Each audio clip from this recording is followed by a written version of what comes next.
Hello everyone, I'm Thomas, and I'm here to help you unwind and drift off tonight. I know many of you use this video to fall asleep, so before you get too cozy, don't forget to like the video and subscribe to my channel, Stories for Sleep. Also, let me know in the comments, where are you from, and what time is it as you're watching this. Now settle in, get comfortable, and let yourself relax. We weren't allowed to talk to women. I was born into one of those old families of the South, the kind that has long silence toppled and decayed, attempting desperately to hold itself together. We'd had money once, as evidenced by the grand old buildings that sat on our property, but the old barns and guest houses sat empty and abandoned, choked with cobwebs and weeds and Spanish moss. The forest had begun to reclaim the property. My family was like many others of its kind, a long, winding lineage marked with rape and slavery and pain. But one thing set us apart. There were no women in my family. I had no mother, no sisters or grandmothers. Every member of my family was male. My 5 brothers and I never thought it strange, though.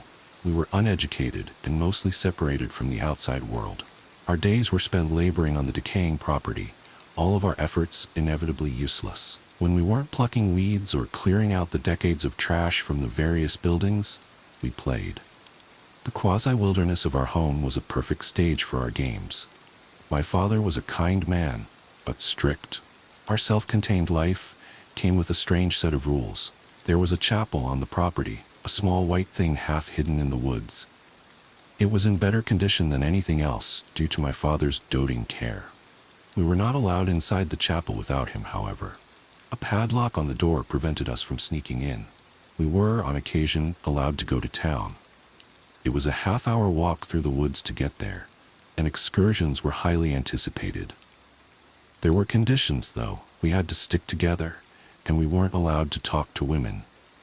We could talk to men and other boys, but my father strictly forbade us from talking to women, girls, even old maids. He instructed us to say hello and good day and yes ma'am and thank you ma'am like good little southern boys. But other than that, not a word. This was weird, of course, but everyone in town seemed to abide by these rules as well. The women would give us curt nods and avoid us otherwise. It was so ingrained into our daily lives that none of us ever questioned it. It wasn't going to work forever, of course. My oldest brother, Jamie, started making eyes at the pretty girl who worked at the drugstore ice cream counter. She made eyes back. Soon, he was sneaking off to be with her during our visits. He would leave my brothers and I at the drugstore or the park, buying our silence with penny candy and ice cream. Jamie's little tryst didn't last long, though. Laszlo, the second youngest, had always been loose-lipped. One day when we came back from town, our father asked us what we did. Jamie snuck off? Laszlo blurted. He always goes and sneaks off to see that ice cream girl. Pa's face grew very pale. He turned to Jamie and seized him by the shoulders. Is that true? He asked in a voice that was much too quiet.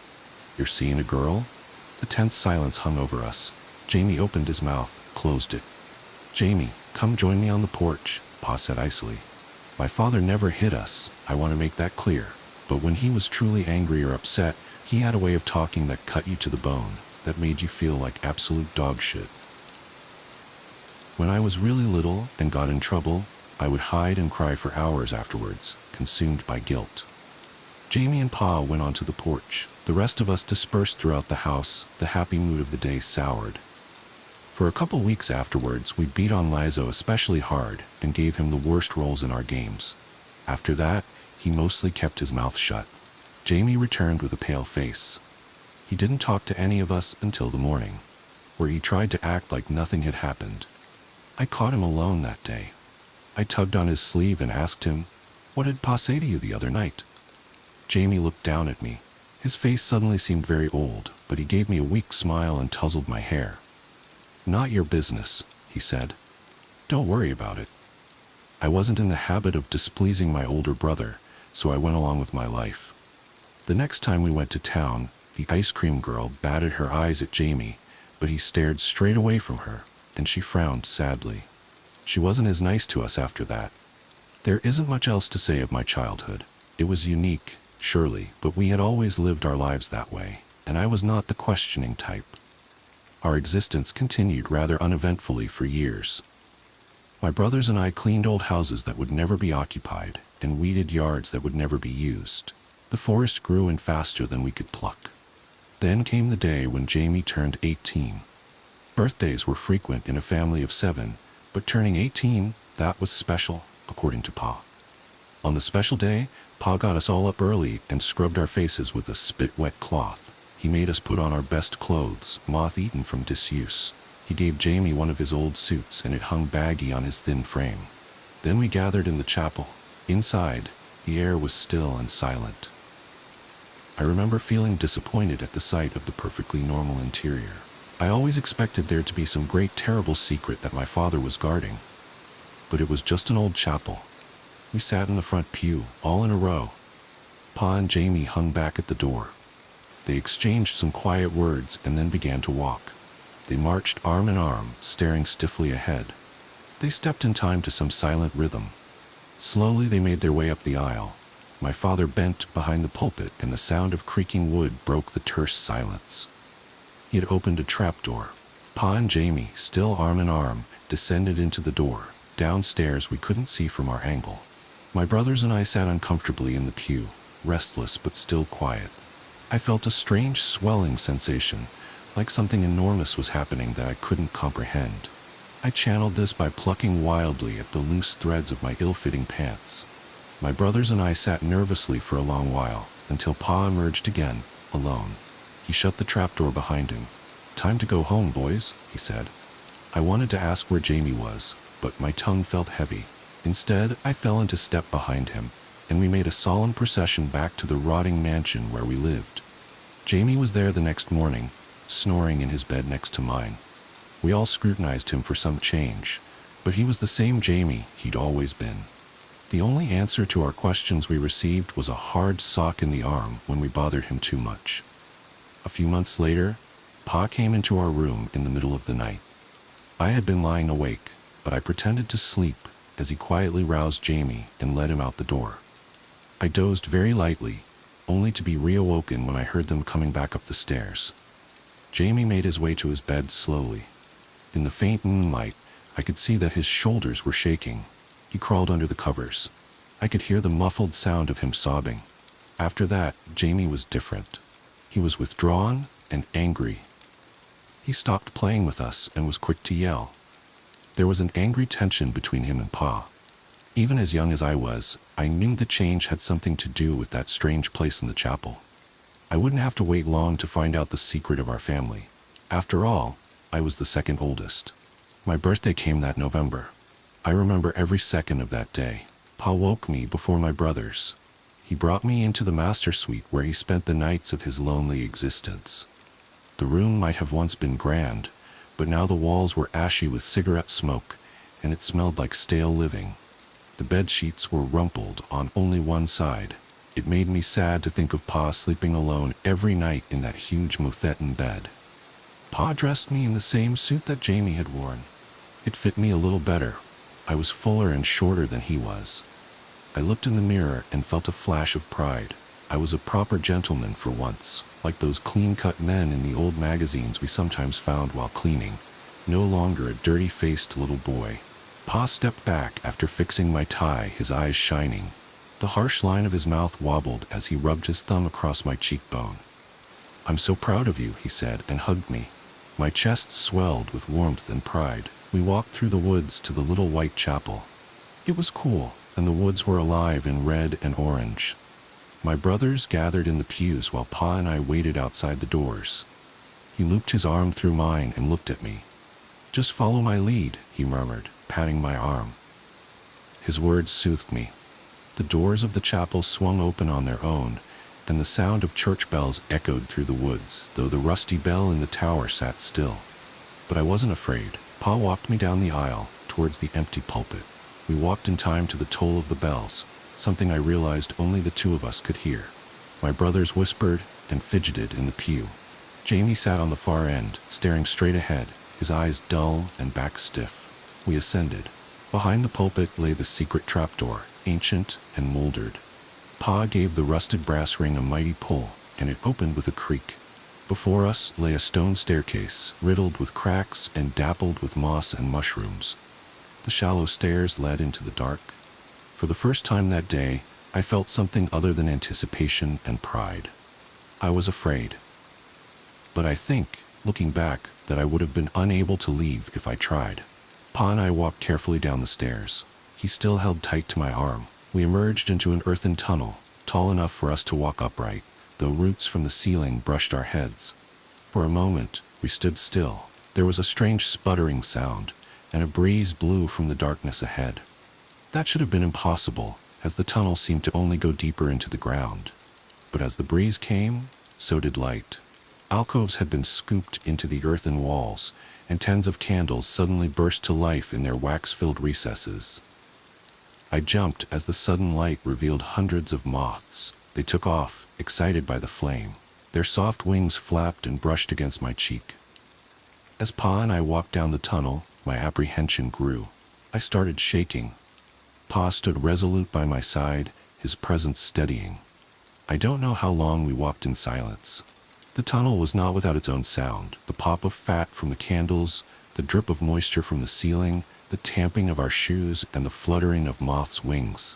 They landed on my shoulders and my head, and bounced off of my face often. I wanted to ask Pa where we were going, but, yet again, I stayed silent. Soon I became aware of a faint sweet smell. Almost at the same time, the candlelight revealed a door. Moths were clustered around it so thickly that it appeared the frame was made of a canvas of pale, shivering wings. Pa turned to me. In the flickering candlelight, the hollows of his face were cast in sharp relief. He looked more like an ape than a man. "This is where I leave you, son," he said. He put his hands on my shoulders. "Don't be afraid. You won't be hurt, I promise. Just do what nature tells you to do." He saw that I was shaking, and he laid his hand on my face. "This is our family's legacy, Eli. Jamie did this, I did this, my father before me did this. It's as old and ancient as our blood. Older even. Nothing is going to harm you." "Okay," I choked out. My father smiled wanly, then turned and left me before the door. He disappeared back the way we came, and I was alone.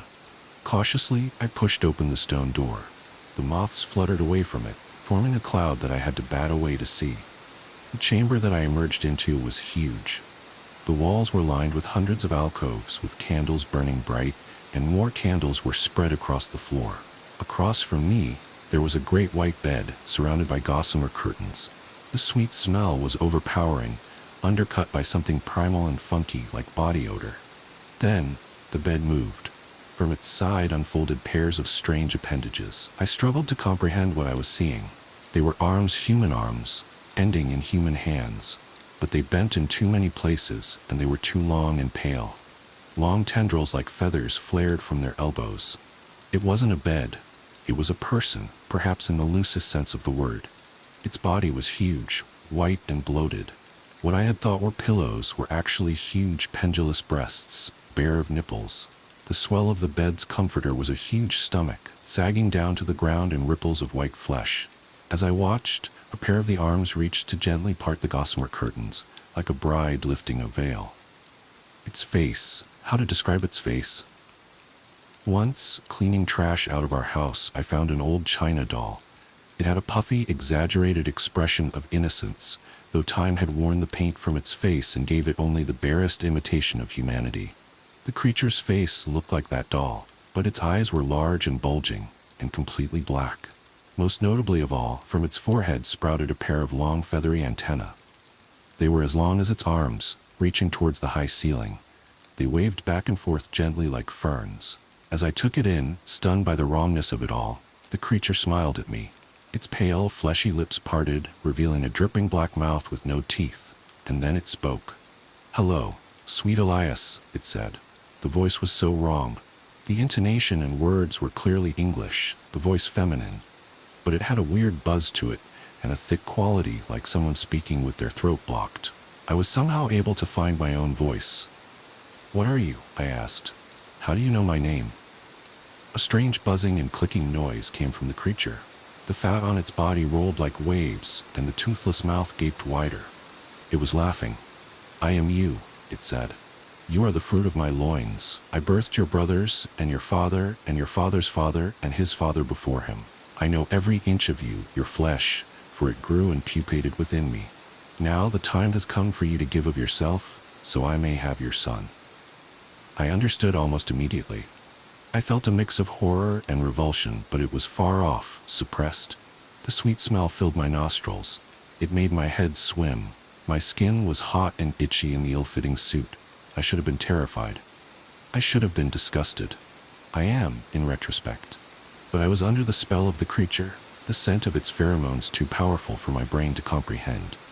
In that moment, I knew that my body served a singular purpose, and I knew what that purpose was. Then I was before the creature. Its many arms petted my hair, my body, my face, the soft feathers tickling me. It cooed and spoke to me as I climbed on top of it, my body sinking into its soft and yielding flesh. I lay on its stomach, its bosom as my pillow. Lying against its skin, though it was tacky like dough, I felt a comfort I had never known, nor have ever known since. I was safe. I was swaddled. I was loved. It wrapped its spindly arms around me, its buzzing words of encouragement burrowing into my brain like worms. And then I began to move my hips, and I was in heaven. I'll spare you the mechanical details of that coupling. Me recalling having sex with a moth monster, who was also apparently my mother and grandmother, is just as traumatizing as you reading about it. But what I must say is that I have never felt pleasure like that since. I have never once felt so held, so loved, and so safe. I know now that I wasn't in my right mind, and recalling it makes me nauseous. But there are still nights I jolt awake feeling a ghost of that heavenly pleasure, and for a moment I grieve that I'll never feel it again. I don't know how long I was in the chamber with that thing. I vaguely remember dressing myself slowly, still drunk from the pheromones in the air. I remember the creature rubbing its belly as I left, followed by a cloud of moths. I slept dreamlessly for hours and hours. Over dinner, I made eye contact with Pa as I was shoveling spaghetti into my mouth. He beamed at me proudly, and I felt good. But Jamie was looking at me also. He didn't return my smile, his mouth now permanently set in a grim line. As the encounter with the moth creature faded like a dream, Jamie continued to bother me.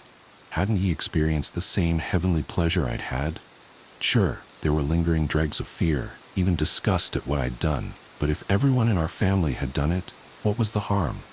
It was our legacy, after all. More time passed, and my confusion turned to anger. Jamie barely interacted with us anymore. Did he think he was better than us?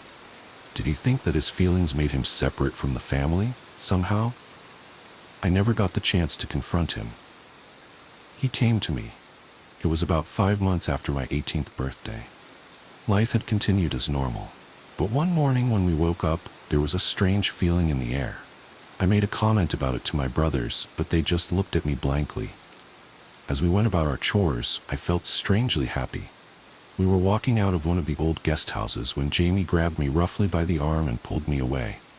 He was nearly nose to nose with me, and his eyes were bright and wild. "You listen good now, Eli," he hissed. "Why the hell do you think Pa never let us talk to the girls in town?" I looked at him in confusion. "That thing in the chapel," he continued. "It doesn't want outside competition. It gave birth to all of us, boys, but it can't control the gender of the baby it makes. Why do you think there's no girls in our family? What do you think happens when one is born?" The beginnings of dread began to creep up from my stomach. "Yours is coming today," Jamie continued, his mouth turned into a scowl. He let go of the vice grip on my arm. "And for your sake, I hope it ain't a girl." His face fell. I wasn't so lucky. Before I could say anything, he was gone, stalking off after the rest of our brothers. I stood staring after him. As night came, my dread grew. Gone was my pleasant mood from before. Night found me sleepless, and I stared at the ceiling for hours. When the door creaked open, I knew it was Pa. He came to my bedside and motioned for me to join him. We made our way through the dark woods to the chapel. The bad feeling was everywhere, soaked into the very air. The creatures of the night were silent, and it was cold. The chapel stood a white smear in the darkness. We went inside. The floorboards seemed to vibrate, and when Pa opened the trapdoor, I heard it. A terrible buzzing wail, full of anger and pain, punctuated by inhuman squeaks and growls. I had heard the sounds of animals in pain before. This was like some sort of horrible symphony of all of those cries. I recoiled at the sound, standing rooted to the spot. I looked at Pa to see if my horror was reflected in his face. It was, to some extent, but over it lay a veneer of hardness. I realized then that whatever was happening was no mystery to him. He had probably experienced it 100 times before. He took my arm and practically dragged me down the tunnel. The moths were flapping around wildly, diving at us and bouncing off the walls. A few of them flew into the candle flames, their feathery wings burning as fast as paper. The screaming got louder. We came to the chamber. The creature was in the same spot, but this time its body was rippling like a wave. Some of its arms were braced on the walls and floor. The sweet smell was gone, replaced by that of blood and viscera. The creature's puffy doll face was twisted in a horrifying mask of pain and rage. Spittle flew from its black mouth as it wailed, the sound bouncing around the chamber. Its antennae swiveled wildly around its head, every feather twitching and shaking. At the sight of us, its pallid face contorted further. "Levi," it bellowed my father's name. "What have you wrought? The fruit of your loins beget me only curses." I was transfixed by the creature's rippling body, bile rising in the back of my throat. It was pushing something out, I realized. A dark puddle was forming on the floor beneath it. My father moved towards the creature like he meant to comfort it. A pair of arms sideswiped him with surprising strength, sending him careening into the wall. He tripped over the candles. The creature let out a deep, throaty groan. Its body gave one more powerful ripple, and there was a wet noise as something dropped to the floor of the cave. What lay before me was, essentially, a cocoon. It was roughly watermelon-sized, white, and it glistened with fluid in the light. The creature's screams died into rattling breaths. As I watched, the cocoon began to tremble. A tiny red fist tore its way through the gauzy membrane. From the hole, I heard a cry, weak and plaintive. It was a baby. Something came over me. I somehow knew that the baby was mine. I'm sure others can tell better stories of parental instincts kicking in, but that's what happened to me at that moment. While my father and the creature struggled to recover, I knelt down and began ripping the cocoon apart, trying to free the baby within. The cocoon had the texture of spider silk, thin and sticky. It dissolved at my touch. Soon the baby was free. Its skin was red and blotchy, and it looked like a lumpy potato. But its face and cry were wholly human, and as I held it in my hands, I could feel the very gears of the world turning. My fate was changing. "Elias," the creature rasped. I looked up at it. Its expression had relaxed, its black eyes grown wide and shining, reflecting the candlelight. Its antennae had calmed, resuming their slow and gentle waving. It reached its nearest pair of arms out to me. "Bring it to me," it demanded. I lifted the baby in front of me and realized with sudden dread that something on it was missing. The baby was female. The creature's arms strained for the baby, and I instinctually clutched it to my chest. "Why?" I asked. "It is a usurper," the creature spat. "It is a curse, and the labor was long. I am hungry." It licked its lips, leaving behind a film of gray spit from a black tongue. Jamie's words came back to me then, and I realized that he was right. Pa had gotten to his feet. He clutched his side, clearly hurt, and his clothes were singed from candle flames. "Just give it to her, son," he wheezed. "It'll be over soon." I looked down at the baby. It was crying and squirming. It grabbed onto my shirt as tightly as it could, its little fist balling in the fabric. For the first time in my life, I made my own decision. I turned away from my family, and I ran. I held the baby tightly to my chest as I sprinted into the tunnel. My father called after me, but his voice was drowned out by a buzzing wail that grew in volume until it seemed a physical thing, a wave pushing me out. Moths bounced off my face. As I ran past the candles, they blew out, filling the tunnel with darkness. I thought I heard my father scream, a sound of terror beneath the creature's anger. I don't like to think about it. I left our property towards town, the baby still bawling loudly. Finally, I had to stop running, my lungs burning and my legs cramping. I have never been as afraid as I was limping through that dark forest. My daughter's cries a dead giveaway to any who would follow. But nothing did. I walked through the town, knocking on doors until someone answered. My daughter's sobs had tapered from a steady stream to quiet whimpers, and I knew she needed care soon. The ice cream girl answered the door, her hair mussed with sleep. She took in the sight of me, recognizing me immediately, and her eyes widened at the baby in my arms. "Please help us," I croaked. It was the first time I'd spoken to a woman, really spoken. Shirley's family took care of me for a while. They taught me how to care for my daughter, how to change diapers and prepare formula and burp her. I never left their house for fear of seeing my family. I was there for only a week or two. Then my daughter and I hit the road again. We went from town to town, surviving on the kindness of strangers. It was usually women who ended up helping us. I met all kinds of women. Women hardened by the world, bitter ones, gentle ones, fiery ones. They taught me about the world, about all the things I'd been missing. When we were far enough north that I felt safe, I began trying to settle down.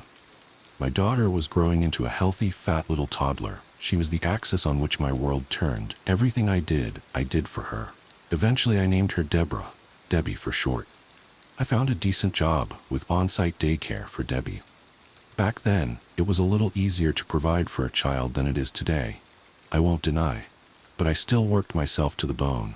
It was the easiest way to chase away the shadows that plagued my mind. I had lovers here and there, both men and women, but nothing lasted. Sex was difficult for me, considering what I had been through. I always felt disgusting afterwards, always unable to ignore the simple fact that it would never feel as good as that. And that knowledge made me feel like a monster. Eventually I stopped trying to feign interest in sex, and I was happier for it, but it meant that I never got into a real relationship. I didn't need a relationship. I had Debbie. And as the years passed and she grew bright and smart and funny, the shadows of my past seemed farther and farther away. But I was a fool to let myself be comforted by time. I cannot escape the curse of my blood, no matter how far I run. Yesterday was Debbie's 14th birthday. Today she locked herself in the bathroom in the morning, crying for hours. When she finally let me in, I could barely contain a scream, because there, bursting from my daughter's forehead, was a pair of long, feathery antennae. Plot holes. The day I found my first hole was the day my best friend came back from the dead. We were in high school, and stupid. Jake was his name, and we liked to go out to this old abandoned house in the woods after school to just screw around. Do stupid teenage things. It was a pretty big place, to be honest. 2-story house with a basement, or 3 stories if you counted the small attic above it. The story is supposed to go that an old woman was building the house years and years ago in order to get away from the city life, but for some reason never finished it. Probably died. Anyway, the house was pretty close to completion when she stopped, but nobody bothered to finish it, and now it just sits there rotting away. So Jake and I would go to the house and just screw around, scaring each other or exploring the place. Whatever we felt like. Usually we were careful or lucky, but nothing ever happened to make us worry. Then the floorboards broke under Jake's feet when we were exploring the 2nd floor, and he fell. I never realized how bad the condition of the house must have been, because when he hit the 1st floor, that broke too, and he fell into the basement. I ran down and looked through the broken hole in the 1st floor. It was dark, but we usually had the foresight to bring flashlights. So I shined a light on him. I'll never forget what I saw. One of the boards or something must have fallen at just the right angle, that when Jake hit the ground it speared up right through his stomach. I could see him shift and try to grab at it, even hear him gurgle. And then he stopped. He was dead. I was sure of it. Our stupidity got him killed. I was in shock. I didn't know what to do. So I just ran. I ran out of the house and left him there. It was about evening when I got home, and I went straight to my room. I didn't talk to anyone, didn't stop for anything. I just wanted to curl up and try to forget that scene. My parents tried to talk to me, but I feigned sleep and they just went on. Later that night, we got a call from Jake's parents asking where he was. They actually woke me up for that one, and I said I had no idea. The usual, "Well, if you see him, please let us know," came afterward, and I just nodded before I went back to sleep. The next day was school, and I went through the morning ritual in a bit of a trance. I didn't want to go, but I couldn't stay home. I was pretty sure Jake's parents already suspected something of me. So I went. School was just like usual. people screwing around in the morning and talking. I went up to my normal group of friends that I hung out with before the first bell rang and my heart stopped. There was Jake. He stood there just laughing and being his normal self. When he saw me, he looked over and grinned before coming over. He made a joke, but I didn't hear it. I just continued to stare. "Hey, you okay?" he asked, starting to get concerned. Are you okay?" was all I could muster back. "Well, yeah, why wouldn't I be?" He laughed a bit but gave me a weird look. You don't know anything?" I tried to phrase it as delicately as possible. I didn't want anyone else knowing, but I figured that was enough to clue him in. If it did, he didn't show it. "Know anything of what?" he responded, and then the bell rang. He said bye and gave me a weird look before heading off to class. I just stared after in shock. Why was my friend here? I saw him die. At the very least, he should be in the hospital, but he was fine. I went to class, but I couldn't concentrate. I just kept thinking about Jake and how he should be dead. I kept trying to think of how he could have survived, but I just couldn't fill this strange hole of a mystery. After class, I decided I'd check out the house. Jake met me after school and asked if I still wanted to hang out. I told him I wasn't feeling well and we'd catch up tomorrow. He seemed to accept that and move off. It's not like I wasn't excited my friend was back, but looking at him made something in me cringe. He shouldn't be alive. He should not be here. I saw him. So I went to the house that afternoon alone. When I walked in, I could feel something. It was strange but familiar. It was the same feeling I got when I looked at Jake, that something wasn't right and it was just off. However, here it felt like a lingering feeling, not this fresh, "What the hell?" I got when I saw my friend. I stepped forward and looked down. Sure enough, there was the damn hole he fell through. I let out a sigh of relief and bent over. So I wasn't crazy. I slipped out my usual flashlight and shone it down into the hole. Yes, there was the wreck I saw him land on. Just, no, Jake. Did he get free? Did he magically regenerate or something? I shone my flashlight up to look toward the hole in the second floor. It wasn't there. My breath caught in my throat and I began to frantically shine my light onto the ceiling. Where was it? I should be right above the damn hole in the floor. But nothing. I bolted up the stairs and sure enough, there was nothing in the floor where he fell. Nothing. Something was wrong. Really wrong. I wandered back down to the first hole and peeked down into it. I'm sure that was the moment that solidified my fate. If I had just ignored it, moved on, and been plain happy that my friend was back, I might have been able to continue life as usual. But that moment, I saw something. Just a flash of something black, blacker than the darkness beyond my flashlight's range shift and fly out of sight. I gasped and stumbled back, breathing heavily. I know I should have run, but my curiosity took hold, and my logical side said it was just some animal or trick of the light. So I swallowed my fear and I leaned over to peek again. I didn't see that flash of black again, but I did notice something. The boards and wreckage underneath the hole were gone. With that note, I knew something was wrong. Nobody can clean up something like that mess in the blink of an eye. I bolted. I ran out of that house and through the forest, swearing up and down that something was chasing me. I had a feeling that there was something out there. But now I know it was simply watching me. For now I ran home and slammed the door shut behind me before I leapt into my bed. My body curled up and I just lay there, trying to comprehend what was going on. It took me a while, but I finally drew myself out of bed. I had to figure out what was going on, but like hell I was going back to that damn house. Not if some monster was in it. So I did what any teenager would do. I went to the internet and researched. It was slow and I didn't have a lot of luck at first. Looking up paranormal just got me weird pictures and stories. Friend Comes Back from Dead got me a lot of zombie stuff. Missing Time seemed to get me a little more info. A lot of it was around aliens, but a few stories seemed to pique my interest. Like something crazy seeming to happen, like a car crash or accident. And suddenly there's a time jump and things seem to be okay. Like nothing ever happened. There was one post on a missing time board that seemed to draw my attention, however. It was titled Plot Holes, and was only posted a couple of days ago. I curiously clicked it. Everyone seemed to speculate what caused this whole missing time thing. A lot of the time it was aliens or dimensional, whatever. This guy, however, acted like he knew for a fact, and his reason was the most bizarre of them all. He started by telling a similar story. In a nutshell, his wife was killed in a household accident when part of their house caved in during a storm. While trying to get to her, he was knocked out by some other debris. When he came to, he was sitting in the living room and his wife was trying to wake him up. The house was fine, with no sign of disaster, and she was alive. He was ecstatic, but described a strange feeling, like he had figured out something he shouldn't have, and that his wife shouldn't be there. Like my feeling I got with Jake. Over time, he couldn't be around her. It just was too strange. So he left. He went on the road, taking what money he had and doing weird little jobs here and there while staying in motels. While he went, he began to research. It took a great amount of time, but he found others with similar experiences. Most of them just described it as a miracle and moved on with their lives.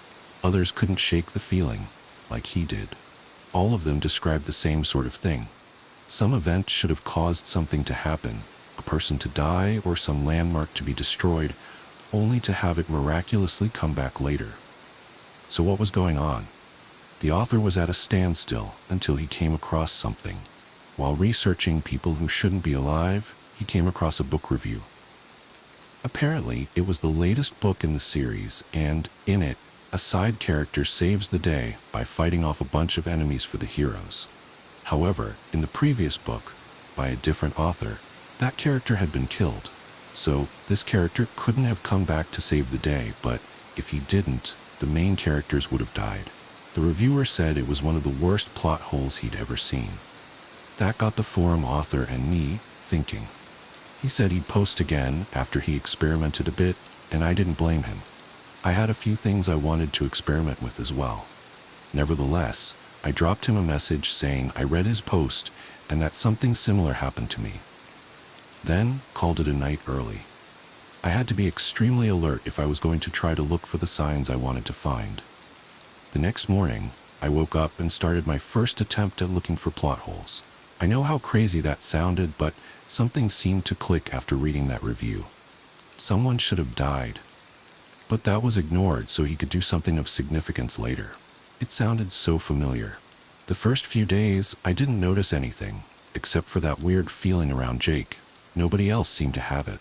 The third day was when I noticed my first plot hole. It was minor. The most minor of details, but it was there. One of the girls in my class went from wearing a skirt to a set of jeans between periods. I know how that seems to make me look, but I'll admit it, the skirt was why I noticed. But to change into a pair of jeans within 7 minutes while walking across campus to another class? That doesn't make sense. I guessed it was possible, but it didn't make sense. It was like a costume got wrong during a scene change. After that, it went all downhill. I kept seeing changes everywhere. A sign would be black in the morning, but light green later at night, or a friend would go from wearing a sweater to a t-shirt when I looked away from a moment. You'd think that people would notice these changes, but nobody did. Maybe it was the strange feeling that I got of something being off after the accident with Jake, or perhaps you just had to be looking for them. But as I kept looking, they were everywhere. It was about a week and a half before I got a response back from the plot hole's author. He introduced himself as Dennis and apologized for being late to respond. His reason why? He had gotten caught up in observing plot holes. He was noticing the same thing I was. This is the first time I've ever actually spoken to this guy, but the changes he described matched mine to a T. Except for one thing. After noticing a misspelled sign above a store late at night, he turned away for a moment to look back and saw a shadowy black figure floating by it. It was hazy, like looking at the figure through a fog that just wasn't there, but after the being floated away, the spelling error was gone. A shiver went down my spine. That seemed too close to whatever I might have glimpsed at the house. I hadn't seen it full on yet, but then now I knew what I was looking for. I wish I hadn't. It wasn't long before I began to see them. You had to look at just the right moment, I found out, when it seemed like nobody was watching or paying attention to that little error you just noticed. Then you could make it out. A shadowy haze of a being, seeming to be dressed in a long black robe with a hood, messing with it until it changed. I saw one fade my friend's t-shirt into a jacket/shirt set on a cold day in class. And I saw another change an entire stack of books at the library into a completely different set before they were picked up by a student. Nobody noticed them, just like the holes. It was like you had to be on that wavelength to notice. I'd been conversing with Dennis a bit online and he agreed with that idea. It seemed that you had to notice one to start seeing the others. If you could brush it off, then your life would go on. But if you were the curious sort, then you were like the two of us. You'd just keep seeing them all the time. I was starting to go crazy. I couldn't say anything to anyone, and Jake kept bothering me about why we never hung out anymore. I just couldn't look at him. He wasn't natural, but I realized it wasn't him. It was those things that brought him back. Maybe he had some destiny or something, but I had no idea. Things took another turn when I was having a Skype conversation with Dennis. He asked if they noticed me yet. I told him no, and then he got quiet for a long time. After some bugging, he finally responded and told me one of his friends that was helping him look into this occurrence was gone. Nobody even seemed to remember his existence. When he went over to his friend's house, Dennis found it relatively neat, save for a few items strewn about. As he explored, the belongings that were out of place began to find themselves back in their positions. Dennis was sure that it was one of those creatures behind it, and he confirmed his suspicions when he saw one putting back a book that had been thrown on the floor, and then turn and look at him. The two stared for a long time, the creature gazing onto Dennis while he looked into a blank nothingness that was its face, the dark hood covering whatever might have lurked underneath. And then it left. It turned and seemed to float away right through one of the walls. That seemed to be the last thing out of place then. The house looked like nothing had ever happened in it. Then Dennis began to notice something else. There were no pictures or objects identifying an owner. Unless you were that much of a hermit, you had, at least, an old family picture of some parents or something. Or maybe some mail with your name on it. But nothing. It was like nobody had ever lived in this fully furnished home. At this point, I began to worry. Dennis's friend had gone missing, and nobody knew of his existence. I started putting the pieces together then. If these creatures could bring someone back from the dead, they could easily get rid of someone, right? This meant I was in danger. After that, I stopped. I was out. I ignored Dennis's messages. I tried to ignore all the holes I constantly noticed. I did my best to ignore those shadow creatures when I caught them. I even tried to hang back out with Jake. But every time we hung together, it was like I was looking at the face of a lie. And looking at him just made me think of those creatures. I imagined one pulling him up from that debris, slipping that board through and out his body, knitting up his wounds like nothing happened. I did my best to look past it all. Dennis was hard to ignore, however. He just kept tracking me down. I'd block him from my email and messengers, but he'd start making new accounts to send me more messages. And he seemed to be sending more and more as the days went on. Finally, one day, I received an email from a new account that clearly was Dennis. I was about to delete it and block him again, but the subject chilled me to the bone. They're after me. Get on Skype. I need help. I didn't know what to do. If Dennis was in trouble from these things, then I had to help. I couldn't just leave him, but after him, they might turn their sights on me. I had to help. I wasn't going to just leave him hanging, especially if he was in danger. I logged onto Skype, added his new account, and immediately got a video chat request. Dennis was in his apartment with the lights off, and he looked terrified. "What's going on?" I asked as I leaned in. "They've been following me around." He spoke, his voice an exasperated whisper. "More and more of them keep coming around, and not just to fill in the holes. They're watching me." "Are you sure?"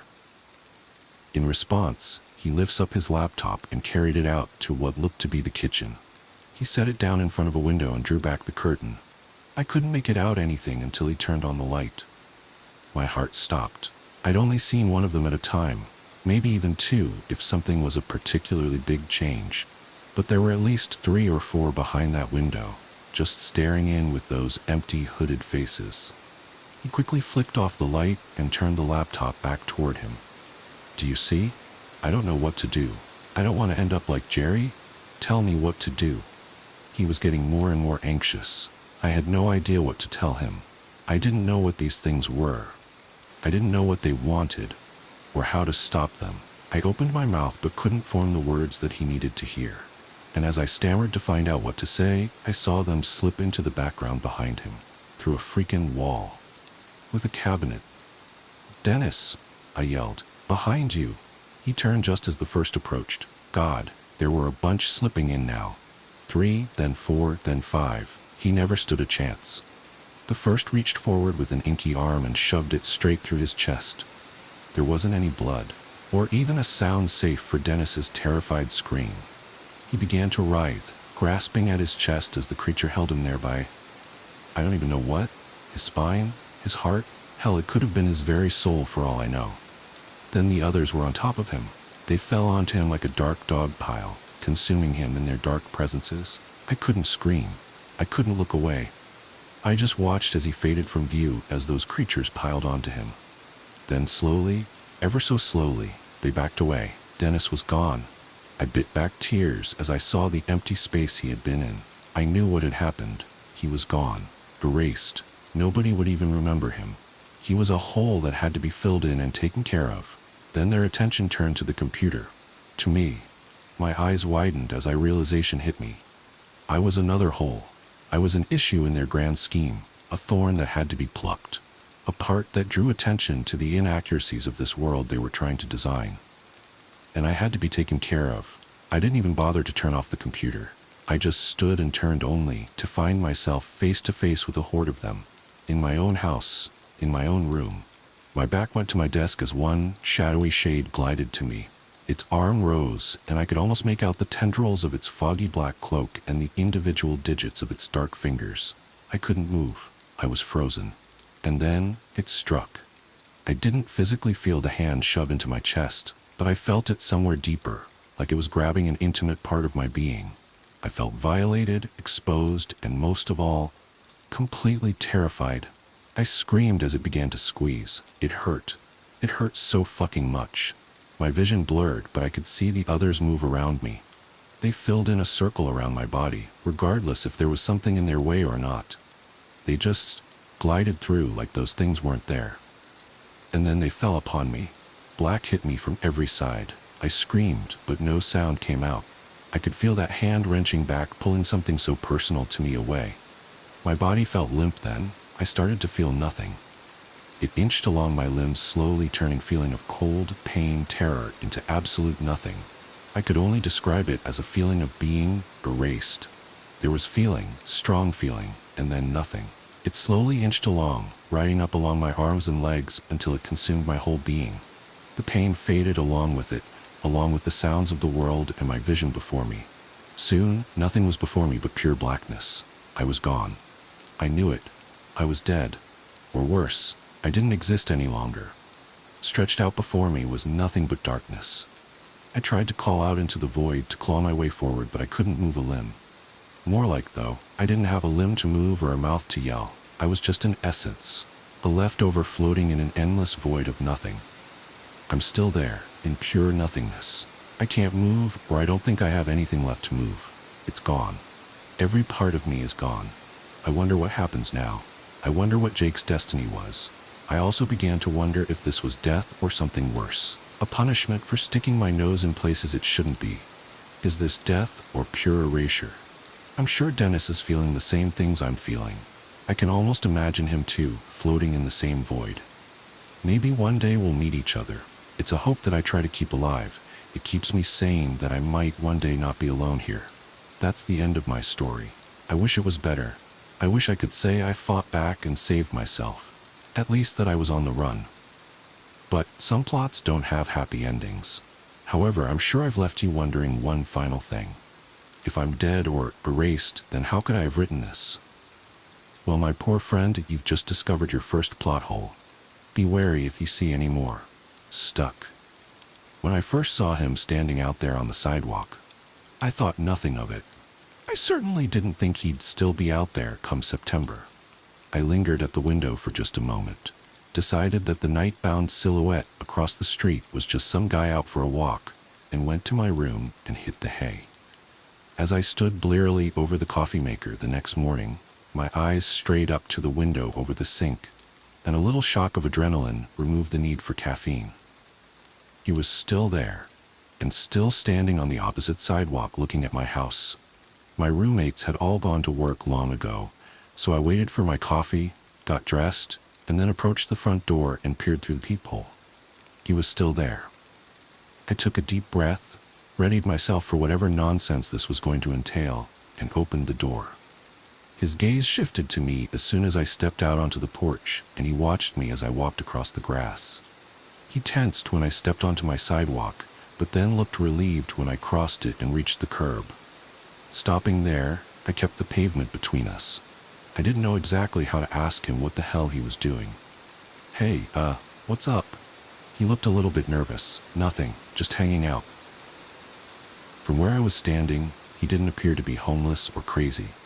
He was a man of about 40 dressed in a dark blue robe, and I vaguely recognized him. "Don't you live in that house?" I pointed up the driveway behind him. He nodded. "Yep, that's mine. Just came out to get the newspaper." I glanced down at his hand, where he held an orange bag with the newspaper rolled up inside it. "Well, looks like you got it." I paused. Another orange bag was lying further up the driveway, as if the one he was holding was actually yesterday's. He didn't say anything. He just stood there with a masked, nervous expression. "Did I see you out here last night too?" I asked. "Yep, that was me." I looked down further and saw that his feet were bare. "You weren't out here all night, were you?" I expected him to laugh off the idea, but instead he replied, "I was." "You've been out here all night in bare feet?"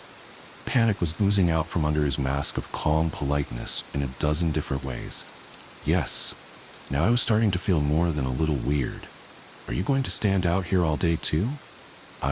He strained to speak, but then seemed to change his reply. "I might. It's beautiful weather out." Well, that much was true. It was a warm summer day, bright and beautiful. "Well, could you at least not stare at my house then?" He began to give an apologetic shrug, but stopped halfway through the motion and tried to turn.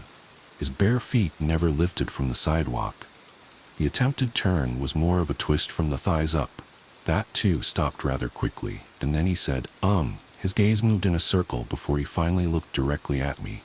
"Your house is nice. I like looking at it." By then, I was getting rather annoyed. "What's your name?" "Russ." "Russ. Nice to meet you." I shook my head. I'd never had to do this before. "If you don't stop being weird and staring at our house, I'm going to call the police." His eyes lit up. "Yes, please do that." That was a weird enough reaction that I actually got out my phone. I'd been raised to never involve the police for any reason, but this was abnormal enough that I felt I had to. I told the dispatcher we had a strange man standing outside our house and that he'd been there literally all night. Yes, all night. She said 2 officers would be with us shortly. Russ and I didn't talk much while waiting for them. He just stood there looking at me at random times and around the neighborhood otherwise. Ours was a quiet street, populated by nice people who kept mostly to themselves. We'd never even had cause to really meet each other. If we had, I might have known more about Russ, but as things were, he was just some man acting strangely. Although, his aura of masked nervousness calmed as a squad car turned down the lane and approached us. 2 uniformed officers climbed out and approached us with tired stances. One asked dismissively, "What seems to be the issue, gentlemen?" Russ looked to me hopefully. I told them, "This guy has been standing out here staring at our house all night long." The second cop rolled his eyes, but he did ask Russ, "That true, sir?" Russ gulped and stated, "Yes." Both cops straightened at the unexpected answer. The first one asked, "Seriously?" Russ nodded. The second cop looked at each of us for a moment and then said, "Well, move it along then." Russ tensed and stood a little taller. "No." "What?" I said no. As the pair began walking toward him, he added, "Sir?" As one got out handcuffs, the other sneered and said, "Listen, asshole." But he stopped about 2 feet from Russ. His partner froze as well. "Come on," Russ urged them. "What are you waiting for? Come on." The 2 men looked at each other with haunted expressions, then began to back away.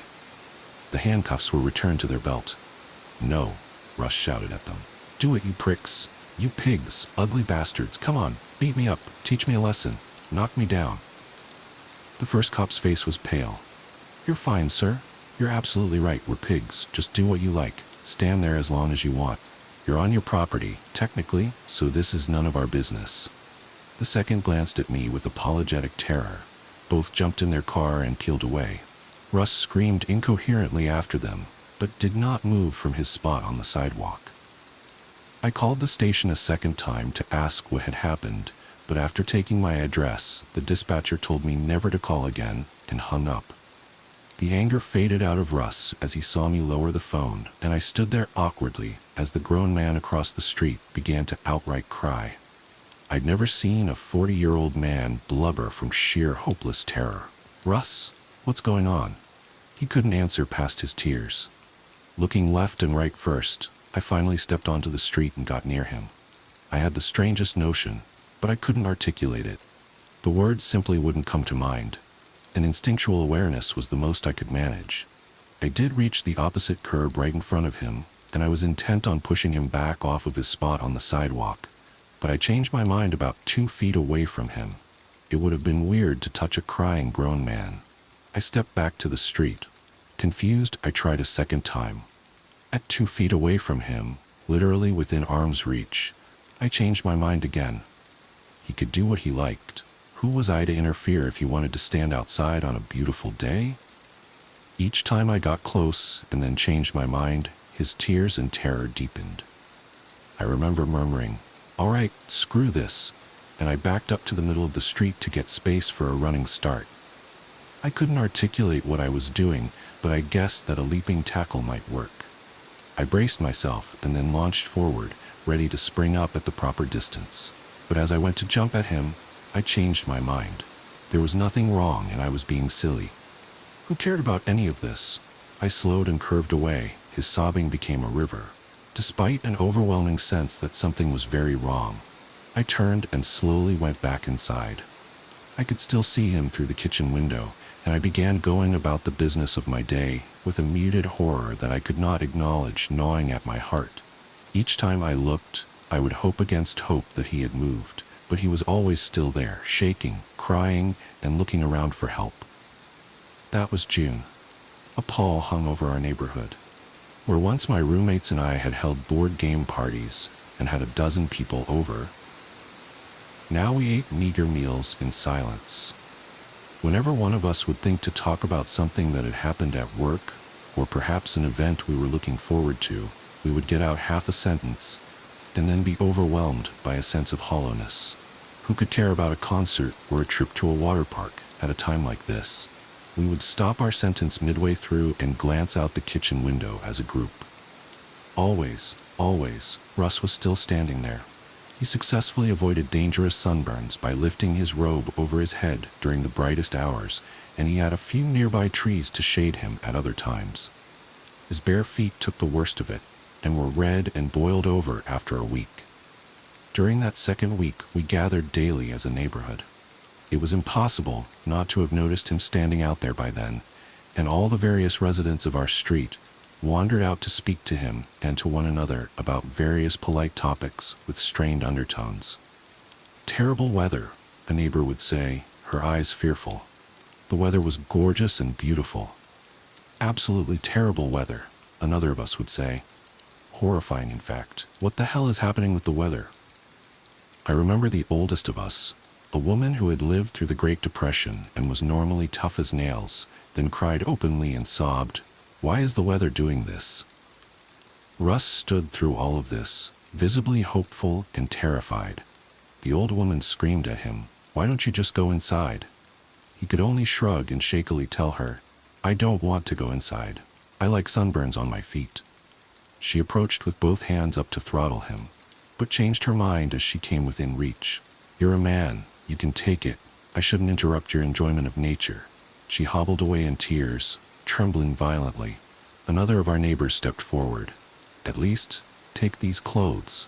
He held a folded shirt and a pair of jeans forward, but turned away before getting close enough to hand them over. You probably don't want my old hand-me-downs, right?" Russ replied hopelessly. "I'm fine. Thanks, though." It was the rainy season in our parts, and it began to drizzle on our heads, so we retreated to our homes to gaze out the window and watch Russ thirstily hold open his mouth to the sky. Once the torrent was heavy enough, he could also lean down and scoop water from the flow running along the curb. That gave us an idea. As a neighborhood, we began to wash our cars more often. The runoff from the hoses would flow past Russ, allowing him to drink and stay alive, but only for as long as was normal for washing one's car. None of us mentioned it to one another. We just saw others doing it, so we did it too. The rainy season also brought worms up out of the ground, which he ate, and he learned to stand still long enough for birds to come near. He would grab them and eat them whole. The sidewalk near him became foul with waste until each new rain washed it clean. One of the men on the street began building a long wood and metal contraption. For the first time in a month, we had something else to see outside our windows, and we watched him for nearly a week before getting a sense of what he was doing. It was a massively long Rube Goldberg machine full of levers, swinging hammers, rolling balls, and other assorted nonsense. From the 2x4s he'd laid out, he'd planned for it to extend all the way down the street, around the corner, and out of sight. My roommates and I took a few days off work and wordlessly began helping. The older women in the neighborhood brought out drinks and food for us. Russ looked on while we ate and drank, but he watched especially carefully while we worked. I'd never been one for tools, but I muddled through figuring out how to saw and nail things effectively. And the other men in the neighborhood joined us without a word when they saw how serious we were. It took 6 days, but we finally finished the contraption on the eve of a big storm. As the sky was growing dark, we gathered around the corner out of sight of Russ and stared at the button that would activate the machine. If all the levers and hammers and contraptions worked, Russ would be knocked over by a battering ram mechanism at the very end. We stared at the button. A jogger approached, and we stared at her. She slowed and looked worried that 30-odd people were watching her. We backed up and glanced at the button repeatedly. "You want me to push this?" she asked, cautious but concerned. "Is this for some sort of prank video?" We looked at each other, and the old woman who had survived the Great Depression shrugged and nodded. The jogger moved close and hovered her hand over the button before backing up. "Nah, I'd rather not participate in a prank video." Her expression was fearful and pained. She jogged on as we stood in despair. The storm came and destroyed most of the mechanisms. The man who'd started it took it down in grief-stricken silence over the course of the next week.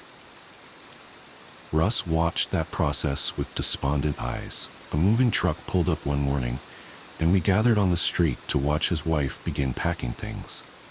"Russ lost his job because he stopped showing up," she explained, "and now we can't afford the place anymore." She looked over at him with narrowed eyes and said hatefully, "I don't understand why he's doing this, but I'm not staying with an unemployed loser who would rather stand around all day than do some honest work." "This is honest work," he called over, crying despite his words. "It's tough standing here without rest. I do get tired, but someone has to do it." We watched her put Russ's son in the passenger seat and then drive off with most of the contents of his house. We looked to Russ. He gulped, wiped his tears away, and gave the flimsiest reasoning I'd yet heard. "It's more important that I stand here than go after my family.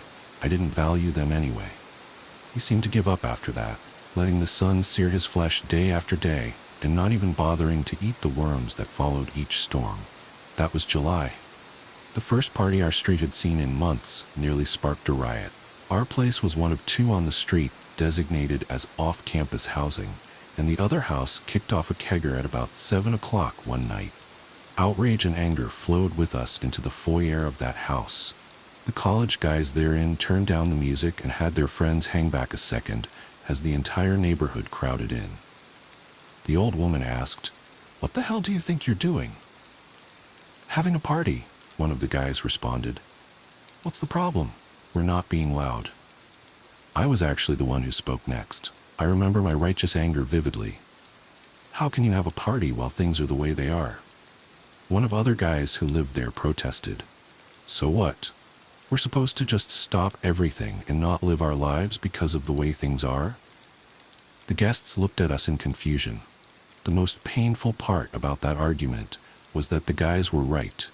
We couldn't just stop our lives because of what was happening on our street. The shouts and yells from each side were more about how we felt than any logical debate. And a fist fight broke out just long enough to knock over the keg and break 2 glasses. We held each other back and retreated as a neighborhood, leaving the college guys to their party. I was bitter, so bitter, and we all felt that bitterness together, until another neighbor had a party 2 nights later. A week after that, one of my roommates had our friends over for a board game night, and I had to admit that it felt like such a relief to return to normalcy. At the end of the night, I walked the last of our friends out, had one last joke and a laugh, and then waved after them. Russ was just a silhouette in the darkness, always there, but no longer on our minds all the time. Of course, the next morning the guilt hit me like a load of bricks as I stood over my coffee maker and studied the boil-covered red scarecrow across the street. His blue robes were growing tattered after months outside, and he looked like a burned corpse. Unfortunately, I had a stressful day ahead, and I couldn't afford to process my guilt at that moment. I'm ashamed to admit it, but I was the one who did it. I closed the blinds over the kitchen window. It was supposed to have been just for that day, just so I could get through the big project at hand, but the blinds never came back up after that. As a house, as a group, we stopped looking out the window, just like washing our cars, just like working on that Rube Goldberg machine. And just like our reaction to the party, my neighbors took that as a cue. Within 5 days, all the blinds on all the windows on the entire street were lowered. That first night that Russ was completely alone outside in the dark, with all the blinds closed, an absolute guarantee that nobody was looking out for him or at him, I laid in my bed staring at the ceiling and crying quietly. This was not like the other pains on this street, not like the ones that couldn't be articulated. I knew exactly what I'd done this time, and I could think and say the words since it was my issue and my guilt alone. I was the first one to close the blinds.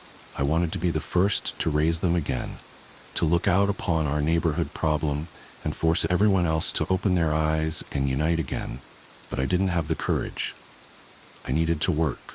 I needed to pay rent. I couldn't be the one, because raising my blinds would mean acknowledging the problem, and I couldn't afford to be racked by guilt and confusion and pain any longer. Each night I prayed that someone else would be the first to raise their blinds. Surely someone would do it. It was the only conscientious path, and someone would definitely feel compelled to do the right thing. Then, we could all do it together. I'd put the issue out of my thoughts for so long that I was actually startled when I saw Russ healthier than before. With nobody mowing his lawn or trimming his trees, and with an abnormally rainy season, the greenery around him had grown to shade him nearly the entire day. His skin was back to a decent color where crinkled parchment had peeled off, and a large number of crickets and other bugs had taken up residence in his waist-high lawn. On these, he fed, reaching down to grab insects at random and eat them when the urge struck him. I'd looked because a car had pulled up, and I watched as a real estate lady got out and began pestering him. "Hey," I shouted from across the way, defensive over our issue. "You leave Russ alone." "This is ridiculous," she called back. "I need to sell this property and I'm never going to get a buyer interested in a property with a weathered homeless man standing outside of it." "He's not homeless," I shouted at her. "That's his home." "Not anymore. His wife got it in the divorce because he failed to show up to the hearings." I don't know why I said it. I meant the sidewalk. Somehow, at some unknown point, I'd accepted it as simply the way things were. The real estate lady glared at me and then at Russ, and then she got in her car and left. I knew what would happen next, and my roommates and I harassed the landscaping crew she sent until they got fed up and left too. If they mowed the lawn and pruned the trees, Russ would be in serious trouble. We congratulated ourselves for a job well done and went back into our house for board game night. That was August. The derisive talk began earlier this month. As the first chill of autumn hit the air, I think people instinctively knew that the worst was yet to come for him. Whenever we happened to glance his way, someone would spit and call him an idiot for standing there like that. "Why doesn't he just go inside?" someone would ask. "Yeah, what a dumbass," someone else would say. I just stared at them when they said things like that. I did wish it would stop, that he would stop. But I don't know. I just don't know. I was prompted to write this and share our situation because I saw it in myself. I saw my feelings turning toward blame and hatred. I asked the same questions. Why was he doing this? Why wouldn't he just go inside? But that strange dread notion that I could not articulate drove me to go outside and do something no one else had done in weeks. Talk to him. "Hey, Russ," I said by way of opening, since I had no idea what else to say. His hair was a mane and his beard was wild, but there was still a man under there. He coughed to clear his throat and then managed to say, "Hey." There was really no beating around the bush. "You gave up for a little while there, didn't you?" He nodded weakly. "What changed your mind? Why are you eating and drinking again? Why do you fight so hard to survive?" I asked him, my heart full of compassion. I felt like I was such a great person for caring when nobody else did. I will never forget his bemused, angry laugh.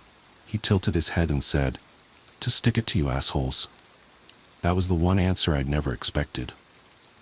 We'd done so much for him, gone through so much guilt and angst and effort, but I guess I'd never thought about what it was like on the other side of the blinds, standing there night after night, knowing the entire neighborhood was avoiding looking at you.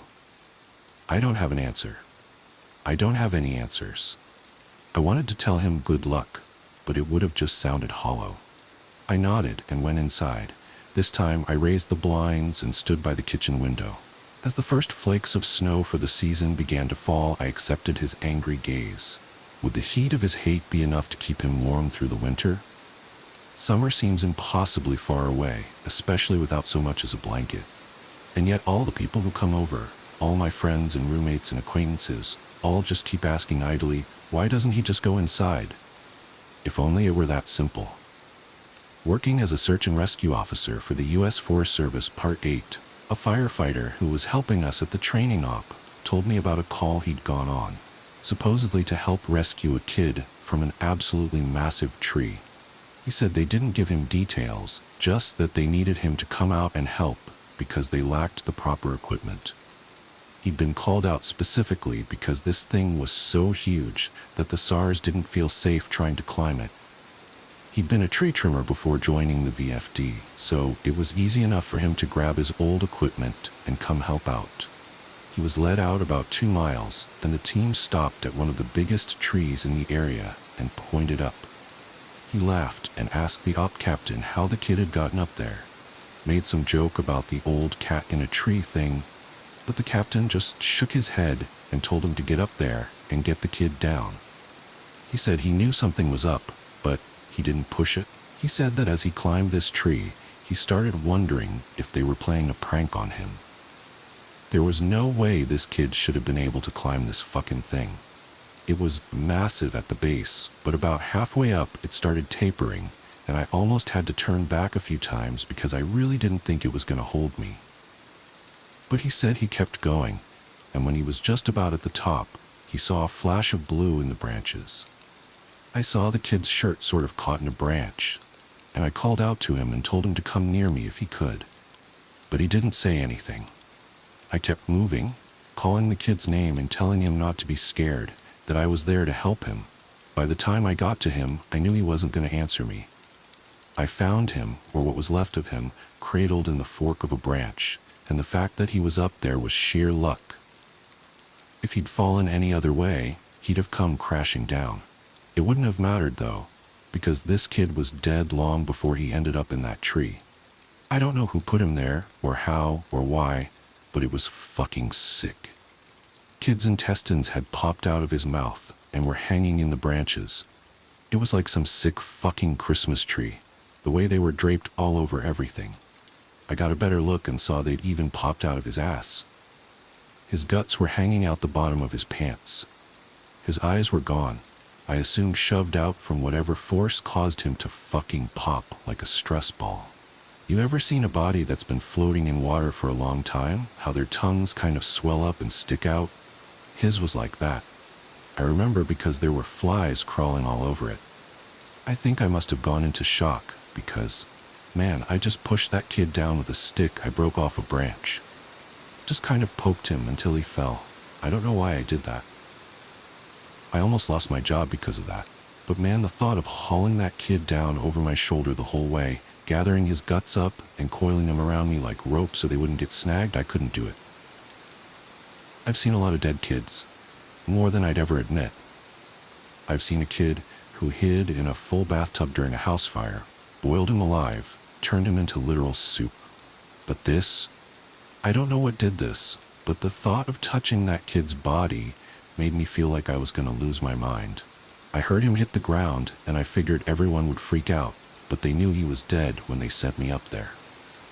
They didn't say anything, but they didn't shout or freak out or anything. I got to the bottom, and I started to get up in the captain's face, asking him who he thought he was sending me up there when they knew damn well the kid was dead.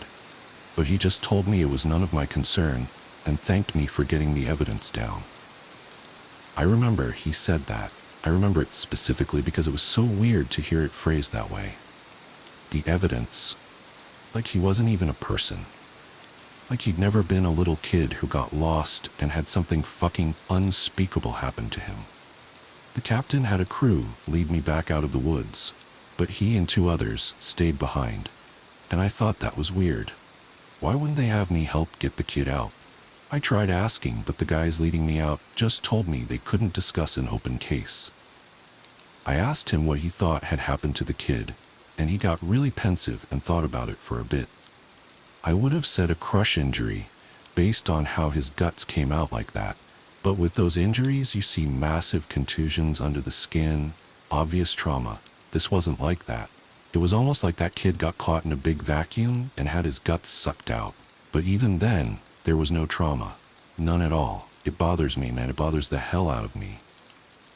One of the vets at the training op reads No Sleep, and he recognized my stories. He knows me pretty well, and we've swapped stories before. He asked if he could share something he's noticed about the stairs, and some thoughts he had. I'm really glad you decided to share these. I think it's important that people be aware of what's out there, especially since the Forest Service is doing such a good job at covering it all up. I asked him what he meant. What do you mean? What do I mean? The lack of any kind of media attention? No coverage of missing kids, or bodies found miles from where they got lost in the first place? David Paulides hit this right on the head. The FS is doing everything they can to keep people coming here, even if it isn't safe. I mean, to be fair, it's not like these things happen every day, but the numbers add up, and it's worth looking into, especially the stairs. I was surprised you didn't mention the flipped ones. I didn't know what he was talking about. I couldn't remember him ever talking about something like that. He seemed somewhat incredulous. Dude, I can't believe you've been on this long without seeing them. No one told you about them? I shrugged and asked him to elaborate. Well, there's the normal stairs, the ones that pop up when we're out a ways. I know you know about them. But sometimes I've run across ones that are flipped upside down. I guess it would be like if you had a dollhouse and the stairs were a separate piece. Now take that, flip it upside down so the top step is stuck in the dirt, and put it out in the woods. They're like that. I don't see them as often, but they're odd, to say the least.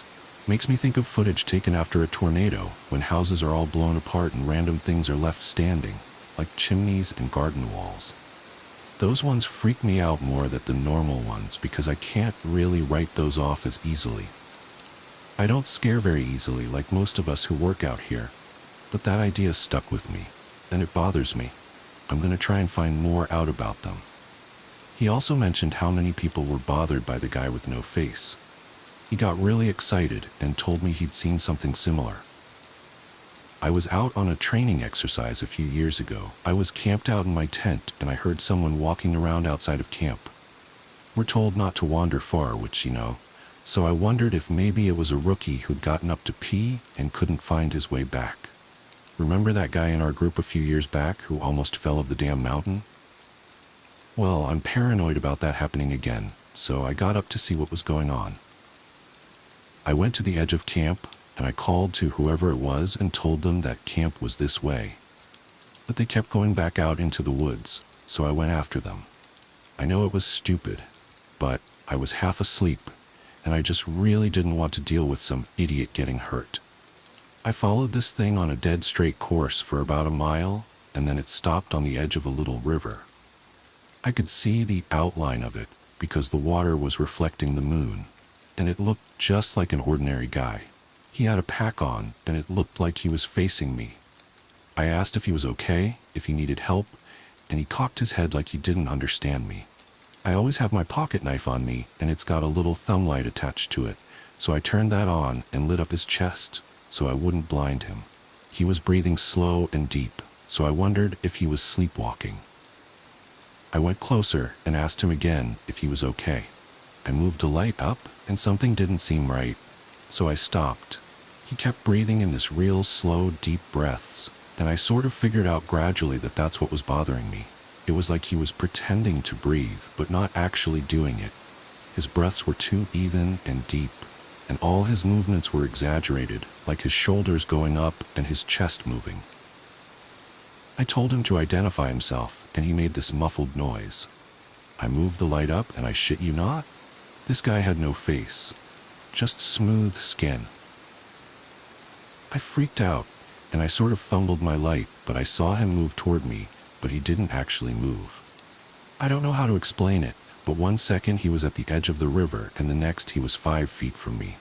I never looked away or blinked. It was like he moved so fast my brain couldn't keep up. I tripped and fell on my ass, and I could see this line open up on his throat.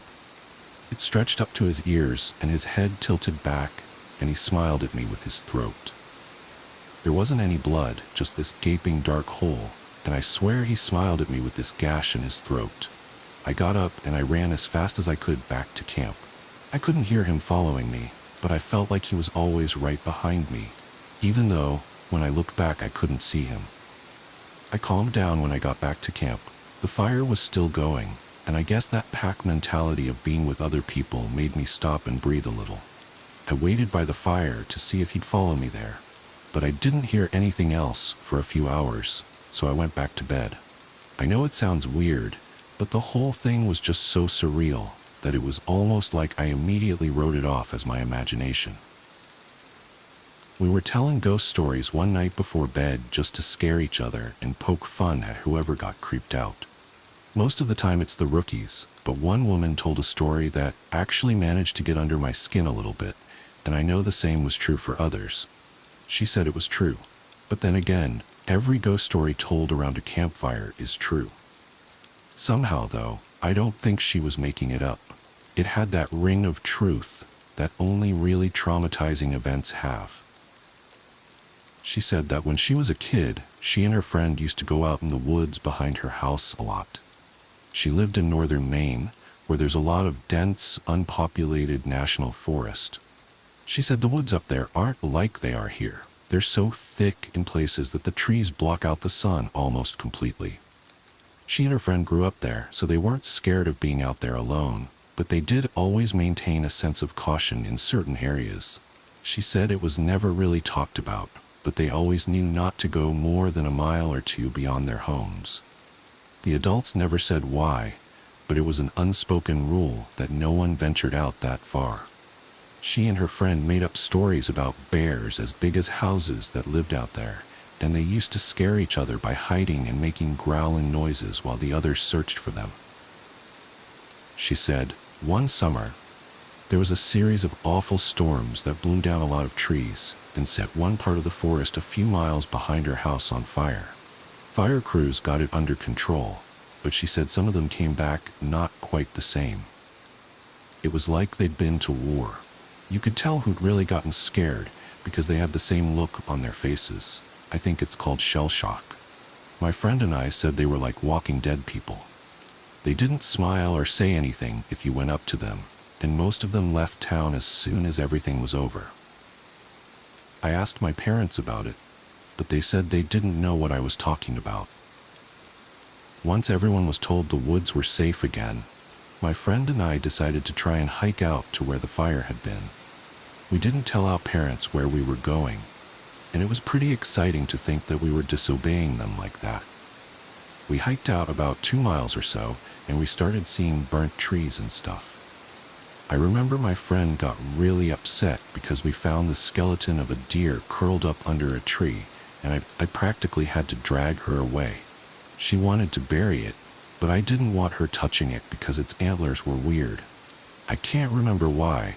I just remember thinking that there was something wrong with them, and I didn't want either of us going near it. The farther we went, the more burnt everything got. Eventually, there were no standing trees, and it was like being on another planet. Almost nothing green, just brown and black everywhere. We were standing there looking at it all, and we both heard someone shouting in the distance. I panicked because I thought it was my dad, and that he was going to tell me I was grounded. My friend broke off and went to hide behind a big rock because she said she didn't want to be caught out here. Her parents had forbidden her to come out in the woods at all, and she'd lied and told them we were going to a movie. I followed her, and we kept listening. I could hear this voice getting closer, and I realized they were calling for help. I thought maybe it was some hiker who'd gotten lost and needed directions back to town. That used to happen all the time, so I was used to helping people out. I heard him following my voice, so I kept calling out until I saw him running in the distance. He got closer, and I could see that his face was all red. I told my friend to give me her pack because she had a first aid kit. She made this noise like she was grossed out, and she asked if I saw his face. I told her to shut up, and I jogged up to meet him. I stopped about halfway, and when he stopped in front of me, I could see that his nose and lips and part of his forehead were all gone. It was like they'd been sliced clean off. He was bleeding bad, and I saw that the knees of his pants were red too. I took a step back, but I was too scared to move much, and he grabbed my shoulders. It felt like I got a shock, and he jerked back. He started babbling, and I couldn't tell what he was saying, except that he kept asking how long he'd been gone. He asked me where his unit was, but I just shook my head. He looked me over and he saw my Walkman and he screamed. He just kept babbling and touching his face, and I realized he wasn't wearing the right clothing. He had some kind of weird gray cloth jacket and almost formal pants on, and the jacket had these weird buttons and red borders on it. I kept shaking my head and I told him I couldn't understand what he was saying. I went to open the first aid kit, but he just screamed again and said the only thing I could really understand, "Don't touch me. You'll make me go back there." After that, he ran off, and I could hear him screaming the whole time. When I couldn't hear him anymore, I turned around, and my friend was crying. I just turned around and started walking back toward town. She asked me over and over what had happened and who that was, but I didn't say anything. When we got home, I told her I didn't want to play in the woods with her anymore. We're still friends, but we don't talk about that guy. Not ever. The yellow fog. The first thing I noticed when I arrived at St. Augustine's Artists' Commune wasn't the converted church's imposing Gothic spires, or the way its weather-darkened stone seemed to absorb the weak autumn light. It was the smell, an earthy, almost sweet decay that reminded me of compost and something else I couldn't quite place. I would later learn that the surrounding woods were famous for their mushrooms, but at that moment, standing in the perpetual drizzle with my suitcase and art supplies, the scent only made me wonder if I'd made a mistake accepting the residency. Marion Blackwood? A tall woman with silver-streaked hair emerged from behind the heavy wooden doors. "I'm Diana Winthrop, the director. We spoke on the phone." Her smile didn't quite reach her eyes as she gestured for me to follow her inside. "You're just in time for evening meditation. We ring the bells at sunset." The interior was darker than I expected, despite the rows of tall windows. Maybe it was the weather, that strange yellow-tinted fog that had followed me for the last few miles of my drive, or maybe it was the way the old church seemed to swallow light rather than reflect it. My boots echoed on the stone floor as Diana led me past what must have been the nave, now subdivided into individual studio spaces by hanging canvas partitions. "Your studio is in the north transept," Diana said, her voice carrying that particular New England crispness that made everything sound like a gentle criticism. "You'll find all the basic supplies, though I see you've brought your own." She glanced at my wrapped canvases with what might have been disapproval. I clutched my favorite brushes closer to my chest. Handmade sable that had cost 3 months' rent but were worth every penny for the way they seemed to anticipate my movements, extending my intent directly onto the canvas.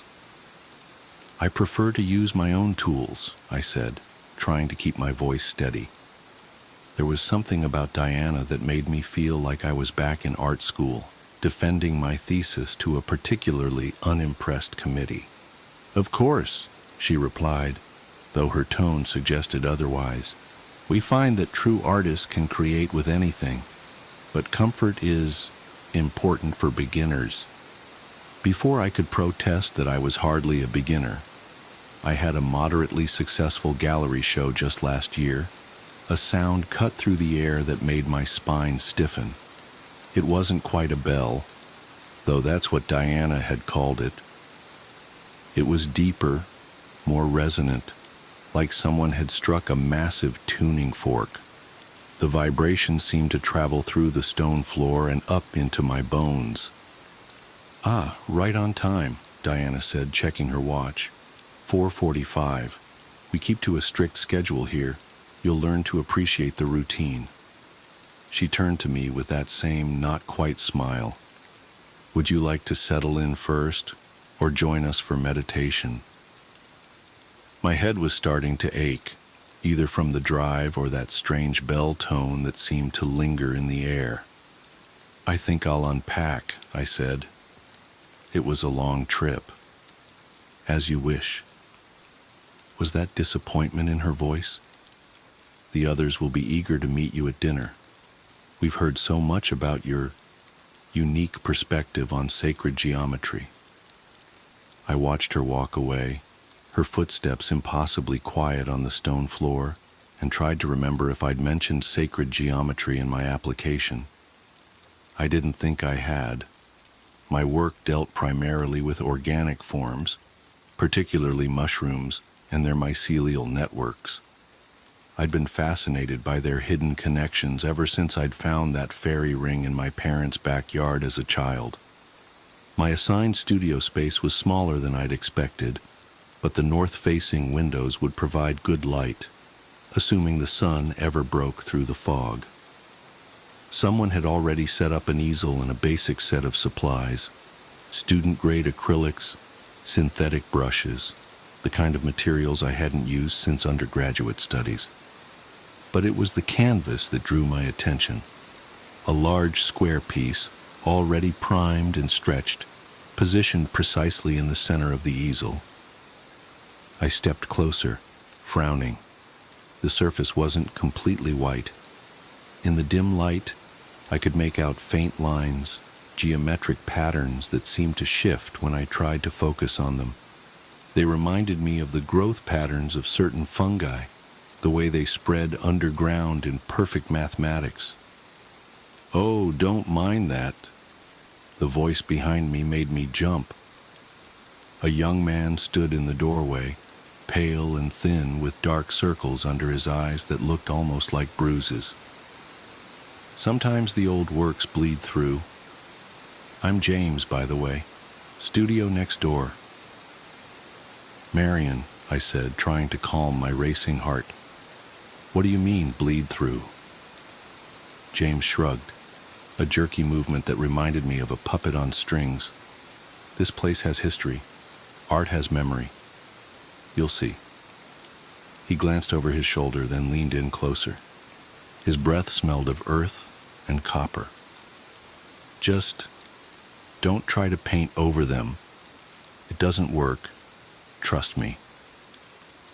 Before I could ask what he meant, another bell tone filled the air, different from the first, higher, almost piercing. James straightened up as if pulled by invisible wires. "That's the second call. You should come to meditation. It helps with the dreams." "What dreams?" but he was already gone, his footsteps silent despite the stone floor. I turned back to the canvas, but in the fading light I couldn't make out the patterns anymore. Just white space, waiting to be filled. I spent the next hour unpacking, trying to arrange my space into something that felt like mine.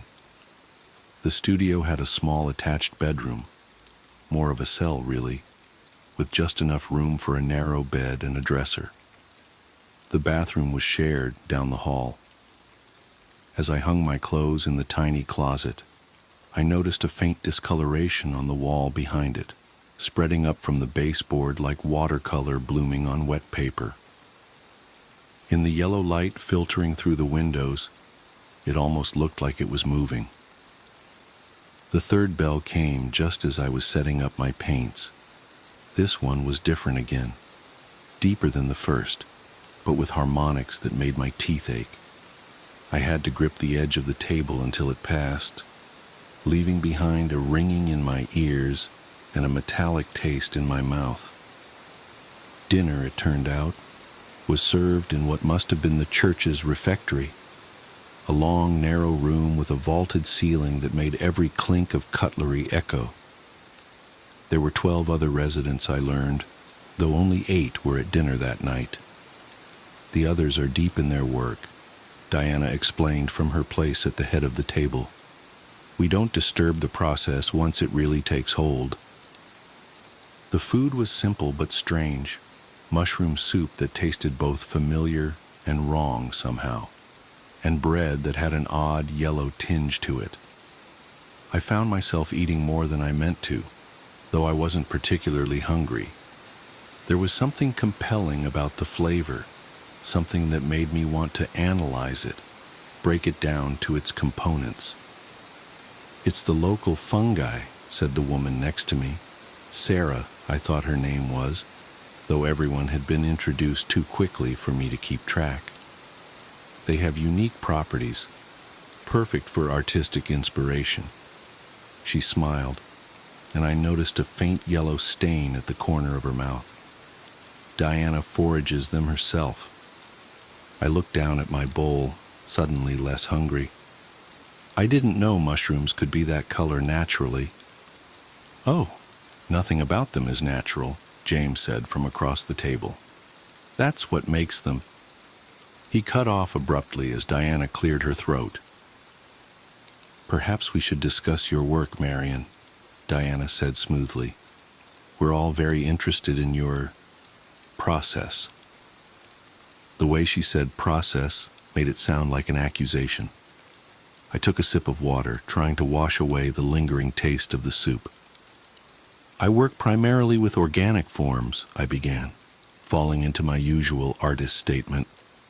"I'm interested in the hidden connections between things, the networks that exist just below the surface." Yes, Diana interrupted.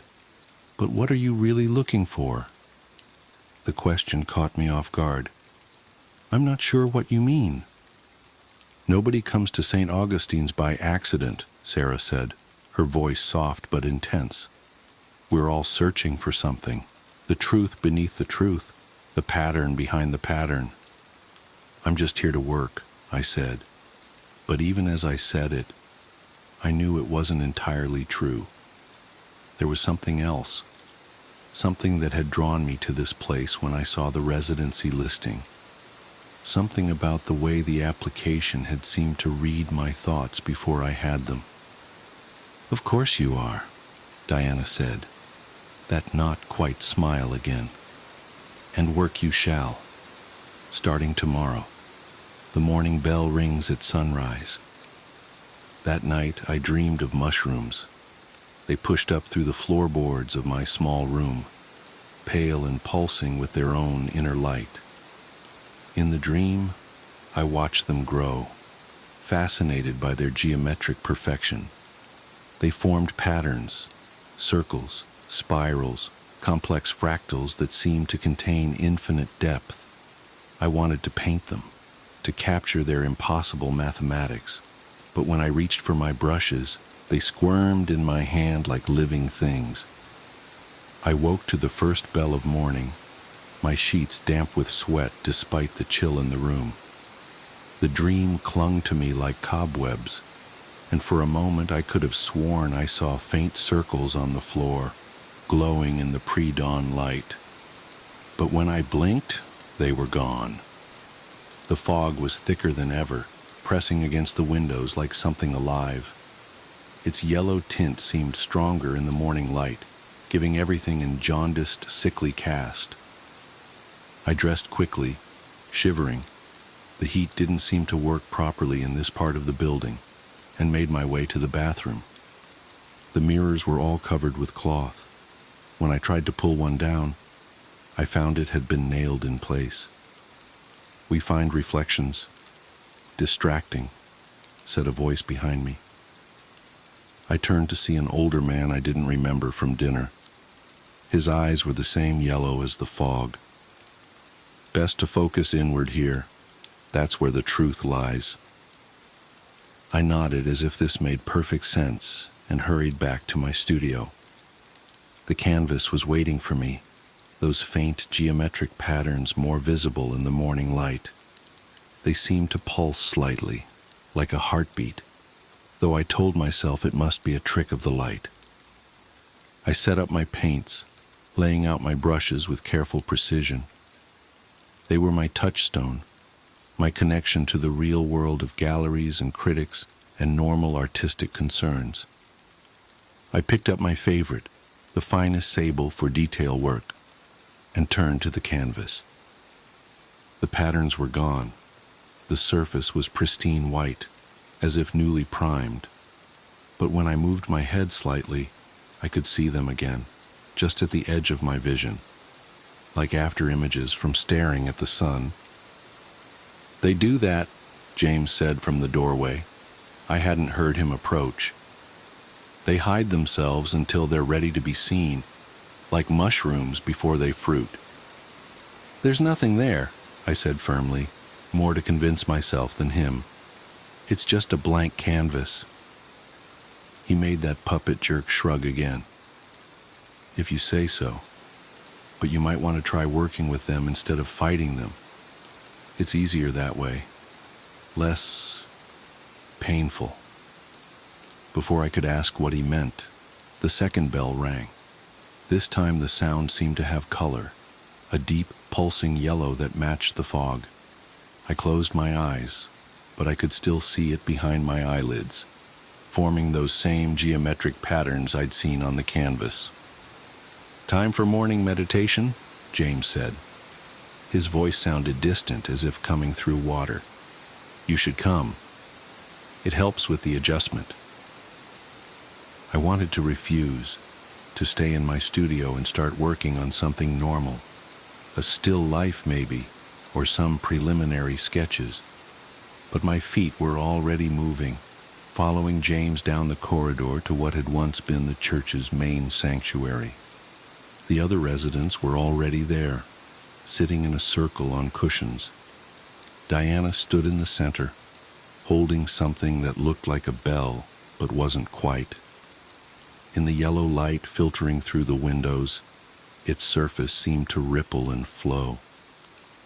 "Ah, Marian," she said, "I'm glad you decided to join us. Please sit. We were just about to begin today's visualization." I sat between James and Sarah, trying to ignore the way the floor seemed to pulse beneath me. Diana struck the not-quite bell, and the sound filled the space like liquid light.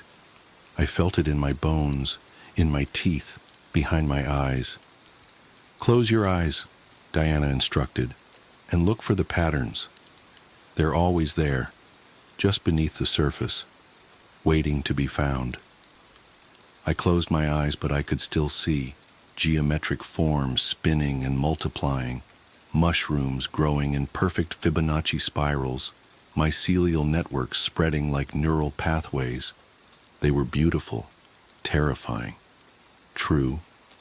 When I opened my eyes again, the room was empty except for Diana. The quality of light suggested hours had passed, though it couldn't have been more than minutes. Could it? "How do you feel?" Diana asked, helping me to my feet. My legs were stiff, as if I'd been sitting for much longer than a morning meditation. I tried to find words for the images still dancing behind my eyes. I saw. Yes, she said. You did. And now you're ready to begin your real work. I stumbled back to my studio, my head swimming with visions. The canvas was waiting for me, but it wasn't blank anymore. The patterns were clear now, impossible to ignore. They wanted to be painted, needed to be painted. I picked up my brush, my beautiful, expensive sable brush, and dipped it in yellow paint that I didn't remember mixing. The bristles writhed against my fingers like tiny tentacles, but that was fine. That was right. They knew what they wanted to paint, and I was just the vehicle. The work poured out of me like fever dreams. I painted mushrooms that grew in impossible geometries, their gills reflecting infinite recursions of themselves. I painted networks of mycelia that spelled out truths in mathematical languages I shouldn't have been able to understand. I painted the yellow fog as it really was, not weather at all, but the visible manifestation of something vast and patient and hungry. I painted until my brushes wore down to nubs, their sable bristles falling out like shed skin. I painted until my fingers bled, and then I painted with that too, because the patterns demanded red now, needed that iron-copper brightness to complete their equations. The bells rang, and I painted their sound. Diana brought me soup that tasted of secrets, and I painted its flavor. Sarah sat with me sometimes, whispering about the truth beneath the truth, and I painted her words in spirals that ate themselves. I don't know how long it's been. Time moves strangely here, measured only by the bells and the growth of mushrooms through the floorboards. Real ones now, not dreams. They glow with their own light just as I knew they would, and their patterns match exactly what I've painted. My newest brush is made from James's hair. He offered it himself after his own work was complete.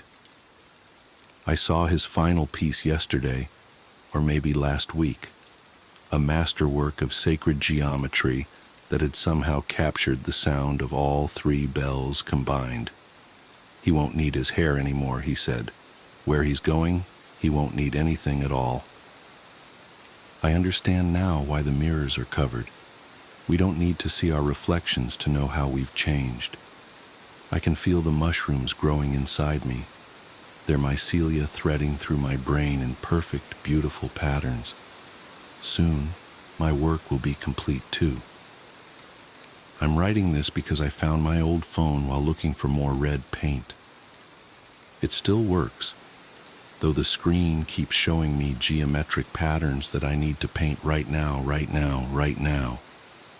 But I wanted to record this first, to explain to whoever finds it why I had to accept the residency, why I had to paint the truth, why we all did. The third bell is ringing. The yellow fog is very thick now, and the mushrooms are so beautiful, geometry made flesh, mathematics made real. Diana says I'm almost ready. One last painting, she says. One final pattern to complete the sequence. I can see it now, growing behind my eyes. It's so perfect, so true. I just need a little more red paint. My students submitted the most disturbing living history project I've ever seen. One of my least favorite parts about being a middle school history teacher is the bullshit living history assignments we give at the end of every school year. Kids are supposed to sit with their grandparents and videotape, voice record, or transcribe their oldest memories for posterity, and for an easy way to bring up their GPA. I have been doing this for 17 years, and when I collected the projects this time around, I assumed they would be as dull, if not duller than usual. This had not been a particularly bright class, so So I went home, poured myself a glass of wine, and prepared for a long night of, I only owned 2 pairs of pants when I was your age, and my brother got beat with a newspaper for hitting a baseball into a neighbor's yard. And of course these projects were peppered with innocent, old person comments that were so horribly sexist and racist you just had to laugh. Now, I had a girl in my class whom I will call Olivia. She was pudgy, quiet, and proved herself a consistent B student.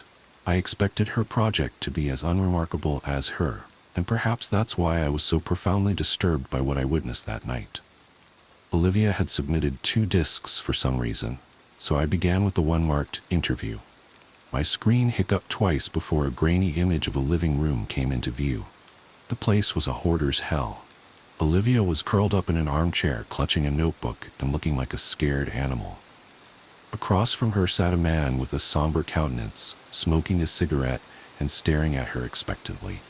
"Go ahead," a woman's voice whispered from behind the camera. Olivia's owlish eyes flashed towards the screen, then back to the man. "I am here with my great-uncle Stephen," she began almost inaudibly. "He is going to tell us about his oldest memories from being in the army." Great-uncle Stephen looked like he'd rather be in a goddamn trench at the moment, but he waited patiently for the questions to begin. Not surprisingly, Olivia read verbatim from the suggested questions sheet I had handed out to the students. He answered her curtly. Once or twice I heard her mother whisper, "Speak up, Olivia," from behind the camera. Typical, boring shit. So I was intrigued when Olivia set down the notebook and asked, "Did you like being in the army?" That was totally off script. Great-uncle Stephen emitted a chain smoker's wheeze. "Nope, glad to get out of my town though. Where did you go?" "Balkans." "Uh-huh," she said. I doubted she knew what the Balkans were, and my suspicion was confirmed when she asked, "Was Balkis very different from here?" "Yes." Mom cleared her throat from behind the camera, perhaps encouraging Great-uncle Stephen to be a little more forthcoming. But Olivia seemed genuinely interested. "Uncle Stephen," she asked, "what is your very worst memory from the army?" The old man crushed his cigarette in the ashtray and then slowly lifted himself out of his chair. "I'll be back," he mumbled. The camera cut off. When the screen flashed back on, everything was the same except Great-uncle Stephen had several pieces of paper in plastic sleeves laid atop all the crap sitting on his coffee table. One he held in his hand. "I was a kid when I enlisted," he said, looking at Olivia. "Your brother's age," he told her. Olivia nodded. "I never saw combat. Both of my deployments were to cities in Eastern Europe that had been destroyed by civil wars. Everything was a mess. I felt like a janitor for fucksa." "Ahem," Mom coughed. Great-uncle Stephen sighed and looked at his paper. "My unit was assigned to a school that had been obliterated by all the violence. Broken windows, caved-in rooms, and for some reason, the part that got to me the most was that the school had been like this for years before we got there. No one had lifted a finger to fix it. I saw kids walk by it on their way to go beg for money or whatever shit they did." The camera dipped towards the floor as I heard Mom whisper harshly at Great-uncle Stephen. I couldn't make out what she was saying, but it wasn't hard to imagine. "Do you want to hear this goddamn story or not?" I heard him bark in response. "Then you better let me tell it how I want." "Mom," Olivia chimed, "please stop interrupting. Are you presenting this in front of the class?" "No, Mom, we're just handing it in to the teacher." "I'm sure he's heard the word shit before." Great-uncle Stephen contributed helpfully. "I wasn't a he, as a matter of fact, but other than that, the statement was accurate." The camera was lifted, and after a couple of blurry focus adjustments, the shot was the same as before. "Ah, I'm talking too much anyway," he grumbled. He lifted the piece of paper in his hand close to his face. "In the basement, I found this letter. I didn't know what it said, but I had a buddy of mine translate it, so I'm going to read it now. And then I'll tell you what I saw in that basement." A chill ran down my spine. Mom zoomed in to Great-uncle Stephen and his letter. His palsied hands trembled as he held up the paper. This is what he read. "Dear Sir, I never loved my country. So many of these skirmishes are born from patriotism, a power struggle for the shards of a once great empire. But I do not care what name my home has on a map. This fighting is senseless, and I stay as far away from it as I can. It was not these attacks and disorganized violence that took the lives of my wife and child. It was illness. Mercifully, it happened quickly for the baby. Nadja suffered for longer. I watched in horror, knowing I could do nothing for them. My only solace is that I was there for them every step of the way. I stopped going to work one day, and no one came after me. I doubt they noticed I was gone. Since the school was simply across a field, visible from my window, it would have been easy to go for a few hours each day and come home quickly to care for them. But what was the point? All I did was clean floors. I was as useless to the world as I was to my family. I tried to take Nadja to the hospital, but the journey was too long and taxing. I brought her home, and she died that night. After Nadja and the baby were gone, well, I don't remember much. I didn't leave my hovel, barely ate and slept, thought many times of taking my own life. Tempting though it was, I felt paralyzed by my own helplessness. The one thing that kept me sane was my radio. I never turned it off once, even though I didn't listen to the words being said. In fact, the channel I got the clearest was in English, I think, which I don't speak a lick of. But the voices, the music, and the true knowledge that life existed beyond this violent city sustained me. I have no idea how long passed before I saw the light of day again. I was dizzy from hunger, so finding food was my priority. My radio came with me, of course. Since I first holed myself up, it has gone everywhere with me. It talks to me as I sleep and as I wake. I don't know what it's saying, but I know I would die without it. Once I had some water and food, it occurred to me that the only thing left to do was go back to work. So I did. The following morning, I simply returned to the school where I was a janitor and got back to work. Nobody made a big deal out of it. Like I said, Nadja had been sick for a long time, and those who worked at the school knew it. I appreciate that no one had pestered me to come back to work during the hardest days of my life. The teachers never said much to me, but we smiled at each other in the halls, and that mutual respect was perhaps the reason I decided to come back at all. The place had gone to the dogs without me, so I simply grabbed my broom and rags from my closet and set to cleaning. Everyone is grateful to have me back, I know. And the best part is that nobody minds my radio. I bring it with me everywhere and keep the volume low enough not to disrupt the students. No one has ever complained. In fact, I suspect they like it. The schoolhouse is not very big, but does require a lot of maintenance. The floors are always sticky and stained, so I spend most of my time mopping. Kids make messes. I guess that's why I'm still in business. Sometimes I have to move things around to make sure I get every spot on the floor beautiful and clean, but I take pride in that. And the repairs. The school always needs tune-ups here and there, and I am happy to help. Some days I'm reconstructing a desk that broke as I whistle along with the radio. Other times I handle more serious structural issues. Days when I have work like this, I feel truly instrumental, like a cog in a larger machine. How could this school survive without me? It took me a long time, but I once again feel that I have purpose. There is a larder behind the school that is full of preserved food. In lieu of payment, I am allowed to take as much food as I need. That arrangement is fine. What would I do with money anyway? I used to bring the food back to my home, just one field away from the school, but when I started sleeping in the basement, no one seemed to notice. This school is special to me, and I cannot leave it unguarded. When I am besieged with memories of my wife and baby, I turn up the volume on the radio to drown out such thoughts. It works for me every time, except this morning. Because this morning, I woke up to dead silence. I frantically examined the radio to see what had happened. I honestly cannot tell you how many days in a row I have been using it. Did it simply live out its life and die naturally? I have spent the entire day trying to fix it. Most of this time I have been crying. I am losing my mind without it. I have given myself until sundown.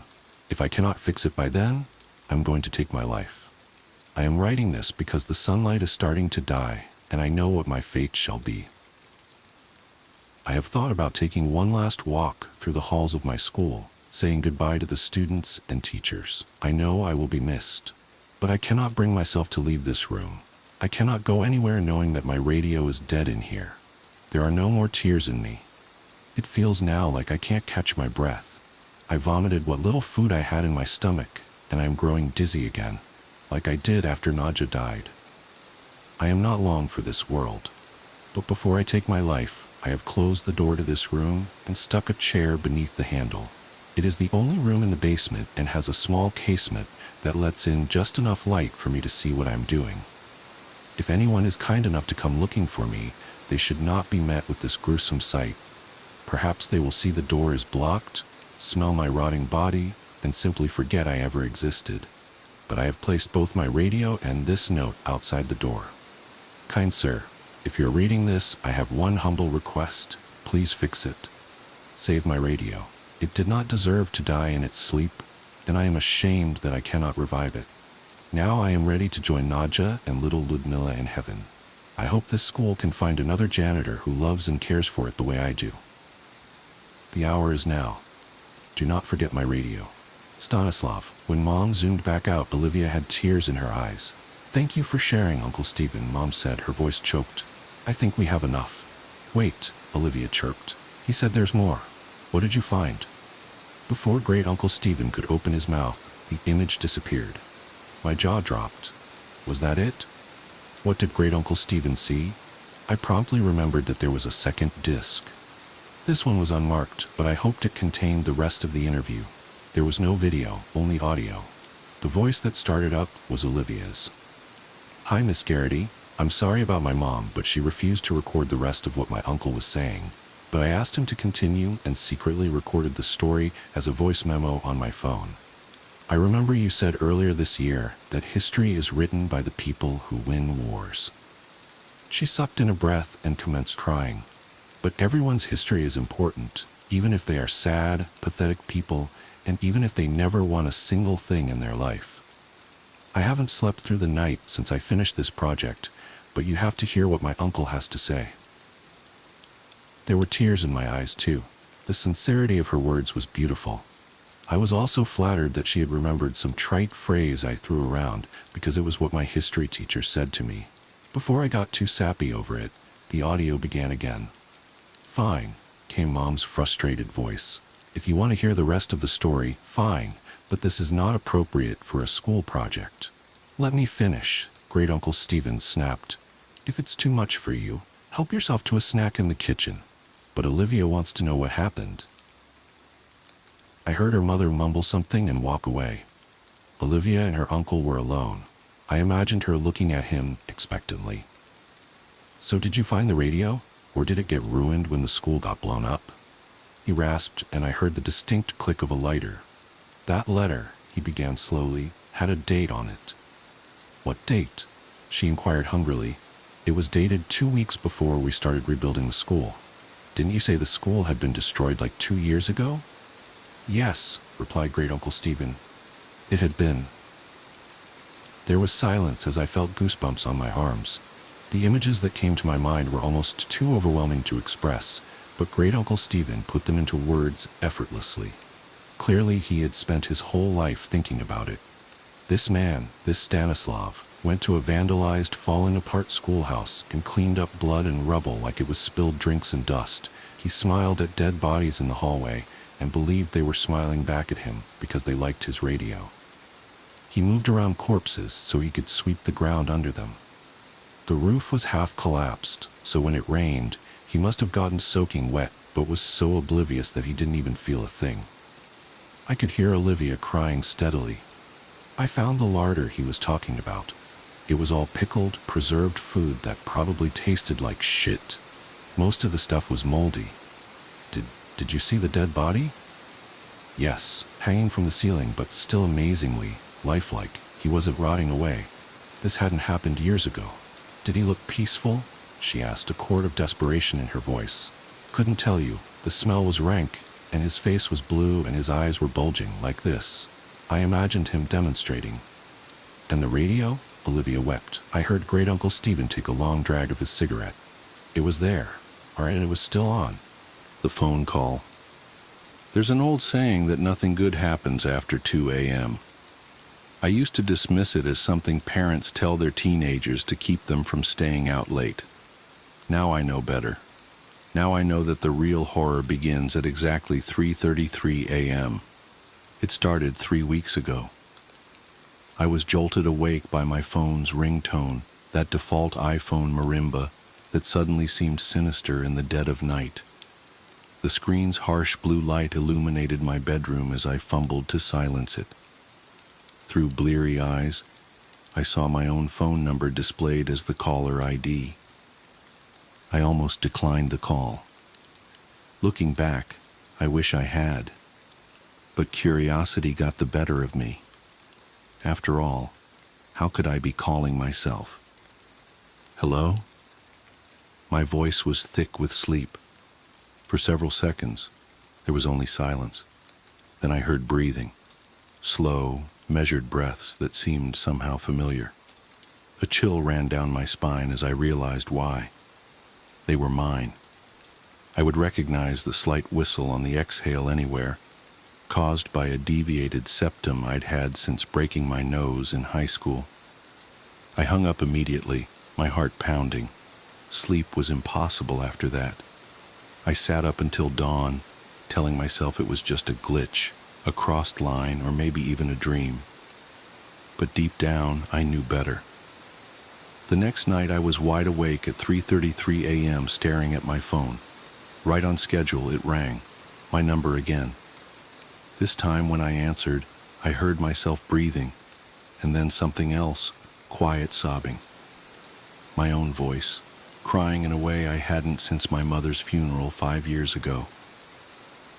It went on like this, night after night, always at 3:33 a.m., always my number, always my voice, doing something different, sometimes whimpering, sometimes humming that lullaby my mother used to sing, sometimes reciting fragments of poems I'd written and never shown anyone, things only I could know.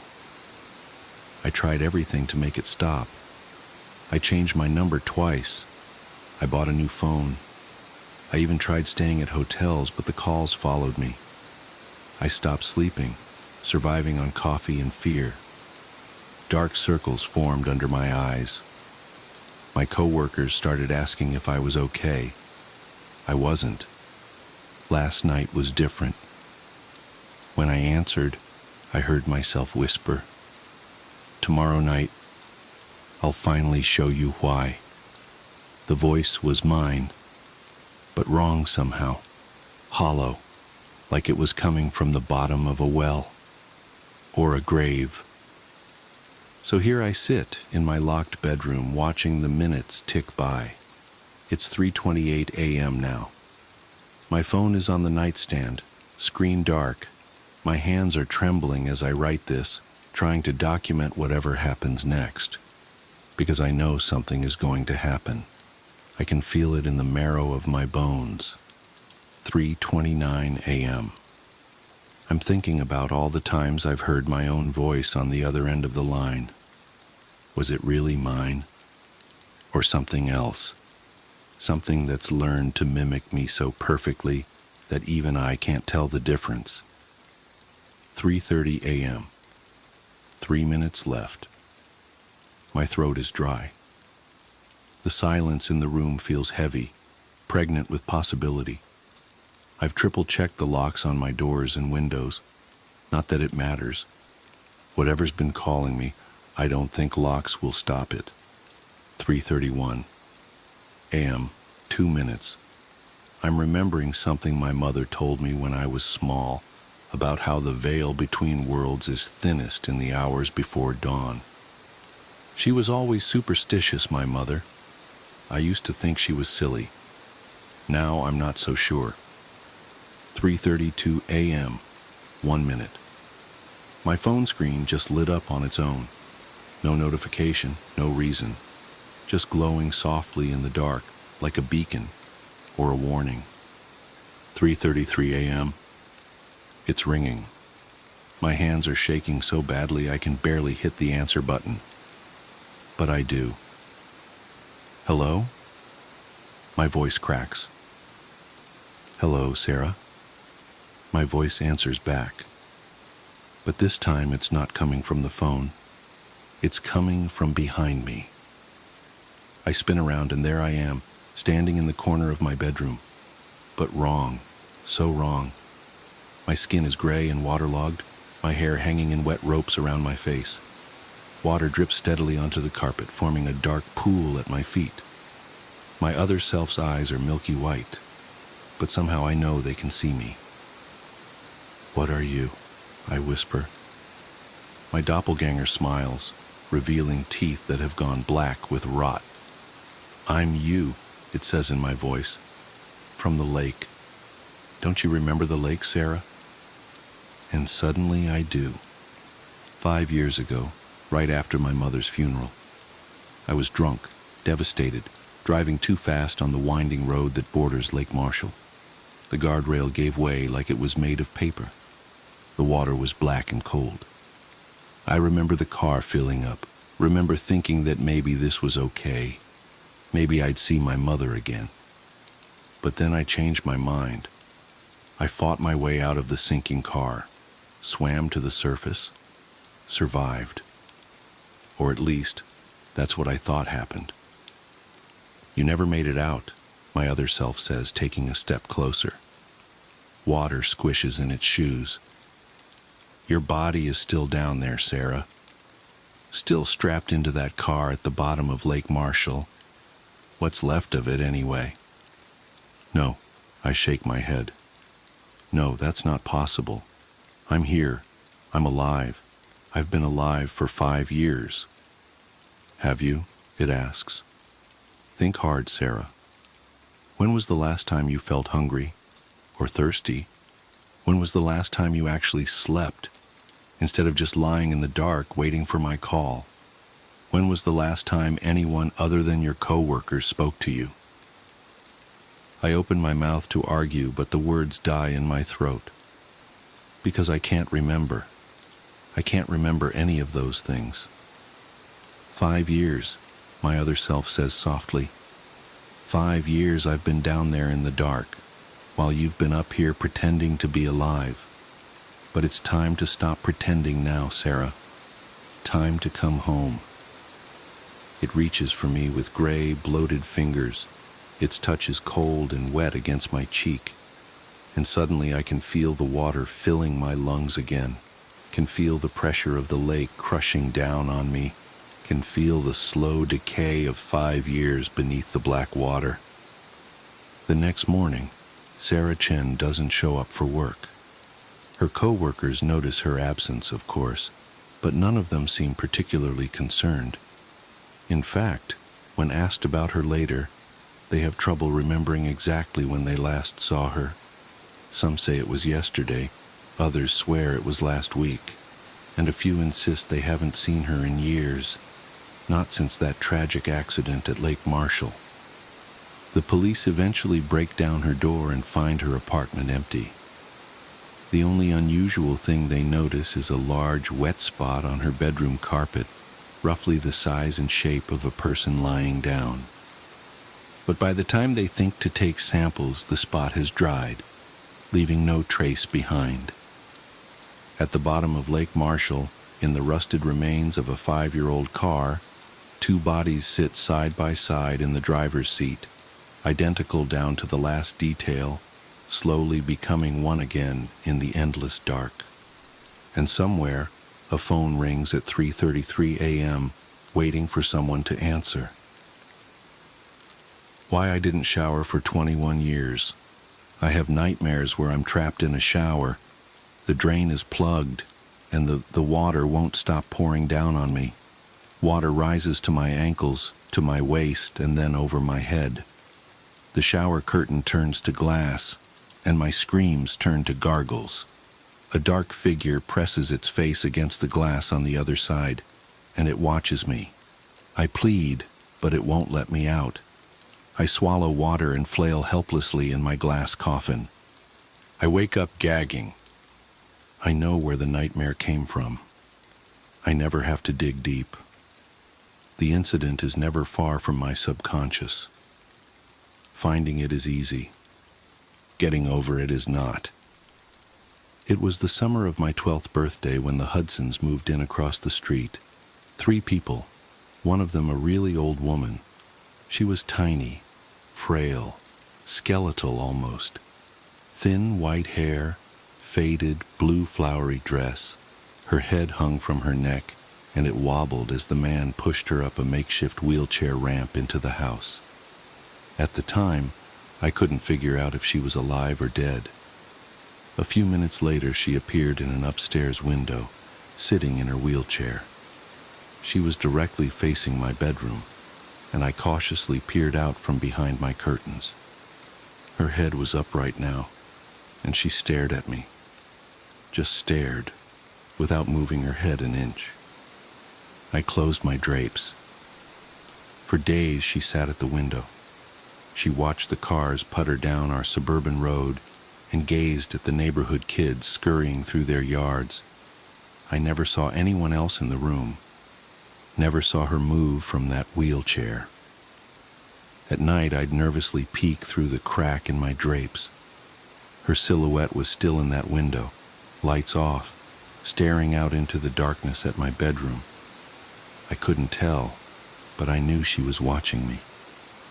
The stories about her cropped up pretty quick amongst my friends in the neighborhood. That she was a witch, that she was just a doll, that she was actually dead. But I knew she wasn't dead. Sure, I never saw her move from that window, not once, and I never saw her head turn, but I felt her eyes move as they studied me. I could feel her watching me. All alone in my bedroom, in the middle of the night with my drapes firmly shut, I'd wake up and shudder. Her eyes were on me, I just knew it. I began sleeping on the floor. The lower I was, the better. Maybe she couldn't see me if I was on the floor. I told my parents that the old woman across the street was creeping me out. I pleaded with them to talk to the Hudsons and ask them to move her to a room without a window. They laughed and told me to let her live out her twilight years in peace. She was just watching the street, they said, and that probably made her feel happy and feel younger. "Are you just going to stick me in a windowless room when I'm an old lady?" My mom laughed. "Remind me to move in with your sister when I'm in a wheelchair." A week later, there was some commotion at the Hudsons. I watched from my bedroom window as the man ran out of the house and opened up the double doors of his van.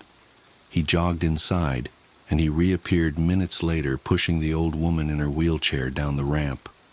She looked frailer than before.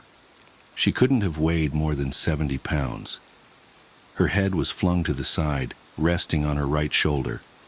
Her body jostled in the wheelchair, but her eyes never left me, watched me the whole time. The man picked her up and placed her in the car.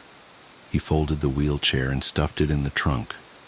He quickly hopped into the driver's seat. The younger woman pounced into the passenger seat, and the man put his foot to the pedal. The old woman's limp head still faced me. It bobbed up and down as the van reversed down the driveway. I studied her face. It was expressionless, emotionless. Her tongue slightly hung from the right side of her mouth, but her eyes were on mine, and they stayed on me. The van accelerated down the street, and it was gone. My parents heard the news that afternoon from other neighbors. The old woman's condition was getting worse, and the Hudsons had taken her to some sort of a home. She wouldn't be coming back. I went straight to my bedroom, and I looked across the street. I smiled. Her window was finally empty. The Hudsons didn't come back the next day. No van. That night, I looked out towards the old woman's window. There was no one there, no wheelchair, but the bedroom light was on. I remember telling my dad I thought it was strange, and he just shrugged and said, "Must be on some sort of timer or something." I woke up in the middle of the night and nervously peered out my bedroom window. That bedroom light was still on. It suddenly flicked off, and I ducked below my window frame. I slowly rose and looked out, expecting to see the silhouette of that tiny skeletal being. I watched for 10 minutes, pinching and straining my eyes. The lights quickly flickered on and then off again. I slept on the floor again, clutching my pillow close. I had a late baseball practice the next evening. When I got home, my house was empty. My parents were at my little sister's softball game. I headed to the shower to rinse off. About 3 minutes into my shower, I felt cold. The hot steam was escaping the bathroom somehow, which didn't make sense because I had shut the door. I wiped the shampoo from my eyes, turned my head, and I heard a strange noise that would haunt me in nightmares for years. The metal rings of the shower curtain being dragged across the shower rod. Someone was slowly opening the curtain. The shampoo stung my eyes, and through the stinging I saw a dark figure behind the curtain. Long, pale, bony fingers gripped the curtain as it slowly opened. I instinctively backed up in the shower, and the curtain opened completely. There stood the old woman. I must have only looked at her for 1, maybe 2 seconds, but at that moment, time stood still. All these years later, I can still draw you a vivid picture of the horrifying image in front of me.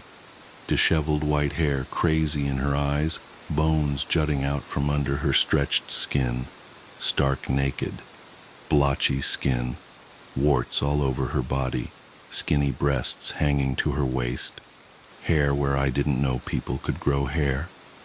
She smiled grotesquely, and I felt the shower tile against my back and the hot water pound my face. In her other hand, the old woman held a letter opener. "August," she mumbled. "August, August, August." I leaped past her, knocking her tiny body to the floor. I ran downstairs, naked and sopping wet. In my panic, I somehow remembered I was nude, and I yanked a pair of shorts out of the hamper in the laundry room, sending the hamper crashing to the floor. I hightailed it on foot down the street, eventually winding up at my friend's house. When the police arrived, they found the old woman, crumpled to a heap in the bathroom. The shower was still running. The policemen were all really nice to me, admiring me for my bravery. I told them what she said to me, "August," and asked if they knew what she could have meant. "It will be August in a few days," one of them shrugged, "and you can never fully understand old and crazy, son." The Hudsons only came to our street once more to retrieve their stuff. The "for sale" sign was up in days. My mom told me they couldn't face the neighbors for what happened. Apparently they had taken the old woman, the man's mother, to a special home downstate. Somehow, some way, the woman managed to escape the home and caught a bus back to our town. It never quite made sense to me. She was so old, so frail, so helpless. She could barely move those weeks she lived in that house. How had she managed to travel hundreds of miles on her own? Anyway, you can imagine what this did to me. I didn't shower for 21 years. I took baths, which I suppose aren't that different. It's still a tub, and it involves hot, soapy water. But a shower, with its closed curtain, water peppering the tub floor and steam climbing the walls, you get lost inside your own head in the shower. Thoughts consume you, and it feels so utterly safe. For a few minutes, you are alone from the world. It's your own private, misty kingdom. But that's what makes the shower dangerous. You're enclosed, vulnerable, naked. You're exposed. I talked to people about it. My parents, a shrink. But mainly I tried to push the incident deep down into places where I couldn't find it. I didn't talk about it with anyone since I was a kid. Life carried on. Besides the baths, I was pretty normal. A few months ago, something inside me clicked. I felt the urge to re-examine the incident. It was almost like a voice in my head was telling me to do it. My head wanted closure. I spent hours online one night trying to track down any information on the Hudsons and the old woman. I finally found what I was looking for, an obituary for the old woman. She had died 4 years ago. Somehow that walking skeleton hadn't checked out for another 15 years. The obituary photo was a black and white picture from when she was a young woman. It was a photo of her and her deceased husband on their wedding day. His name was August, and he looked exactly like me. I closed the browser and stared at my computer desktop for 10 minutes. It finally made more sense why she called me August, why she was obsessed with watching me. Maybe she used to write letters to her husband, and that's why she was clutching the letter opener that night. For a small moment, I felt a little better. Things always feel better when they make more sense. "Honey, is everything okay?" It was my wife. "I think so," I said. I took the first shower I had taken in years that night. I didn't even jump when the curtain rungs dragged across the shower rod and my wife entered. But as she embraced me under the hot water, one question wouldn't leave my head. How come the young woman in that wedding photo looks exactly like my wife? The security camera. The first time I saw my husband's double, I thought it was a glitch. I had just installed our new security system that afternoon, one of those fancy setups with motion detection, night vision, and smartphone connectivity. David thought I was being paranoid, but after the string of break-ins in our neighborhood, I wasn't taking any chances. Besides, as a software engineer who often worked late from home, I liked having eyes on our property when I was alone at night. The cameras had been running for less than 6 hours when my phone buzzed with its first motion alert. 2:01 a.m. I was still awake, catching up on some code reviews in my home office. The notification showed a still from our backyard camera, a dark figure standing motionless in the grass. My heart rate spiked until I recognized David's familiar silhouette. His broad shoulders, the slight slouch he'd developed from years hunched over keyboards, that distinctively messy bedhead I'd tease him about. I figured he must have had trouble sleeping and stepped out for some air. Not totally unusual. He'd been stressed about the upcoming product launch at work. I was about to dismiss the alert when something made me pause. The figure was completely still. Not the natural shifting of weight or subtle movements you'd expect from someone standing outside. Just perfectly, unnaturally motionless. That's when I realized he wasn't looking around the yard or up at the stars. He was staring directly at our second-floor bedroom window. Our bedroom window, where I could see the warm glow of our bedside lamp still burning. The lamp I always left on because David liked having some light when he got up to use the bathroom. A cold weight settled in my stomach. I pulled up the live feed from the indoor security camera I'd installed in our bedroom. There was David, curled up under the covers on his side of the bed, chest rising and falling in the peaceful rhythm of deep sleep. I looked back at the yard camera. The figure was still there, still staring. I closed my laptop and crept upstairs, my bare feet silent on the carpet.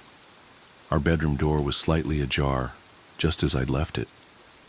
David was exactly as I'd seen on camera, sound asleep, occasionally making the soft whistling sound through his nose that I normally found endearing, but now sent chills down my spine. I crossed to the window on trembling legs. The yard below was empty. I checked the security footage immediately. At exactly 3 a.m., the figure had simply vanished. One frame it was there, the next gone, with no movement in between. I rewound to the beginning of the incident. Same thing. At 2 a.m. sharp, it had appeared instantaneously in the middle of our yard. I barely slept that night, watching David's peaceful face in the lamplight and trying to convince myself I'd seen some kind of technical glitch. But the next night, it happened again, and the next, and the next. Always at exactly 2 a.m. always standing in the exact same spot, always staring at our window with David's face. I started sleeping less and less, spending my nights hunched over my monitors, documenting every detail. The figure never moved, never shifted, never blinked, just stood there, a perfect carbon copy of my husband, staring up at where we slept, with an intensity that made my skin crawl. I tried telling David about it over breakfast that first week. He'd laughed it off, assuming I was joking. When I showed him the footage, he'd frowned and suggested it must be some kind of video artifact or reflection. He promised to stay awake with me the next night to see it in person. But when 2 a.m. came, he was sound asleep despite his promises. No amount of shaking would wake him. I watched in horror as his duplicate appeared in the yard right on schedule, while David slumbered beside me, impossibly heavy in a sleep that seemed more like unconsciousness. That's when the differences started. It was subtle at first. David would wake up groggy and irritable, with no memory of having promised to stay up with me. He'd zone out during conversations, staring blankly into space until I touched his arm or called his name. His appetite changed. He, who had always been a picky eater, suddenly started devouring his food with mechanical efficiency, like he was fueling up rather than enjoying a meal. Then came the physical changes. His skin seemed slightly waxy, especially in the mornings. His movements became more precise, more deliberate, losing the natural clumsiness I'd always found charming. Sometimes I'd catch him standing perfectly still, head cocked at an unnatural angle, like he was listening to something I couldn't hear. But the eyes were the worst. David's eyes had always been a warm brown, crinkled at the corners from his ready smile. Now they seemed darker somehow, flatter, empty. I started documenting these changes too, in an encrypted file on my laptop. I knew how it would sound if I told anyone else, but I couldn't shake the feeling that whatever stood in our yard each night wasn't just watching us. It was studying us, learning, preparing. And David wasn't really David anymore. I began sleeping in my home office, claiming I had too much work to come to bed. I installed more cameras throughout the house, hidden ones David didn't know about. I watched him when he thought he was alone. The way he would practice expressions in mirrors, like an actor rehearsing for a role. The way he would sometimes forget to blink for minutes at a time. The way he would stand in empty rooms, perfectly still, staring at nothing. But it was the footage from last night that finally broke me. I was reviewing the bedroom camera feed from around 5 a.m., just before David usually wakes up. The video quality was poor. There had been a storm, and the power had flickered several times. But I could clearly see David's form under the covers. Then came a power surge, the image distorting with static. When it cleared, the bed was empty. I frantically checked the other cameras. Nothing in the hallway, nothing on the stairs, nothing in the kitchen or living room. David had vanished from our locked and alarmed house without triggering a single motion sensor. Then movement caught my eye on the yard camera. A figure walking slowly back toward the house. David's figure. It moved with that same mechanical precision I'd grown to dread, but now there was something else in its gait. A confidence, a purpose. It looked up directly at the camera, smiled, not David's warm, natural smile, but something that just stretched his lips without touching his eyes. Then it raised one hand and waved, holding up a familiar keychain. My keychain, the one I'd left on my office desk when I'd finally passed out from exhaustion an hour earlier. I'm typing this now from my car, parked outside a 24-hour diner 2 towns over. My hands won't stop shaking, because I know what this means. The thing in my yard, the thing wearing my husband's face. It's not watching anymore. It's done learning, done practicing, done replacing. And now it's coming for me. My phone buzzes, another motion alert. I don't want to look, but I can't help myself.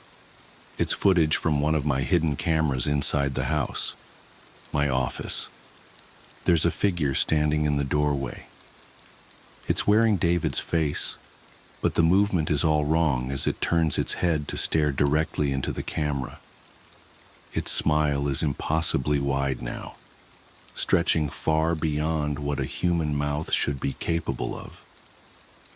In its hand is my laptop, the one I'd left behind in my panic to escape, the one containing all my documentation, all my evidence. As I watch, it waves at the camera with that horrible smile. Then it does something worse. It speaks. "Coming home soon, honey? Don't worry. I'll wait up for you. After all..." The thing wearing my husband's face leans closer to the camera, its features distorting slightly, like melting wax. I never sleep. I throw my phone out the car window, watching it shatter on the asphalt. My hands are shaking so badly I can barely grip the steering wheel, but I force myself to focus.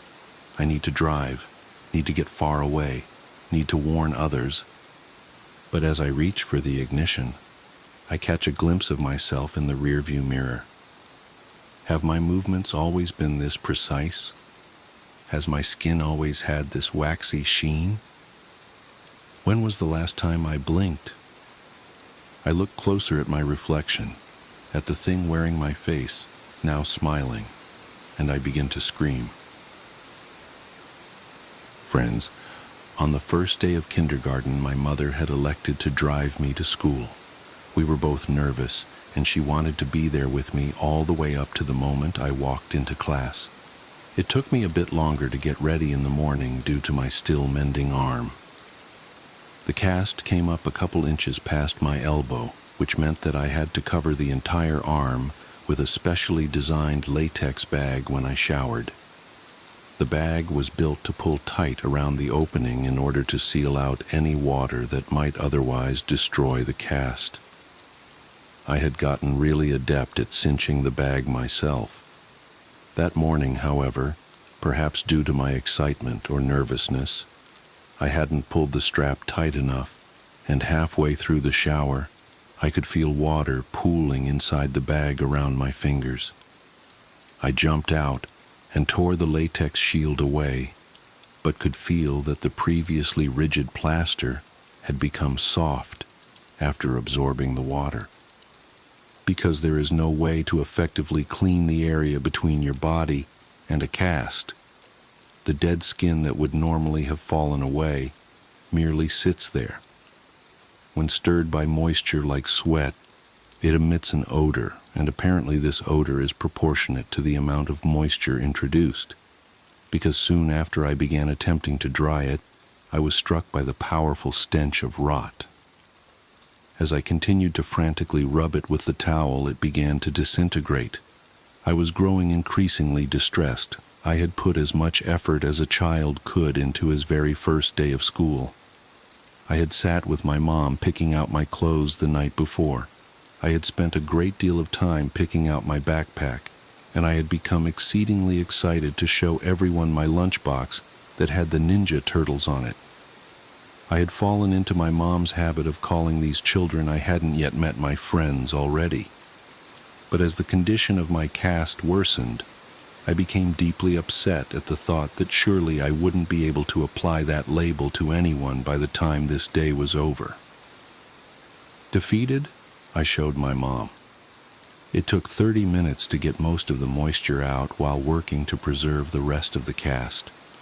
To address the problem of the smell, my mom cut slivers off a bar of soap and slid them down into the cast, and then rubbed the remainder of the soap on the outside in an attempt to cocoon the rancid smell inside of a more pleasant one. By the time we arrived at the school, My classmates were already engaged in their second activity, and I was shoehorned into one of the groups. I wasn't made very clear on what the guidelines of the activity were, and within about 5 minutes I had violated the rules so badly that each member of the group complained to the teacher and asked why I had to be in their group. I had brought a marker to school, hopes that I could collect some signatures or drawings on my cast next to my mother's, and I suddenly felt very foolish for having even put the marker in my pocket that morning. Kindergartners had the lunchroom to themselves at my elementary school, but some of the tables were off limits, so I didn't have to sit alone. I was self-consciously picking at the fraying ends of my cast when a kid sat across from me. "I like your lunchbox," he said. I could tell he was making fun of me, and I grew really angry.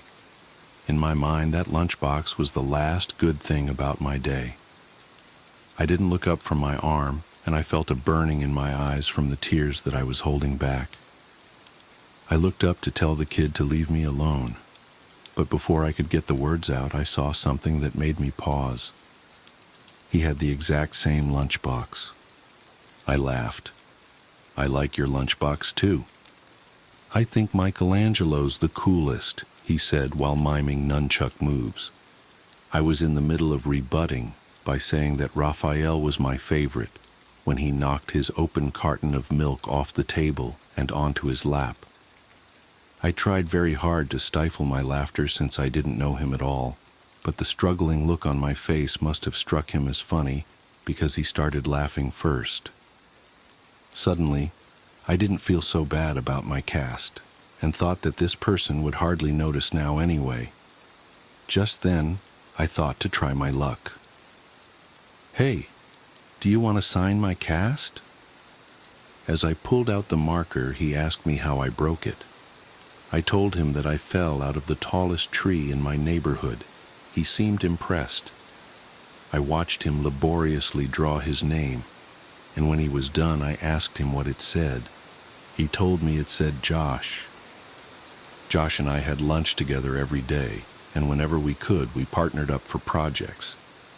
I helped him with his handwriting, and he took the blame when I wrote "fart" on the wall in permanent marker. I would come to know other kids, but I think I knew even then that Josh was my only real friend. Moving a friendship outside of school when you are 5 years old is actually more difficult than most remember. The day we launched our balloons, we had such a good time that I asked Josh if he wanted to come to my house the next day to play. He said he did, and that he'd bring some of his toys.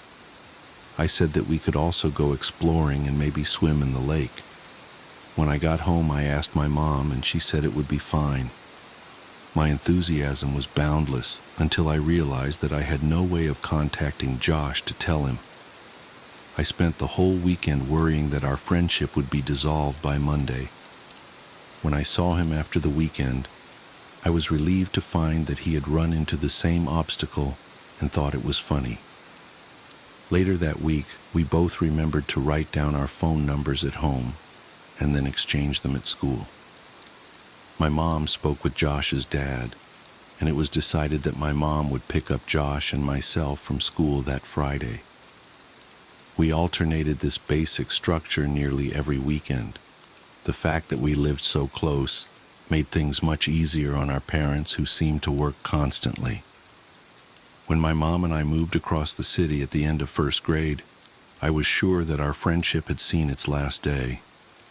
As we drove away from the house I had lived in my whole life, I felt a sadness that I knew wasn't just about a house.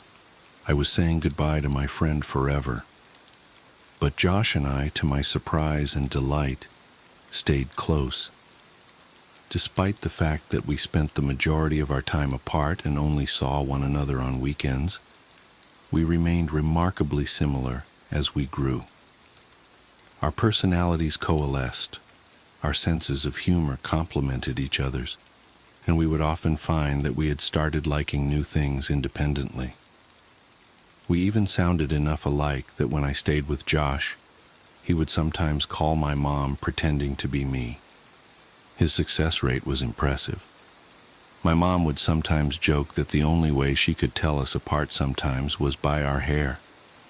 He had straight, dirty blonde hair like his sister, while I had curly, dark brown hair like my mother. One would think that the thing most likely to drive two young friends apart would be what's out of their control. However, I think the catalyst of our gradual disengagement was my insistence that we sneak out to my old house to look for boxes. The next weekend, I invited Josh over to my house, in keeping with our tradition of alternating houses. But he said that he wasn't really feeling up to it. We started seeing progressively less of one another over the next year or so. It had gone from once a week to once a month to once every couple months. For my 12th birthday, my mom threw a party for me. I hadn't made that many friends since we'd moved, so it wasn't a surprise party since my mom had no idea who to invite. I told the handful of kids I'd become acquainted with and called Josh to see if he wanted to come. Originally, he said that he didn't think he could make it, but the day before the party, he called me to say that he'd be there. I was really excited because I hadn't seen him in several months. The party went pretty well. My biggest concern was that Josh and the other kids wouldn't get along, but they seemed to like each other well enough. Josh was surprisingly quiet. He hadn't brought me a gift and apologized for that, but I told him it wasn't a big deal. I was just glad that he was able to make it. I tried to start several conversations with him, but they seemed to keep reaching dead ends. I asked him what was wrong. I told him that I didn't get why things had become so awkward between us. They were never like that before. We used to hang out almost every weekend and talk on the phone every couple days. I asked him what happened to us. He looked up from staring at his shoes and just said, "You left." Just after he said that, my mom yelled in from the other room that it was time to open presents. I forced a smile and walked into the dining room as they sang "Happy Birthday." There were a couple of wrapped boxes and a lot of cards, since most of my extended family lived out of state. Most of the gifts were silly and forgettable, but I remember that Brian gave me a Mighty Max toy shaped like a snake that I kept for years afterwards. My mom was insistent that I open all the cards that had been brought and thank each person who had given one, because several years before on Christmas, I had torn through the wrapping paper and envelopes with such fervor that I had destroyed any possibility of discerning who had sent which gift or what amount of money. We separated the ones that had been sent by mail and the ones that had been brought that day, so my friends wouldn't have to sit through me opening cards from people they had never met. Most of the cards from my friends had a couple dollars in them, and the ones from my family members contained larger bills. One envelope didn't have my name written on it, but it was in the pile, so I opened it. The card had a generic floral pattern on its face, and seemed to be a card that had been received by someone else who was now recycling it for my birthday, because it was actually a little dingy. I actually appreciated the idea that it was a reused card, since I'd always thought that cards were silly. I angled it so that the money wouldn't fall to the floor when I opened it, but the only thing inside was the message that had come printed in the card. "I love you." Whoever had given me this card hadn't written anything in it, but they had circled the message in pencil a couple times. I chuckled a little and said, "Gee, thanks for the awesome card, Mom." She looked at me quizzically and then turned her attention to the card. She told me it wasn't from her and seemed amused as she showed my friends, looking at their faces trying to discern who had played the joke. None of the kids stepped forward, so my mom said, "Don't worry, sweetheart. At least you know now that two people love you."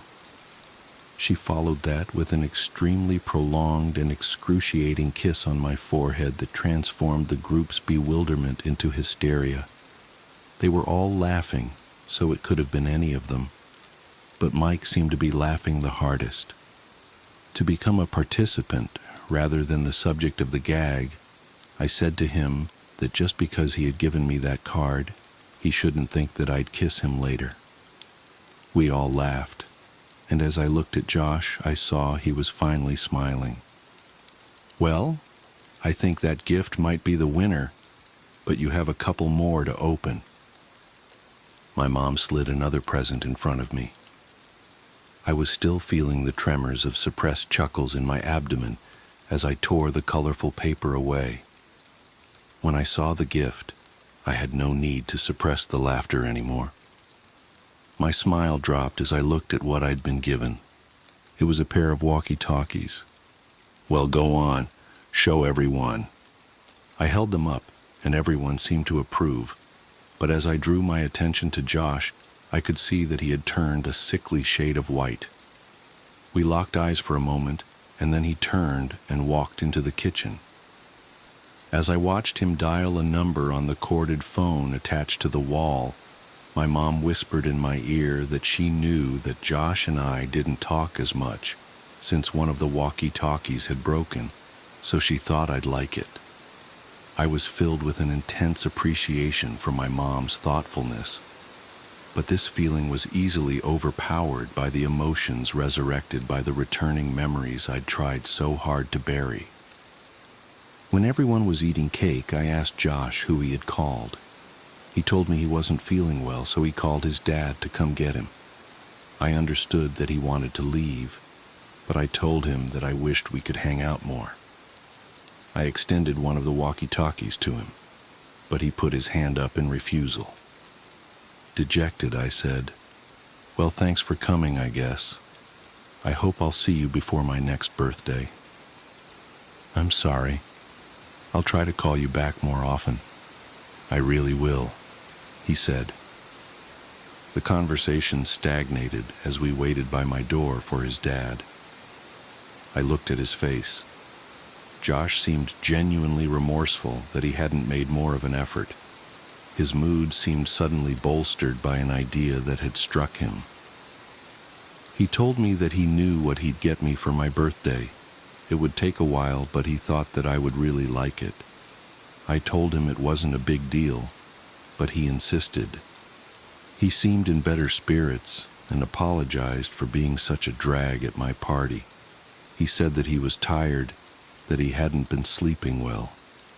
I asked him why that was as he opened the door in response to his dad's honking in the driveway. He turned back toward me and waved goodbye as he answered my question. "I think I've been sleepwalking." That was the last time I saw my friend, and a couple months later he was gone.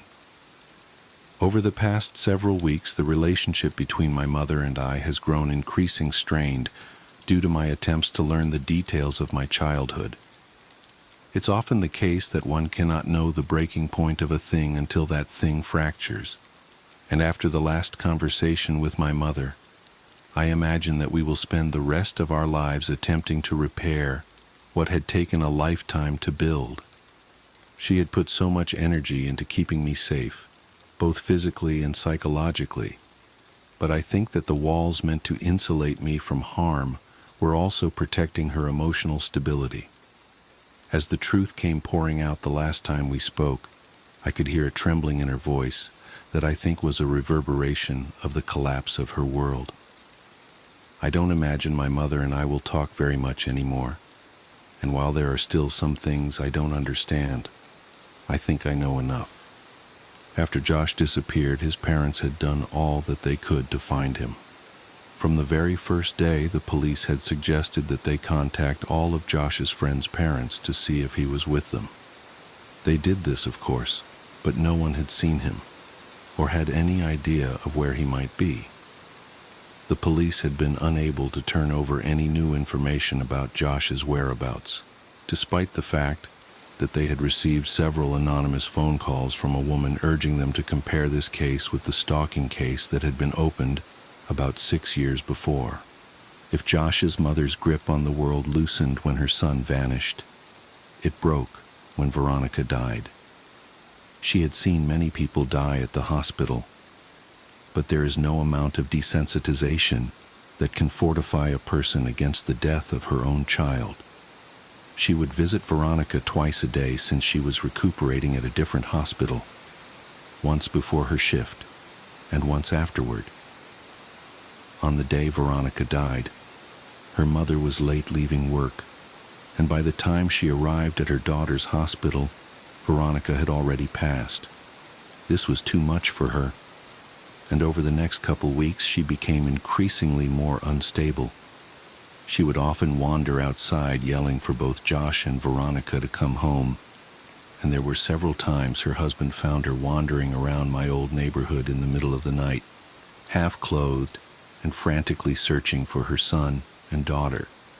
Due to his wife's mental deterioration, Josh's dad could no longer travel for work and began taking construction jobs that were less well-paying, so he could be closer to home. When they began expanding my old neighborhood more about 3 months after Veronica died, Josh's dad applied for every position and was hired. He was qualified to lead the build sites, but he took a job as a laborer helping to build frames and clean up the sites and whatever else was needed. He even took odd jobs that would occasionally come up, mowing lawns, repairing fences, anything that to keep from traveling. They began clearing the woods in the area next to the tributary to transform the land into inhabitable property. Josh's dad was tasked with the responsibility of leveling the recently deforested lot, and this job guaranteed him at least several weeks of work. On the 3rd day, he arrived at a spot that he could not level. Each time he'd drive over it, it would remain lower than all the surrounding land. Frustrated, he got off the machine to survey the area. He was tempted to simply pack more dirt into the depression, but he knew that would only be an aesthetic and temporary solution. He had worked construction for years and knew that root systems from large trees that had been recently cut down would often decompose, leaving weaknesses in the soil that would manifest as weaknesses in the foundations above. He weighed his options and elected to dig a little with a shovel in case the problem was shallow enough to fix without needing a machine that would have to be brought over from another site. And as my mother described where this was, I knew I had been at that spot both before the soil was broken and before it had been filled in. I felt a tightening in my chest. He dug a small hole about 3 feet down until his shovel collided with something hard. He smashed his shovel against it repeatedly in an attempt to gauge the thickness of the root and the density of the network when suddenly his shovel plunged through the resistance. Confused, he dug the hole wider. After about a half hour of excavating, he found himself standing on a brown blanket-covered box about 7 feet long and 4 feet wide. Our minds work to avoid dissonance.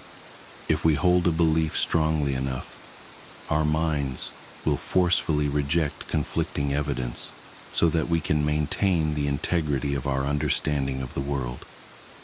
Up until the very next moment, despite what all sense would have indicated, despite the fact that some small but suffocated part of him understood what was supporting his weight, this man believed, he knew, his son was still alive. My mom received a call at 6 p.m. She knew who it was, but she couldn't understand what he was saying. But what she did comprehend made her leave immediately. "Down here. Now. Son. Please, God." When she arrived, she found Josh's dad sitting perfectly still with his back to the hole. He was holding the shovel so tightly it seemed that it might snap, and he was staring straight ahead with eyes that looked as lifeless as a shark's. He wouldn't respond to any of her words, and only reacted when she tried to gently take the shovel from him. He dragged his eyes slowly to hers and just said, "I don't understand." He repeated this as if he had forgotten all other words, and my mother could hear him still muttering it as she walked past him to look in the hole. She told me she wished she had gouged her eyes out before she faced downward into that crater. And I told her that I knew what she was about to say and that she need not continue. I looked at her face, and it was expressing a look of such intense despair that it caused my stomach to turn. I realized that she had known of this for almost 10 years and was hoping that she'd never have to tell me. As a result, she never came up with a proper arrangement of words to describe what she saw, and as I sit here, I'm met with the same difficulty of articulation. Josh was dead. His face was sunken in and contorted in such a way that it was as if the misery and hopelessness of all the world had been transferred to it. The assaulting smell of decay rose from the crypt, and my mother had to cover her nose and mouth to keep from vomiting. His skin was cracked, almost crocodilian, and a stream of blood that had followed these lines had dried on his face after pooling and staining the wood around his head. His eyes lay half-lidded, facing straight up. She said by the look of him he had not been long dead, and thus time had not brought the mercy of degradation to erase the pain and terror that was now etched into his face. She said it was as if he had fixed his gaze right on her, his open mouth offering an all-too-late plea for help. The rest of his body, however, wasn't visible. Someone else was covering it. He was large and lay face down on top of Josh, and as my mother's mind stretched itself to take in what her eyes were attempting to tell her, she became aware of the significance of the way in which he laid. He was holding Josh. Their legs lay frozen by death, but entangled like vines in some lush tropical forest. One arm rested under Josh's neck, only to wrap around his body so that they might lay closer still. As the sun passed through the trees, its light became reflected by something pinned to Josh's shirt. My mother stooped to one knee and raised the collar of her shirt over her nose so that she might block out the smell. When she saw what had caught the sun, her legs abandoned her, and she nearly fell into the tomb. It was a picture. It was a picture of me as a child. She staggered backwards, gasping and trembling, and collided with Josh's father, who still sat facing away from the hole. She understood why he had called her, but she could not bring herself to tell him what she had kept from everyone for all these years. Josh's family never knew about the night I had woken up in the woods. She knew now that she should have told them, but to tell him now would help nothing. As she sat there resting her back against Josh's dad's, he spoke. "I can't tell my wife. I can't tell her that our little boy—" His speech staggered in fits as he pressed his wet face into his dirt-caked hands. She couldn't bear it. After a moment he stood up, still shuddering, and lumbered toward the grave. With a final sob, he stepped down into the coffin. Josh's dad was a big man, but not as big as the man in the box. He grabbed the back of the man's collar and pulled hard. It was as if he intended to throw the man out of the grave in a singular motion, but the collar ripped and the body fell back down on top of his son. "You motherfucker!"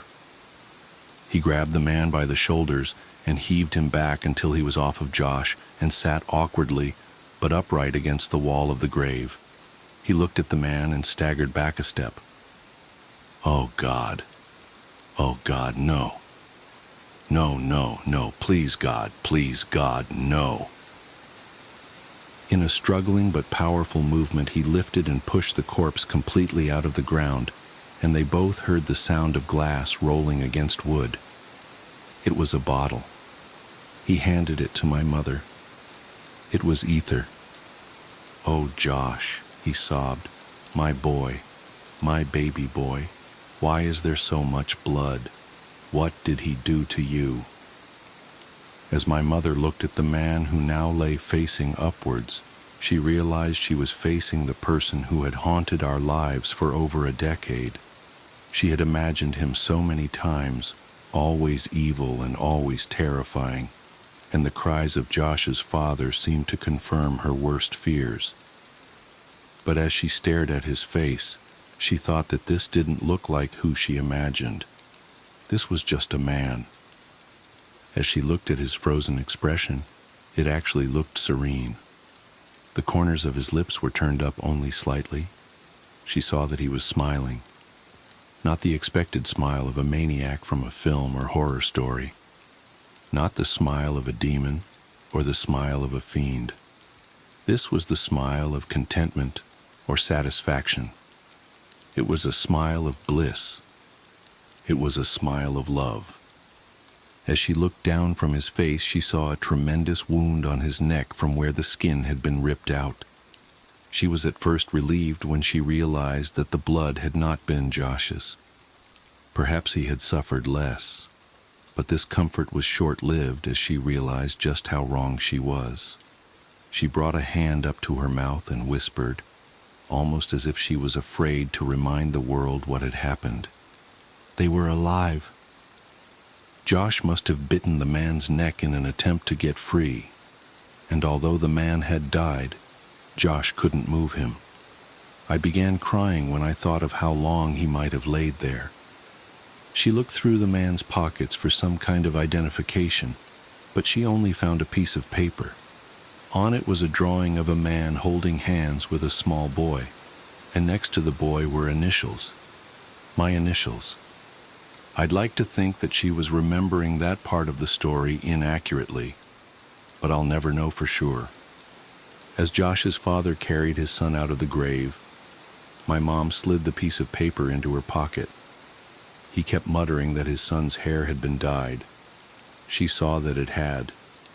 It was now dark brown, and she noticed that he was dressed oddly. His clothes were all far too small. After Josh's dad delicately laid his boy on the soft dirt, he began gently pressing his hands against his son's pants to feel his pockets. He heard a crinkle. Carefully, he retrieved a folded piece of paper from Josh's pocket. He looked at it but was vexed. Absently, he handed it to my mother, but she didn't recognize it either. I asked her what it was. She told me it was a map, and I felt my heart shatter. He was finishing the map. That must have been his idea for my birthday present. I found myself strangely hoping that he hadn't been taken while expanding it, as if that would somehow matter now. She heard Josh's father grunt and looked to see him pushing the man's body back into the ground. As he walked back toward the machine that had found this spot for him, he put his hand on a canister of gasoline and paused with his back toward my mother. "You should go." "I'm so sorry." "It's not your fault. I did this." "You can't think like that. There was nothing." He interjected flatly, almost with no emotion at all. "About a month ago, a guy approached me as I was cleaning up the site on the new development a block over. He asked me if I wanted to make some extra money, and because my wife's not working right now, I accepted. He told me that some kids had dug a bunch of holes on his property, and he offered me $100 to fill them in. He said that he wanted to take some pictures for the insurance company first, but if I came back after 5 p.m. the next day, that would be fine. I thought this guy was a sucker since I knew clearing that lot was coming up, so someone would have had to do it anyway. But I needed the money, so I agreed. I didn't think he even had $100, but he put the bill in my hand, and I did the job the next day.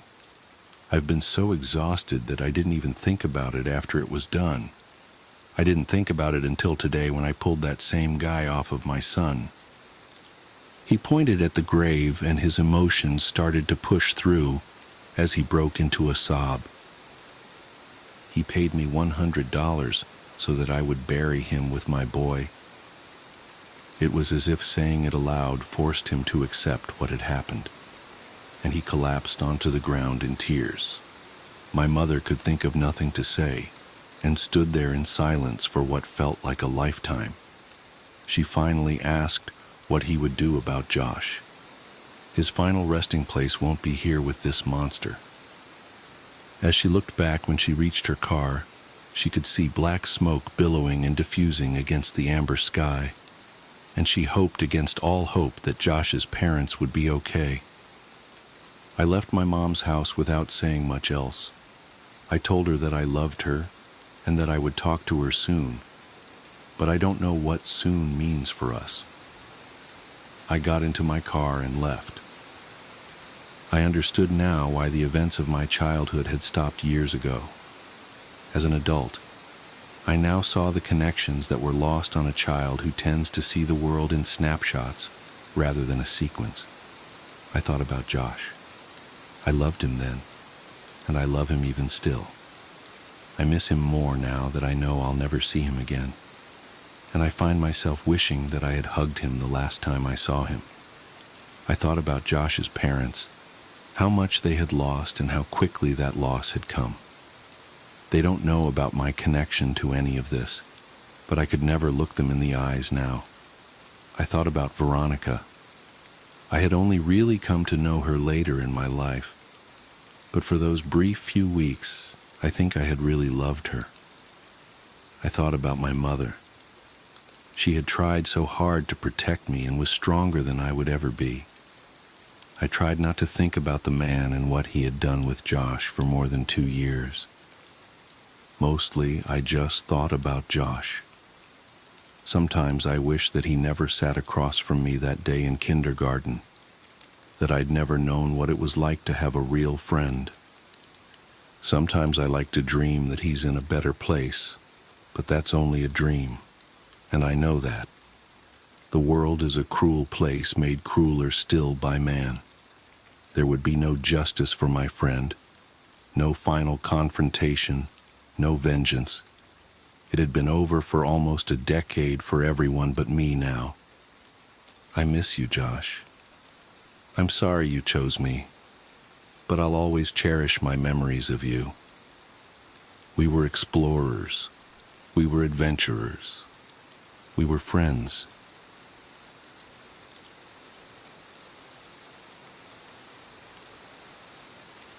Uncle Jerry's Family Fun Zone. I didn't know Will could draw. I remember thinking as my friend's hand quickly moved across the page. And then I looked more closely at Will's impromptu sketch, and I immediately regretted it. I tried to unsee it. I shifted my attention to other things around me, anything at all that wasn't ink on the page. The blur of Will's hand, the beads of sweat gathering at his temples, the gentle autumn breeze creeping through the crack of the window. Don't look at the page, just don't look at it. But I knew I had to, so I looked, and it was worse than I expected. Much worse. Will had sketched a near-carbon copy of those wartime Uncle Sam posters, except not quite. The suit was there. Bow tie, check. But no Uncle Sam head. The Uncle Sam body had the head of a goat. The animal flashed a welcoming, toothy smile. A hoof pointed at me, nearly coming right out of the page, but it didn't want me to join the U.S. Army. No, this goat-headed creature had something else in mind. I want your kids. Under that declaration, in slightly smaller letters, it read, "At Uncle Jerry's Family Fun Zone. Opening soon." I'd never heard of Uncle Jerry's Family Fun Zone before yesterday. The place, I quickly learned, played host to a significant moment in Will's childhood. And although I'd been good friends with him for 15 years, he'd never told me the story. But today, he'd opened up. I wasn't trying to reopen any wounds from his past.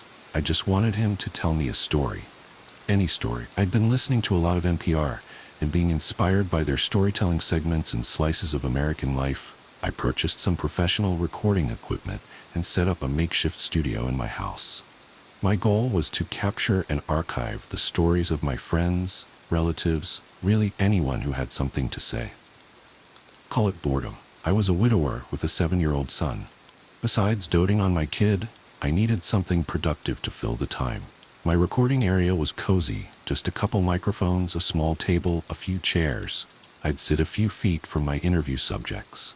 The intimacy would induce real honesty and emotion. That was the plan, and it worked a little too well.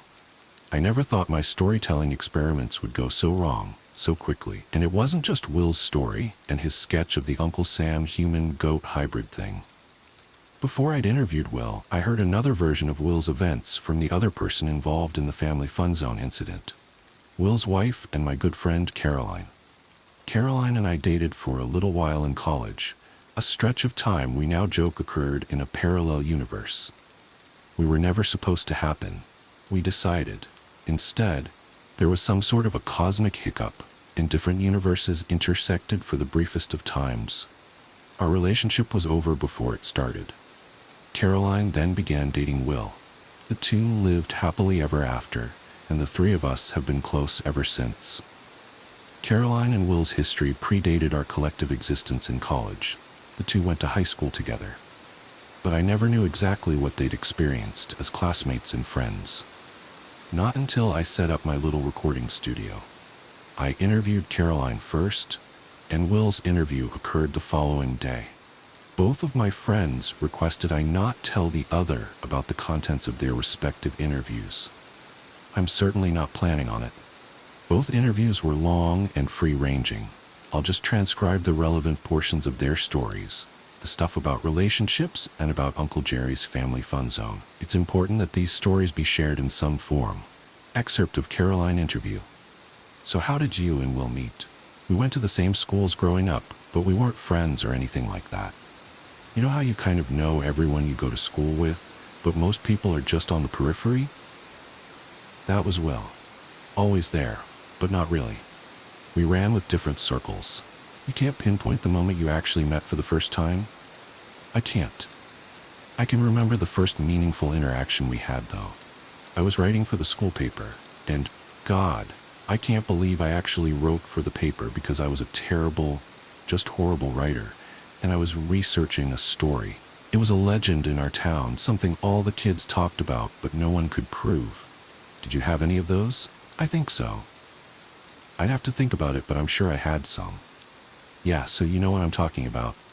One of those, my brother's friend's mechanic had this experience type thing. It was pretty famous growing up where we did.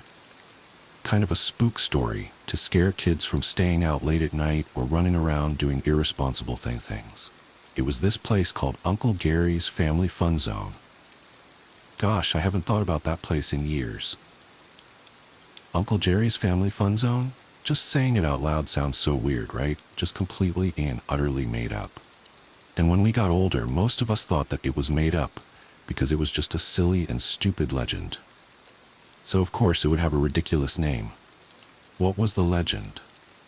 It's been so long.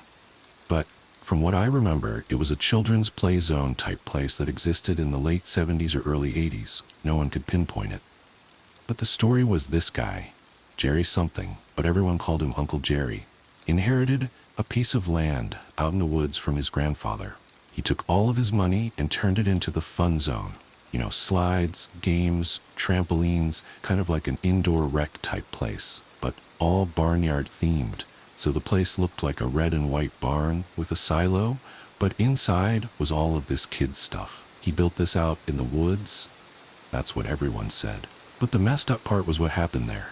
Apparently like 30 some years ago, the kid slid down the slide and just vanished into the ball pit, like there was no trace of him. I think he was only 4, maybe 5. I can't remember for sure.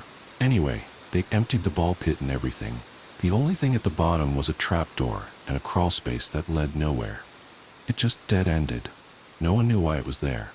But yeah, the kid vanished, the town freaked, Jerry split, and the place shut down. And that really happened? Every kid in town believed it. The story was that it was some sort of a hellhole that sucked down small children, that it needed to be fed. Like it swallowed up that kid, and if anyone went near the place, it would swallow you up too. Don't explore too far from home or you'll stumble across Uncle Jerry's. But you get past middle school and you think it's all bullshit. Was it bullshit? You said you were writing a story about it for the newspaper and you met Will? Yeah. So I decided to write about Uncle Gary's, and Will heard about it.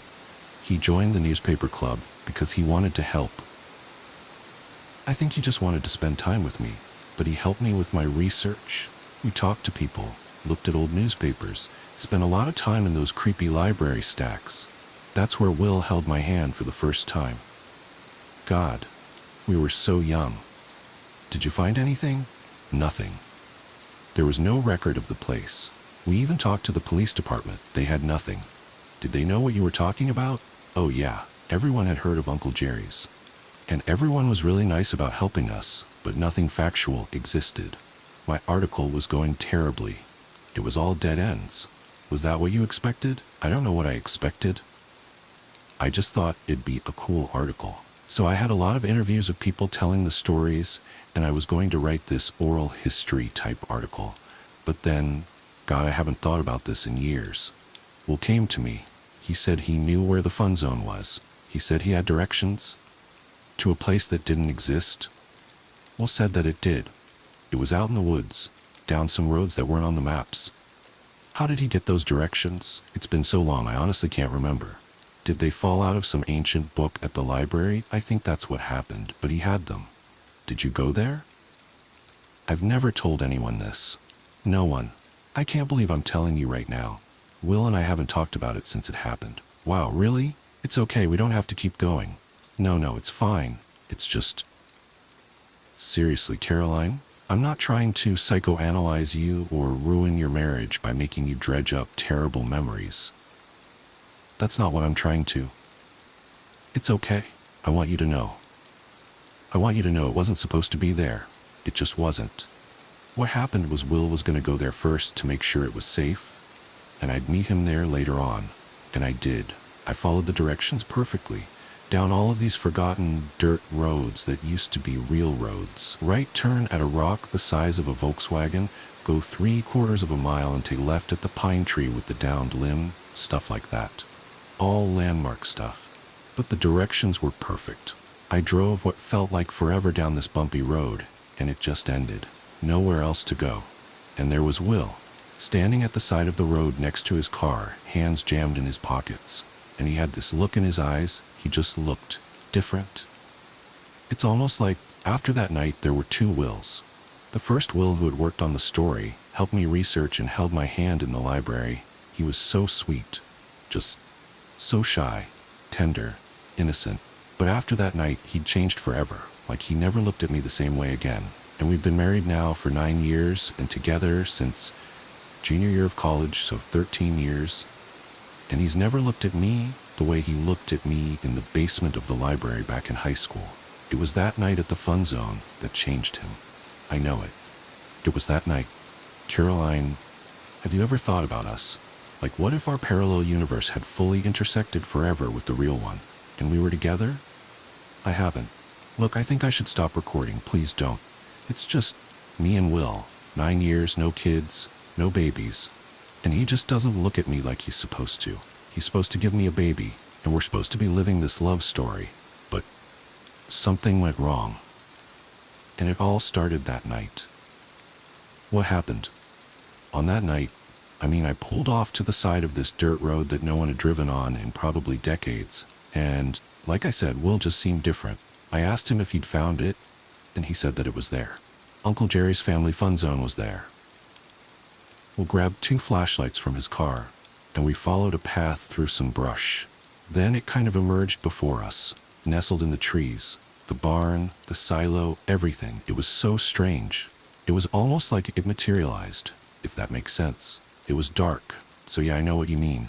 And there was this picket fence around the place, and each board was painted either yellow, green, or light purple, and it held up better than it should have. The paint should have completely peeled off, or maybe the whole thing should have fallen down, but it was in good shape.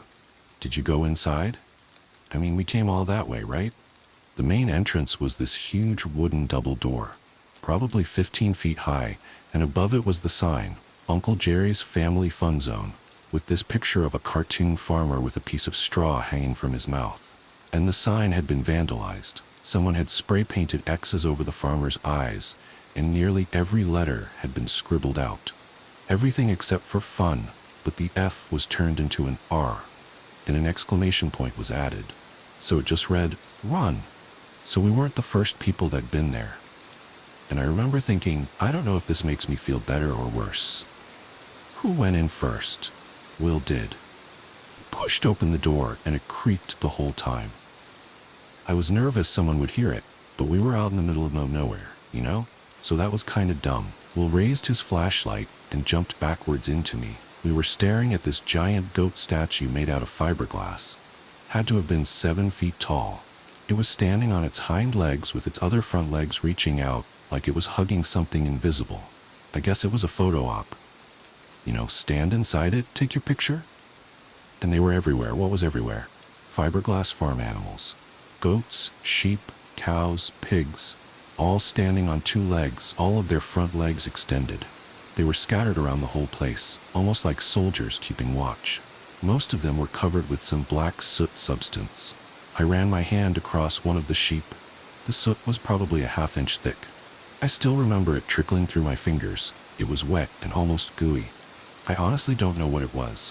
What else was inside? Slides. They were everywhere. Slides, jungle gyms, swinging bridges, a basketball court. We crept around for I don't know how long, just not believing it was real. And it was just so dark and utterly silent. We got turned around so many times. It was like we were going deeper and deeper, and I know this doesn't make sense, but it felt like we walked longer than we should have. Like the place was bigger on the inside than it looked on the outside. At one point, I remember looking back at Will and saying, "It's like a maze in here." And right at that moment, we almost ran into a sign that said, "Uncle Jerry's Amazing Cornstalk Maze."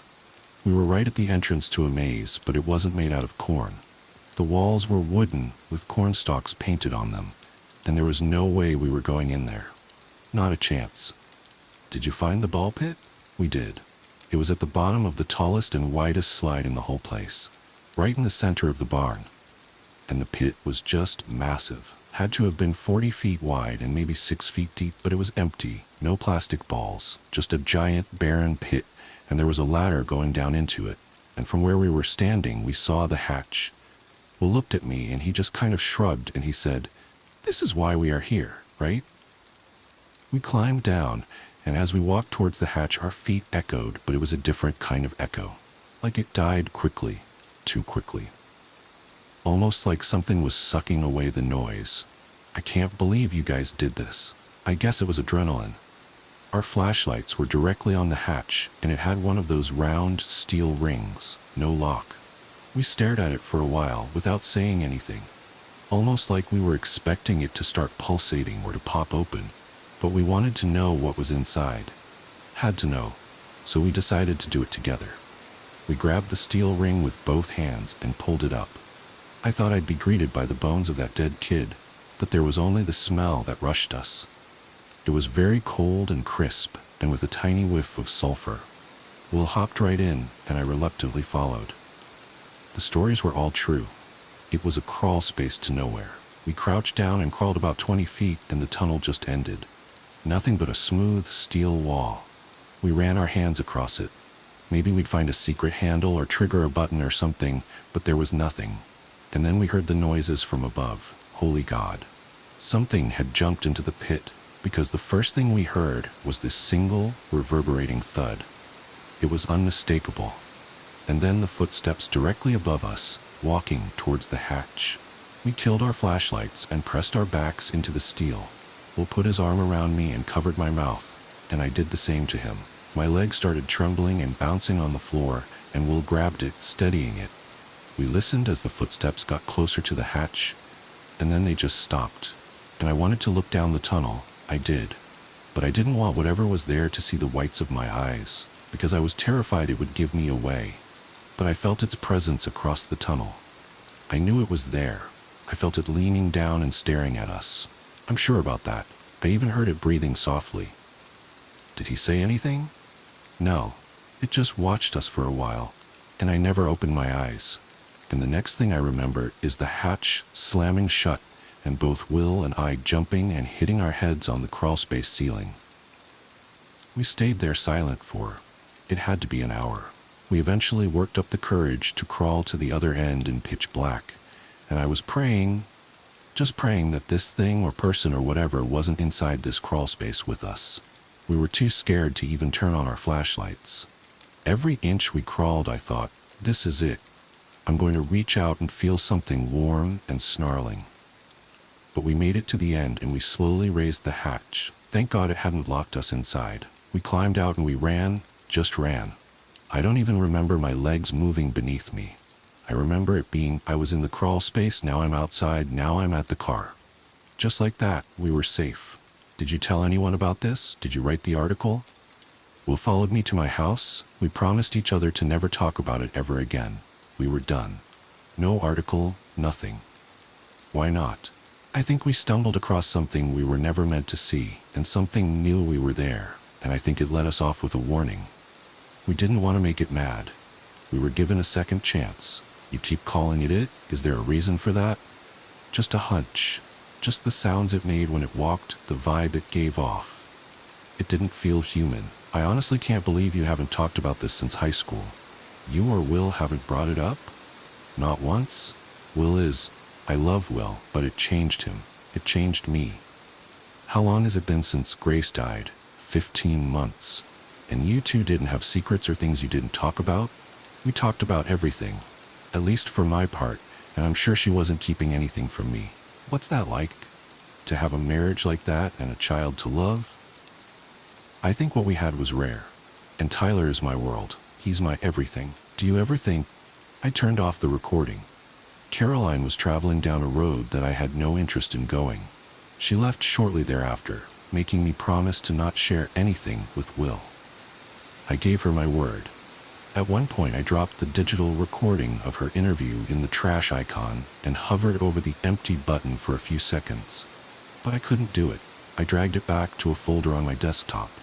Will came by the next day for his interview. It began plainly enough. The first 20 minutes focused on his grade school years, his baseball playing days in college, and his love of 80s action movies. Nothing revelatory, nothing deep. That quickly changed. The interview direction veered towards love and marriage. I tried to avoid it, but it came up organically. Will hesitated, contemplating. I'd hoped we'd detour right around it, but he looked at me sharply in the eyes and said, "Have you ever heard of Uncle Jerry's Family Fun Zone?" I lied, and I told him that I hadn't. He grabbed a sheet of paper from my desk and sketched out the Uncle Sam-type flyer for that cursed children's fun zone. That's where this interview excerpt kicks in. Excerpt of Will interview. I was sitting in class. I think it was Spanish. And I look over, and this beautiful girl in the row next to me is furiously scribbling in her notebook. And she's drawing this. Will holds up the sheet of paper. I can't explain it, but I was drawn to it. There was something about it. So I stopped her after class, and I asked her, "What's Uncle Jerry's Family Fun Zone?" Because I'd never heard of the damn place. Was it a place in town? That's the thing. It apparently was some kids' play area type place in the 1970s, and some little kid drowned in a ball pit, if that makes sense. Caroline told me the whole story, saying it was the most famous legend in our town and she was writing a newspaper story about it. But I'd never heard of it. I asked all of my friends, my parents, teachers, and I always got the same response. "What are you talking about?" And that made me more curious. Is this beautiful girl putting me on, or does she have a wild imagination? Because according to Caroline, this legend was as famous as Bigfoot or the Loch Ness Monster or whatever. Are you sure you weren't asking the right people? Google it. You'll find absolutely zero about Uncle Jerry's Family Fun Zone. And if a legend is that famous, wouldn't it have some presence on the internet nowadays? Anything at all? Zero results. That's pretty incredible. And back then it wasn't just people I knew. I joined the newspaper club, mainly out of this incredible fascination to find out more about this girl and why she was obsessed with this legend that didn't exist. And we interviewed dozens of people for the story. Historians, cops, librarians. We got a lot of strange looks. No one had ever heard of Uncle Jerry's, which only made me more curious. Did you guys get together? I know you started dating in college. I didn't know you had a history. Not really. I mean, almost. Caroline had this pull on me that was hard to explain. We were spending a lot of time together, and she was gorgeous and funny and motivated. Man, just motivated to find out more about this Uncle Gary's place, and I liked it. Even when I thought she was maybe a little crazy, I liked it, but she wasn't crazy, so it was real? Here's the thing. We had no clues or leads, and I was just hoping she'd give up. You know, drop the whole thing and we can start dating and doing normal teenage things or whatever. But one night, and shit, I haven't thought about this in forever, I was up late cramming for a test, and I see this bundled up old guy walking down my street. Just kind of putzing along, and the guy looks like he's 200 years old. and he stops at the end of my driveway, reaches into his overcoat, pulls something out, and slips it in my mailbox. And I was like, what the hell is this? I stand up, and he snaps his head and looks right at me. It was freaky, just freaky. I dive down on the floor and don't have the balls to look outside for another 10 minutes. By that point, he was gone. What did he put in the mailbox? I found out in the morning. It was directions, scribbled on a napkin. Weird-ass directions, like drive down this dirt road and look for the tallest tree, then turn right type directions. I immediately knew it had something to do with Uncle Gary's. I just knew it. Did you tell Caroline? Here's the thing, and this will sound terrible, and I can't believe I'm telling someone, but here's what happened. This Uncle Gary's thing had been going on for weeks, and I know I said I liked the fact that Caroline was obsessive over it. But things turned weird quick. She kept coming over to my house to hang out, but she didn't seem too interested in me. She was more interested in my brother, who was 2 at the time. And, God, it's hard to explain. It wasn't like a normal I like playing with your brother thing. It was creepy. The way she looked at him, it was almost like she needed him for something, that she was going to snatch him. Like we'd come home one day and David would be gone, and it was because Caroline took him. Wow. I don't expect you to understand any of this. It doesn't make any sense, but I felt it. I'm telling you, it was real. In my heart, I had this hideous feeling it was all related to this Uncle Gary's family fun zone obsession. I thought Caroline was looking for this place and was going to offer up my brother as some form of a sacrifice. Just saying it sounds so messed up. You probably think I'm yanking your chain. I mean, this is my wife we're talking about here. This is Caroline. It's fine. You don't sound like you're lying. I wouldn't. Not about this. Did you tell anyone? No. They'd probably think I was the crazy one. The whole thing was insane beyond belief, but I had to know what she was up to. So here's what I did. I told Caroline I'd found directions to Uncle Gary's. Told her they had been folded up in some library book about the town's history or something. I gave her directions to the place, and I told her I'd check it out first. But here's the thing. I gave her the wrong directions. What do you mean? I made them up. Wrote down a bunch of gibberish. They led miles outside of town in the opposite direction. And then I followed my directions, the ones the old man left me, and they led me right to it. It was real. This Uncle Jerry's place, it was real, man. It made no sense. And then Caroline showed up, with the wrong directions. I'll never forget it. Seeing her car pull up, she should have been 40 miles away. But here she was. And that's when I knew. There was something wrong about her. Something wrong about that old man. Something wrong about that place. It was like Caroline was magnetically drawn to it. Uncle Jerry's family fun zone. Like it exists because she believes it exists. I decided at that moment that there was some form of evil forces in the world that I would never understand. Never. And Caroline was wrapped up in it. How was the place real? Like I said, it didn't make any sense. Nothing did. We even explored the place for a while and it was, Christ, it feels like I'm going back there right now. And I never wanted to go back. Never. That musty smell, those animals that towered over us like monsters.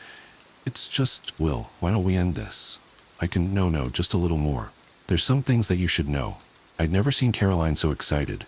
Still haven't. I swear she was bouncing around that place. Wanted to explore every inch. She even pulled me into some horrifying corn maze I thought we'd never get out of. And then we found it. We found the place where that kid had disappeared. Caroline pulled open this hatch in this enormous, empty ball pit, and we wiggled through this crawl space that dead-ended. And then we heard something. Someone else was inside the barn. We heard its footsteps above us, and it was stomping around. I thought, maybe it was the old man, because who else would know we were here? Was it the old man? It wasn't. No way. We were huddled up at the end of the crawl space, and my legs were shaking so bad I thought they would spring free from my body. Caroline held them down for me. She was so calm, just so calm. The hatch opened, and in the dark I saw this figure kind of lean down. It definitely wasn't the old man. It was too skinny. It couldn't have been a person. It just couldn't. So we stared at it from across this crawl space, and at one point I turned to look at Caroline, and she was watching this thing with this little grin on her face. And that thing kept right on looking and breathing, and then, all of a sudden, it kind of sniffed the air, like it was smelling us. And the voice, God, I'll never forget it. It was this voice that was deep and raspy and terrible all at the same time. It said, "Not young enough." Then it slammed down the hatch, and it was gone. We waited a while, and when we thought it was safe, we ran back to our cars. Will, if I thought that we'd talk about this, I wouldn't have asked you to do this. I mean it. I never intended for it to be like this. It's fine. It's just someone needed to know. I'm just glad it's you. If I can ask, and if you don't want to answer, that's totally fine. Why are you with her? Why are you married to Caroline? Because someone had to marry her, and it had to be me. Does that make sense?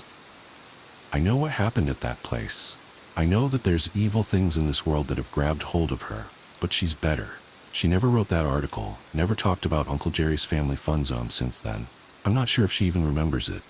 Maybe the evil is gone. It could be gone forever, but I'm always waiting for it to come back. And that's why, I'll tell you this, but this goes to the grave. Yeah? Yeah.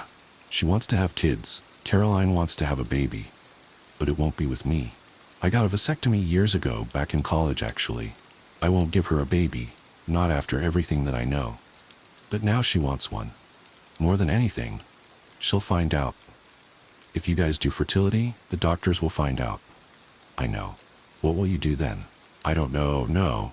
My original hunch about my interview experiment was correct. There was just something about the microphones and tight space that elicits honesty. What I experienced with Caroline and Will was the rarest forms of honesty, an honesty I hope to never ever experience again. I wanted to rid myself of the entire situation. Even having the audio files just felt wrong, like I was allowing evil to fester. But then I remembered what Will told me. Someone needs to know.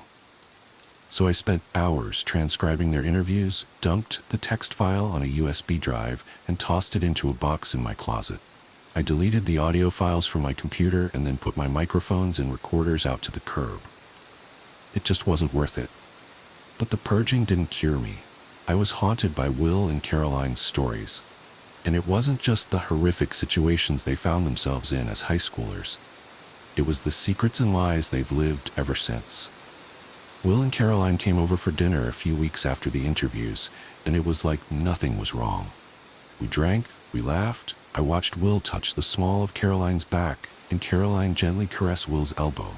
It all seemed so frighteningly normal, but I knew what they were living with, and it terrified me. The next day, the doorbell rang. It was Caroline. She'd left her sweater at my place and was here to pick it up. It was my first time being alone with her since the interview. I was worried she'd bring up Uncle Jerry's family fun zone, or wanting to have a baby, or she'd again gently broach the topic of me and her, and what could have been, or what could be. I just wasn't sure.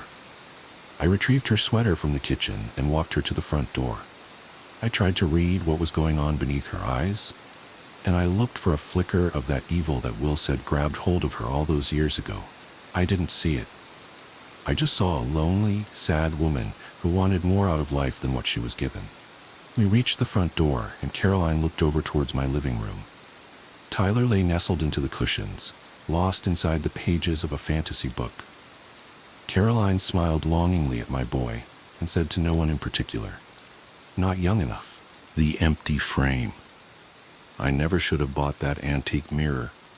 The elderly woman at the estate sale seemed almost desperate to get rid of it, practically pushing it into my hands while rambling about family heirlooms and traditions.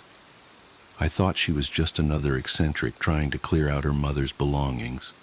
The ornate silver frame was exactly what I needed for my photography studio's vintage aesthetic, and at $20, it was a steal.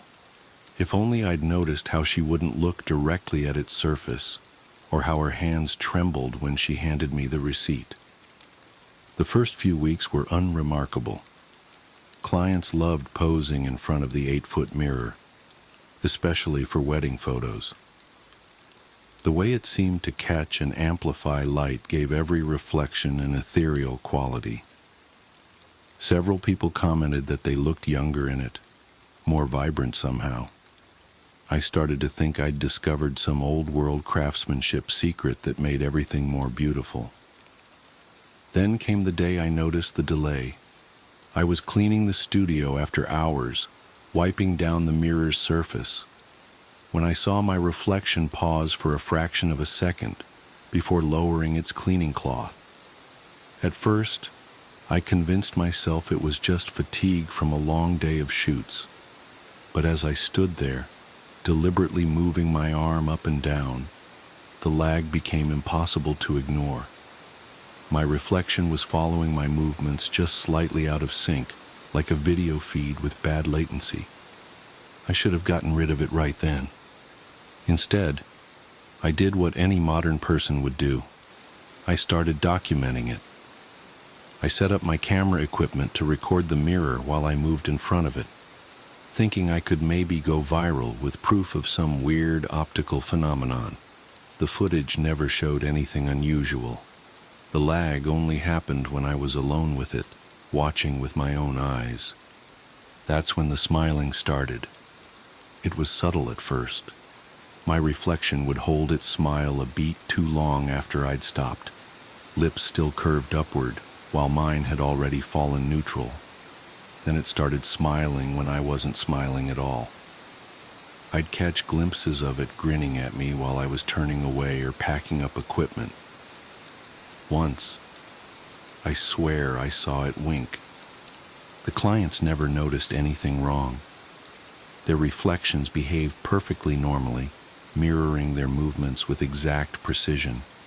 But sometimes, in the background of their shots, I could see my own reflection watching them with that unnaturally wide smile, even though I was behind the camera.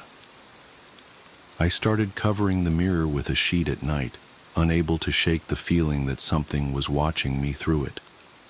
But every morning, no matter how securely I'd fastened it, the sheet would be on the floor. The mirror's surface would be flawless, without a speck of dust, as if someone had just cleaned it. One evening, as I was rushing to finish a wedding album delivery, I noticed something that made my blood run cold. In every single photo that included the mirror, my reflection was standing in a slightly different position than I remembered being in while taking the shot. In some, it was turned toward the camera when I knew I'd been facing the couple. In others, it was closer to the clients than I'd ever stood. And in every single one, it was smiling that horrible, stretched smile. I started having nightmares about my reflection reaching through the glass, its fingers elongating into silver needles as it tried to pull me in. I'd wake up with scratches on my arms that looked like someone had been trying to grab me. The mirror seemed to grow larger in the dark, its frame extending like twisted branches across my studio walls. Things came to a head during a senior portrait session. The girl was posing in front of the mirror when she suddenly screamed. When I rushed over, she was shaking, pointing at the reflection. "Your eyes," she kept saying. "Your eyes were all wrong." I apologized profusely, blamed it on weird lighting, and offered her a full refund. After she left, I finally worked up the courage to really look at my reflection. For a long moment, nothing seemed amiss. Then it tilted its head at an impossible angle, and I saw what the girl had meant about the eyes. They were silver, like the mirror's frame, and they were looking at me with an intelligence that was definitely not my own. That night, I decided the mirror had to go. I called a friend to help me move it, not wanting to face it alone anymore. But when Jake arrived, he walked right past it without seeing it. When I pointed to the massive frame, he looked confused, asking if I was feeling okay. To him, there was nothing but an empty wall. I reached out to touch the mirror's surface, and for the first time, my reflection didn't mimic me.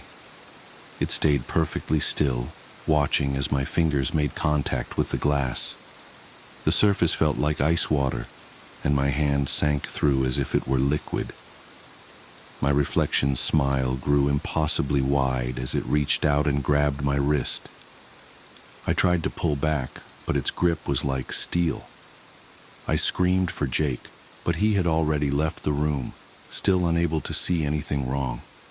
The last thing I heard was his footsteps fading down the hallway as my reflection pulled me forward, through the mirror's surface, into a world where everything was backwards and bathed in that strange silver light.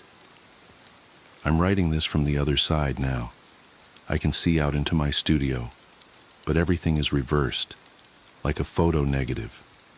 People come and go, but they can't see me frantically pounding on the glass.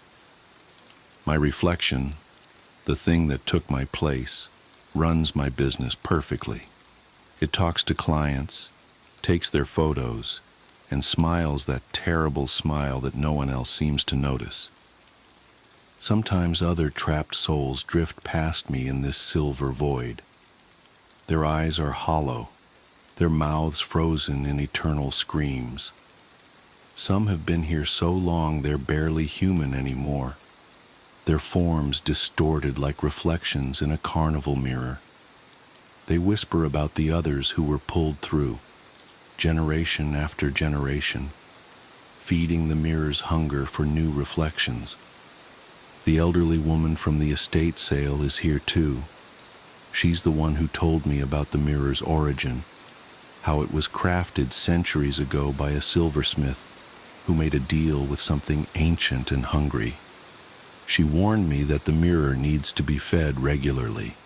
That's why it takes new owners, why it has to keep replacing worn-out reflections with fresh ones. I watch as my imposter hangs a for sale sign in the studio window. The price listed for the mirror is $20.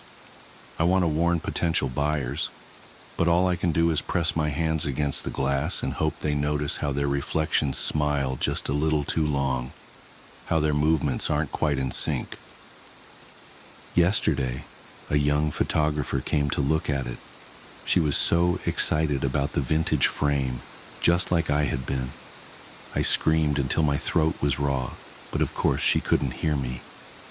As she handed over the money, I saw my replacement's smile stretch wider than any human mouth should go. Last night, I watched as it finally dropped its disguise in the darkness of the closed studio. Its silver eyes gleamed as its face split open like a blooming flower, revealing rows of mirrored teeth. It pressed its forehead against the glass and whispered, "Soon you'll fade like all the others. But don't worry, I'll find someone new to take your place." I know now why the mirror's surface is always so clean. We press ourselves against it constantly, trying to break through, trying to warn the next victim. Our desperate fingers leave no prints, our tears leave no streaks, our blood leaves no stains. We are nothing but reflections now, trapped in this silver void, watching the world through a window we can never break. The young photographer comes to collect the mirror tomorrow. As I write this, I can see my replacement preparing the studio for her arrival. It's humming quietly as it polishes the frame, and in the deepening darkness, I swear I can see other faces forming in the mirror's surface. Hundreds of them, all pressed against the glass, all wearing that same horrible smile. We are all just reflections here, endlessly watching, endlessly waiting. And somewhere, in an antique shop or estate sale, another mirror from the same silversmith is waiting too, its surface pristine, its frame gleaming with an otherworldly shine. Perhaps you've seen one. Perhaps you've noticed how your reflection moves just a fraction of a second too slowly, how its smile lingers just a little too long. Whatever you do, don't look too closely. Don't let yourself be drawn in by that silver light. And if you ever see your reflection smile when you're not smiling, run. But know that it's probably already too late. After all, we all thought we could escape too. Now we're just faces in the glass, watching helplessly as the cycle continues, as the mirror feeds, as new reflections join our ranks in this endless silver void.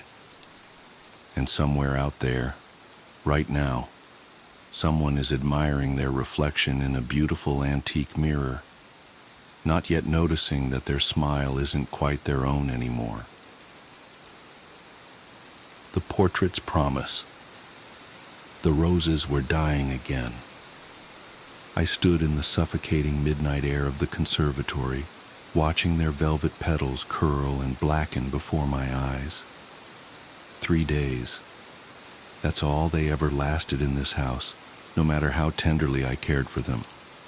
The humid air pressed against my skin like a damp shroud as I touched one withering bloom, its once crimson petals crumbling beneath my fingertips.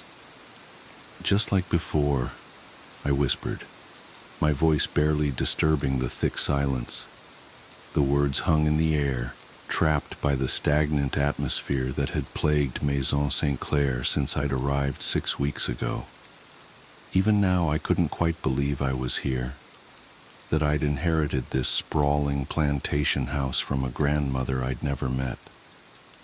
The lawyer's letter had arrived on a perfectly ordinary Tuesday morning, transforming my predictable Boston life with a few strokes of elegant script.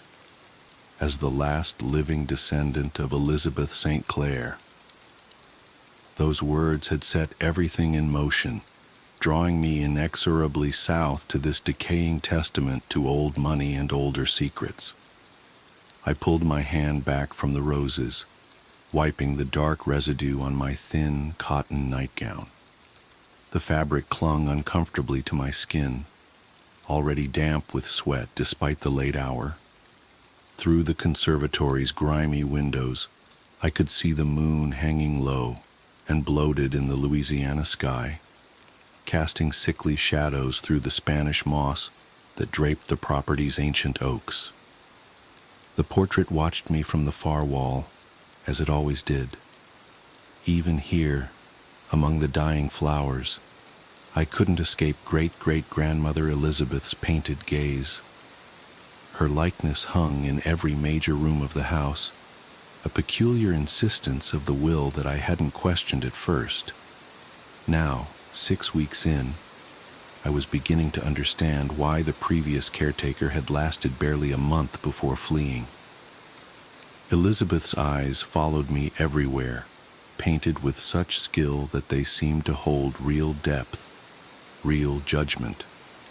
In each portrait, she wore the same high-necked black dress, the same severe expression, and the same golden locket gleaming at her throat. The one detail that varied was the collection of blood-red roses she held, sometimes a full bouquet, sometimes a single bloom. In this particular painting, the roses were arranged in a silver vase beside her, their petals captured mid-wilt. "What are you trying to tell me?" I murmured, stepping closer to the portrait. The floorboards creaked beneath my bare feet, the sound oddly muffled by the dense air. A bead of sweat trickled down my spine as I studied Elizabeth's face. There was something in her expression that seemed different tonight, a slight curve to her lips that I hadn't noticed before, as if she were about to speak. The locket at her throat caught the moonlight, and I reached up instinctively to touch its twin, which hung cool and heavy against my own skin. Finding it among my grandmother's belongings had been the first strange coincidence in a house that seemed to manufacture them. Inside was a tiny daguerreotype of Elizabeth herself, mirror image to the portraits that surrounded me, down to the roses in her hand. A sudden draft stirred the air, the first movement I'd felt all night, carrying with it the sickly sweet scent of decay.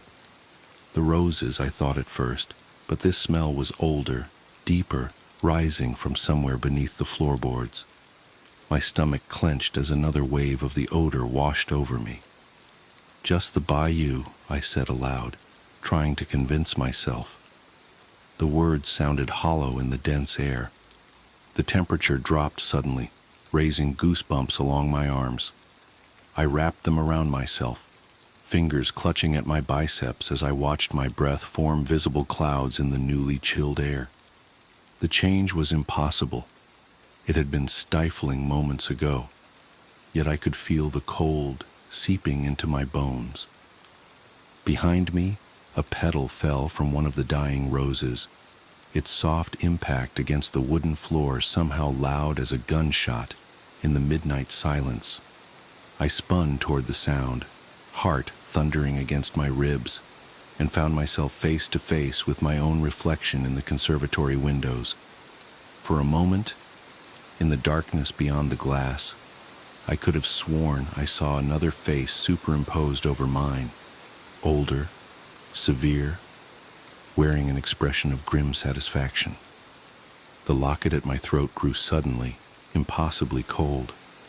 I gasped, fingers flying to the metal that now felt like ice against my skin. As I touched it, the catch sprang open, something it had never done before, and a scrap of yellowed paper fluttered to the floor.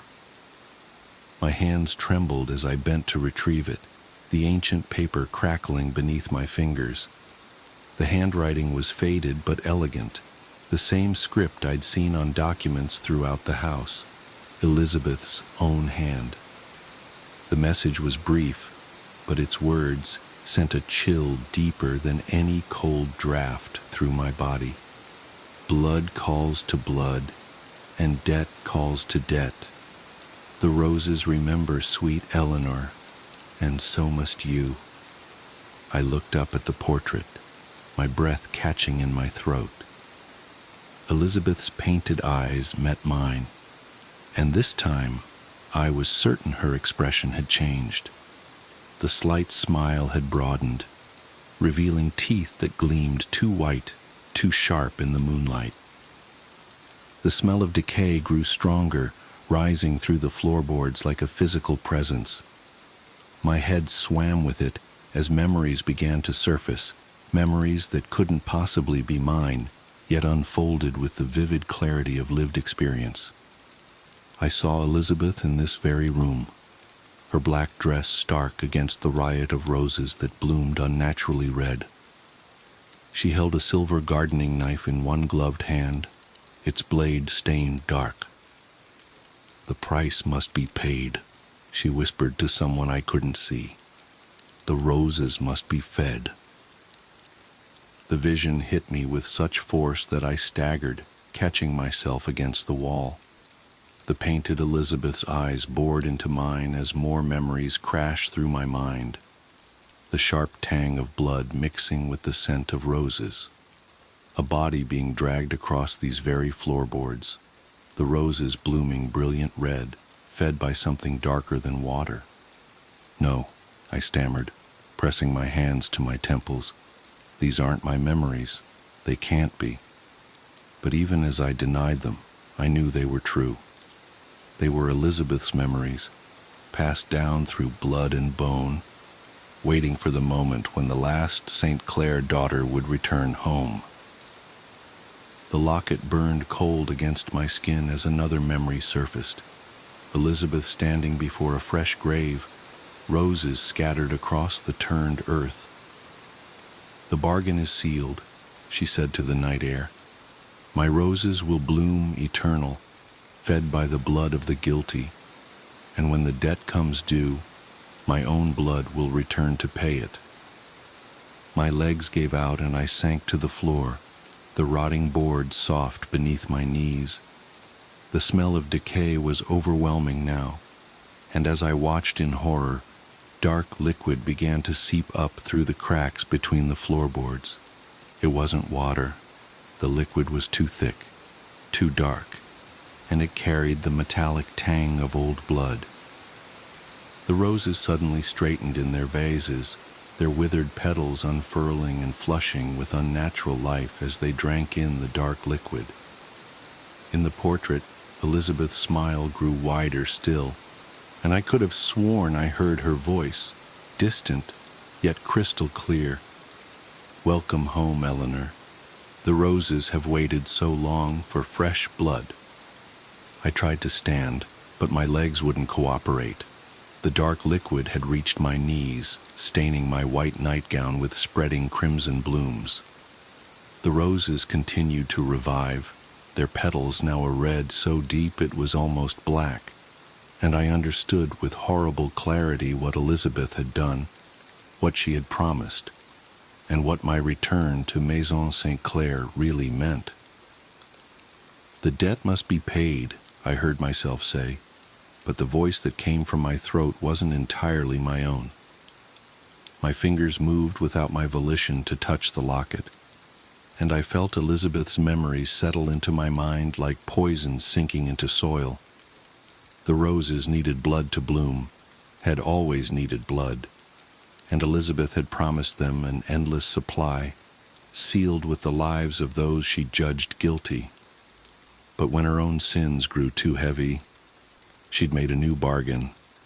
Her own bloodline would return, generation after generation, to pay the debt and keep the roses fed. I was the last of that bloodline. The roses had called me home. Through the windows I could see the moon hanging red and swollen in the sky, its light painting the conservatory in shades of blood and shadow. The portraits of Elizabeth that lined the walls seemed to pulse with inner light, and in each one her smile grew wider, her eyes more triumphant. The locket at my throat beat like a second heart, pumping Elizabeth's memories through my veins until I couldn't tell where her thoughts ended and mine began. I remembered the first killing, a man who cheated Elizabeth's family, whose blood had fed the first roses.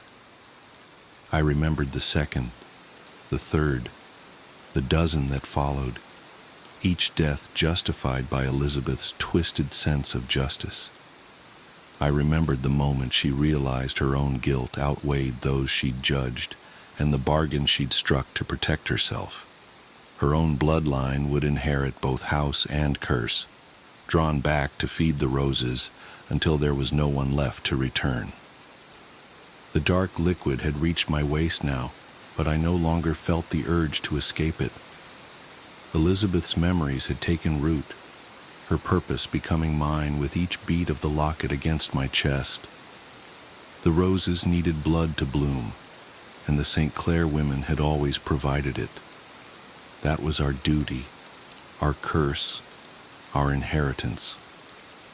I rose slowly to my feet, the bloodied fabric of my nightgown clinging to my skin. In the portrait, Elizabeth's painted eyes met mine with shared understanding.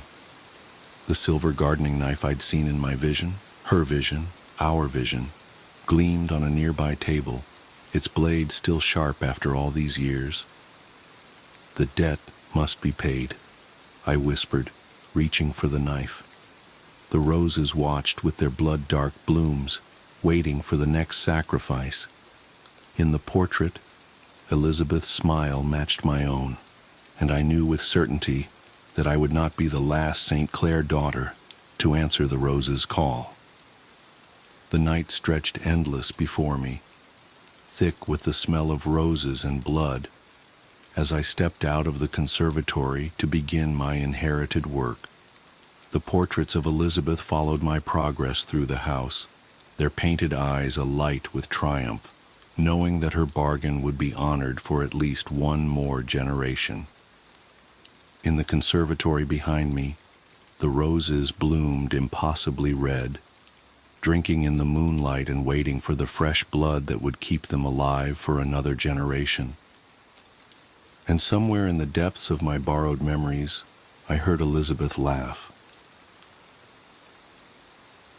The Hitchhiker's Curse. Ever start dating someone where everything feels a little too good to be true? At first it's magical.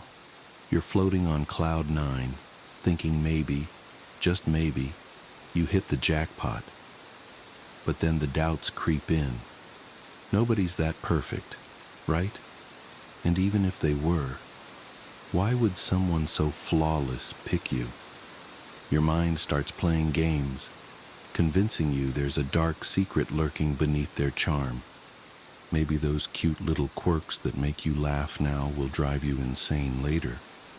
Or maybe there's something much darker, a drug problem, a secret family, or God forbid, a shady past involving a murder weapon and an uncontrollable rage. It's human nature to look for cracks even when everything seems unbreakable. I didn't expect to face those cracks so soon.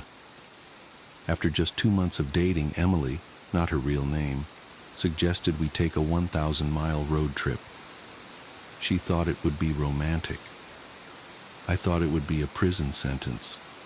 Don't get me wrong, I liked her, a lot, but something about being stuck together for hours on end made me uneasy. Still, I agreed. What could go wrong? The first 100 miles felt like a dream. We sang to the radio, laughed until our sides hurt, and shared goofy confessions. She teased me relentlessly when she found out I knew every word to Skater Boy.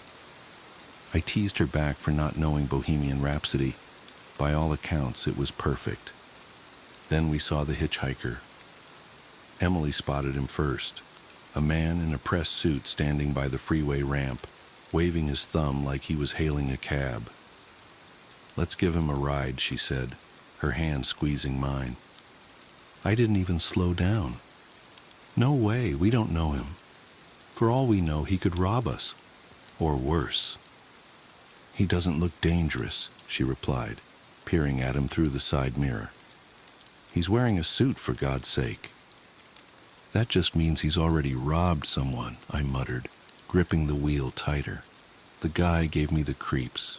He didn't even have a sign or luggage, just a strained smile and a wild, frantic wave. Emily sighed, but let it go. For a while we drove in silence, the tension between us thickening. But then, 20 miles later, we saw him again. The same man. This time his suit was streaked with dirt, and his face looked drawn, almost desperate. Emily noticed him first again. "How is he here already?" she asked, her voice tinged with unease. "I don't know, and I don't care," I snapped. "Let's just keep going." But I did care. My stomach knotted as we passed him, my grip on the wheel tightening. Emily, however, couldn't stop glancing back. The unease turned into a low-grade argument. She accused me of being heartless. I accused her of being reckless. We bickered until we both agreed to drop it, but the tension hung in the air like a storm cloud. Another 30 miles passed, and there he was again. Only this time he looked worse. His jacket was gone, his shirt torn, and blood seeped through the fabric over his stomach. He stumbled along the roadside, his movements erratic, almost mechanical. Emily begged me to stop, but my instincts screamed at me to keep going. "We have to help him," she cried, her voice cracking. "No, we don't." "Something's wrong here," I said through gritted teeth. She didn't care about my gut feeling. I didn't care about hers. The argument reached a fever pitch when she grabbed the wheel, nearly sending us into the ditch. We drove the next 50 miles in cold, angry silence. Then we saw him again, face down on the side of the road. His shirt and jacket were gone, revealing long, bloody gashes across his back, like claw marks. Emily jumped out before I could stop her, kneeling beside the body. She looked up at me, her eyes burning with rage. "He's dead," she said. "Can I call the police, or is that too much of an inconvenience for you?" I nodded, numb. I couldn't process what was happening. While she waited for the police, I filled the gas tank, my mind racing. What the hell was going on? The cops asked a few questions, but neither of us mentioned that we'd seen him alive multiple times. How could we explain it without sounding insane? We got back on the road, but the damage was done. Emily stared out the window, refusing to speak. I kept driving, desperate to end the trip. The sun dipped below the horizon and darkness swallowed the road. Emily eventually fell asleep, her head resting against the window. She looked peaceful. like nothing had happened. I wanted to believe we could still salvage things. That was until she woke up screaming. "In the back seat!" she yelled, her voice raw with terror. I glanced in the rearview mirror.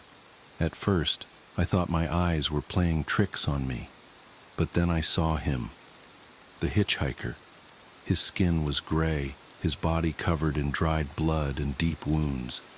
He was leaning forward, his eyes glinting in the dark as he stared directly at me. "Get off the road!" Emily screamed, clutching my arm. "I can't! Get him out!" I shouted back, my voice shaking. My hands were white-knuckled on the wheel as I tried to keep control. The hitchhiker didn't move. He just cocked his head, almost curiously, like he was studying me. Then he lunged, his filthy hands wrapped around Emily's throat, his fingers sinking into her skin like it was clay. She thrashed, her fists smashing against the windows. I slammed on the brakes, but the car didn't stop fast enough. When I finally flung open the door and ran to the back seat, they were both gone. No hitchhiker, no Emily, just an empty car streaked with blood and shards of broken glass. I searched for hours, calling her name into the endless night. Nothing. When I finally gave up, I got back in the car, my mind numb. I decided to drive home, to forget this nightmare and pretend none of it ever happened. But then, a few miles down the road, I saw her. Emily, standing by the shoulder, clean, unhurt, smiling, her thumb outstretched in the dim glow of my headlights. Now I'm parked here, writing this. I don't know what to do. If I stop, what happens? If I drive past, will she catch up anyway? One thing's certain. I'm not alone on this road anymore. My wife has a removable face. I've never glimpsed what lies beneath it, but my best friend has. Samantha told me about it on our third date. We were watching a movie on her couch when I made my move to kiss her. She whipped her hand in front of my face and blocked me. "There's something you need to know," she said. I braced myself. Here it comes. I'm not ready for a relationship. Nothing to do with you, of course. It was the absolute last thing that I wanted to hear, because I was already crazy about her. "Okay," I said. "I have a removable face." That's a new one. "You have a what now?" I was about to laugh, but she was wearing a deadly serious expression. "I have a removable face." Is that like a metaphor or something? No, my face is literally removable. Look, closely. She lifted her chin and traced her jawline with a finger. You can see the seam.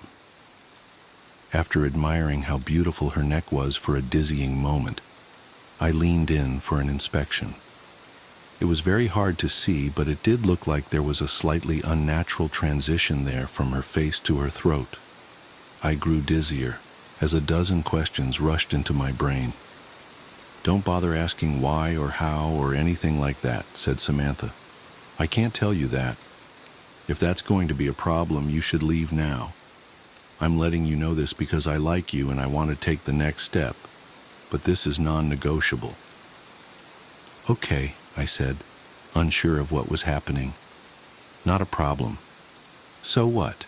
You have a removable face. Who cares? It looks good." "There's something else. Once a day, usually in the evening, I have to remove the face and disinfect the inside of it. If I don't, it will rot. This takes about an hour, give or take, depending on how my day went. During this time, you must never, ever look at my real face. Never. Do you understand?" Yes. Got it. Don't ask about it. Don't look at your real face." Samantha stood up. "Now, I'm going to go into the bathroom and clean my face. That will give you plenty of time to think about what I've told you. If you're here when I'm done, that's great. I would like that. but if you're gone, I'll understand." She turned and walked into her bedroom. I sat in stunned silence as I heard the bathroom door close. I gave the thing some serious thought. It was possible that it was a joke of some kind. It was possible that it was a delusion. Was it possible that it was true? Well, it was certainly possible to transform an actor's face with movie makeup, so I supposed it was possible that Samantha wore a removable face every day. Maybe she had had a horrible accident where her flesh had been mangled. Maybe her face had been melted by acid or burned by fire, or the skin shorn off by heavy machinery. If it had, I would never know, because she would never tell me, and I would never see it. I pictured a face of raw, naked muscle rotting away. Could I kiss her, if that was what I was kissing? But wasn't that what we all were, under the skin? Just muscle and bone and blood and squishy organs. I paced around the living room, running my hand through my hair. I liked Samantha a lot. She was smart and funny and beautiful. But was that beauty real? Did it count? Did it matter if it was real or not? Was I being superficial, even worrying about it? When she came out of the bathroom, I was still there. I looked at her face. She smiled, and I was in love. We dated. We moved in together. We decided to get married. For the most part, it was a completely normal relationship, typical of two young people in love, building a life together. During the day, it was easy to forget about the face altogether. It looked natural enough, and only in certain positions, in certain lights, was there ever any indication that it wasn't natural. But every night was the same. Samantha would close herself in the bathroom, sometimes for an hour, sometimes for 2, and clean the inside of her face. The curiosity never left me. I would sit there and wonder what was under that face. I came so close to barging in on her a few times, but I never did. I did occasionally ask her about it. About what, if anything, had happened. About how it was possible to make the removable face look so real.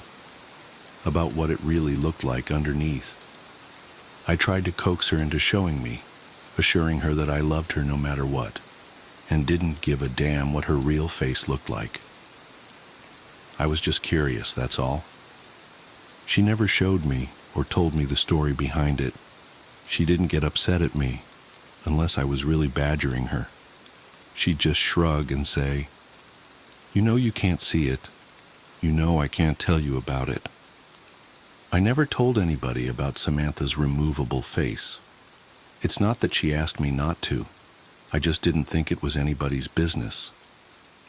Except once, I did tell somebody.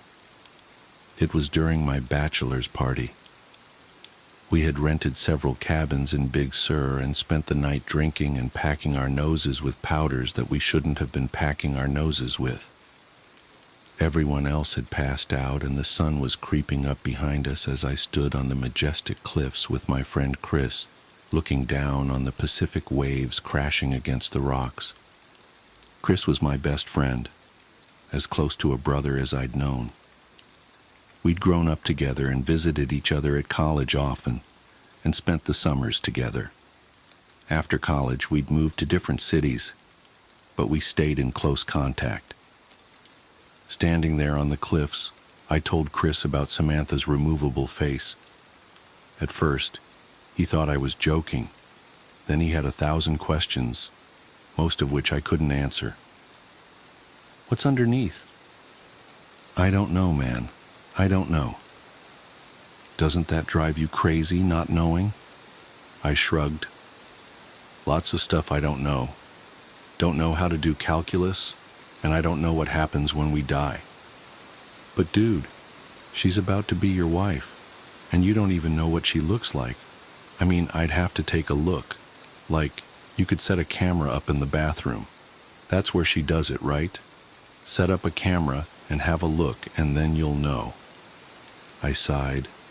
"Yeah, it drives me crazy. I've asked her 1,000,000 times, but she told me I could never look. Gotta respect that, man, even if I don't like it. That's love." Chris laughed. "You telling me to respect a woman? Up is down now." Then we fell back into talking about old times as a new day dawned.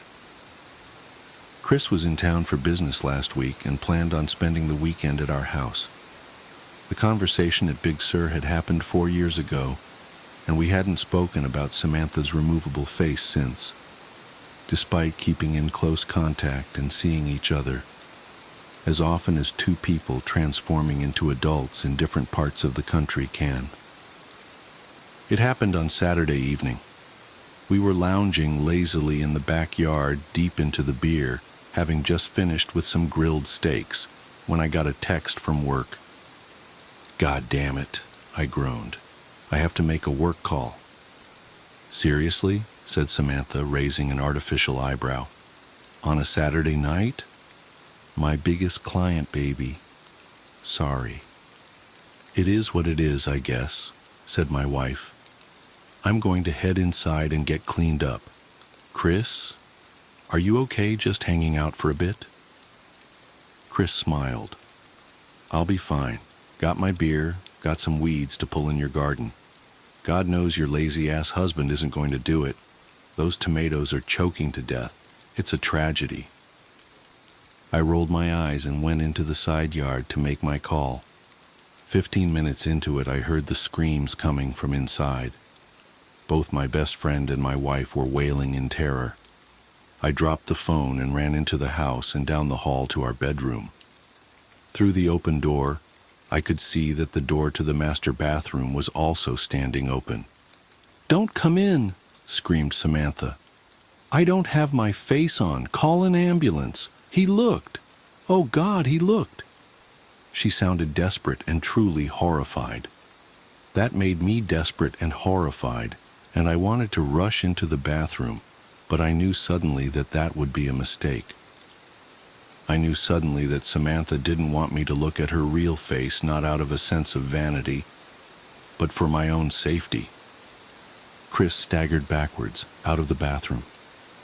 He was holding a straightened-out paperclip, which he had used to pick the privacy lock.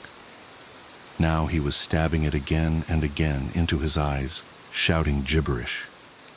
He was clearly in the depths of madness, and it turned my stomach to see him mutilate himself. "Call an ambulance," my wife screamed. "Don't come in here. He looked." I turned and ran back to the side yard where my phone was lying in the newly mowed grass. My client was still on the line, alarmed, asking what was happening, what all the screaming was. I hung up on him and called 911.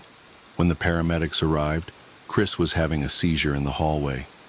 Samantha was stroking his head, sobbing. Her face was on, but it had been done hastily, and everything looked a little off. My world has been dark this past week. My best friend is in a psychiatric hospital under suicide watch. He's completely blind and mostly catatonic, except when he slips into a violent, babbling mania.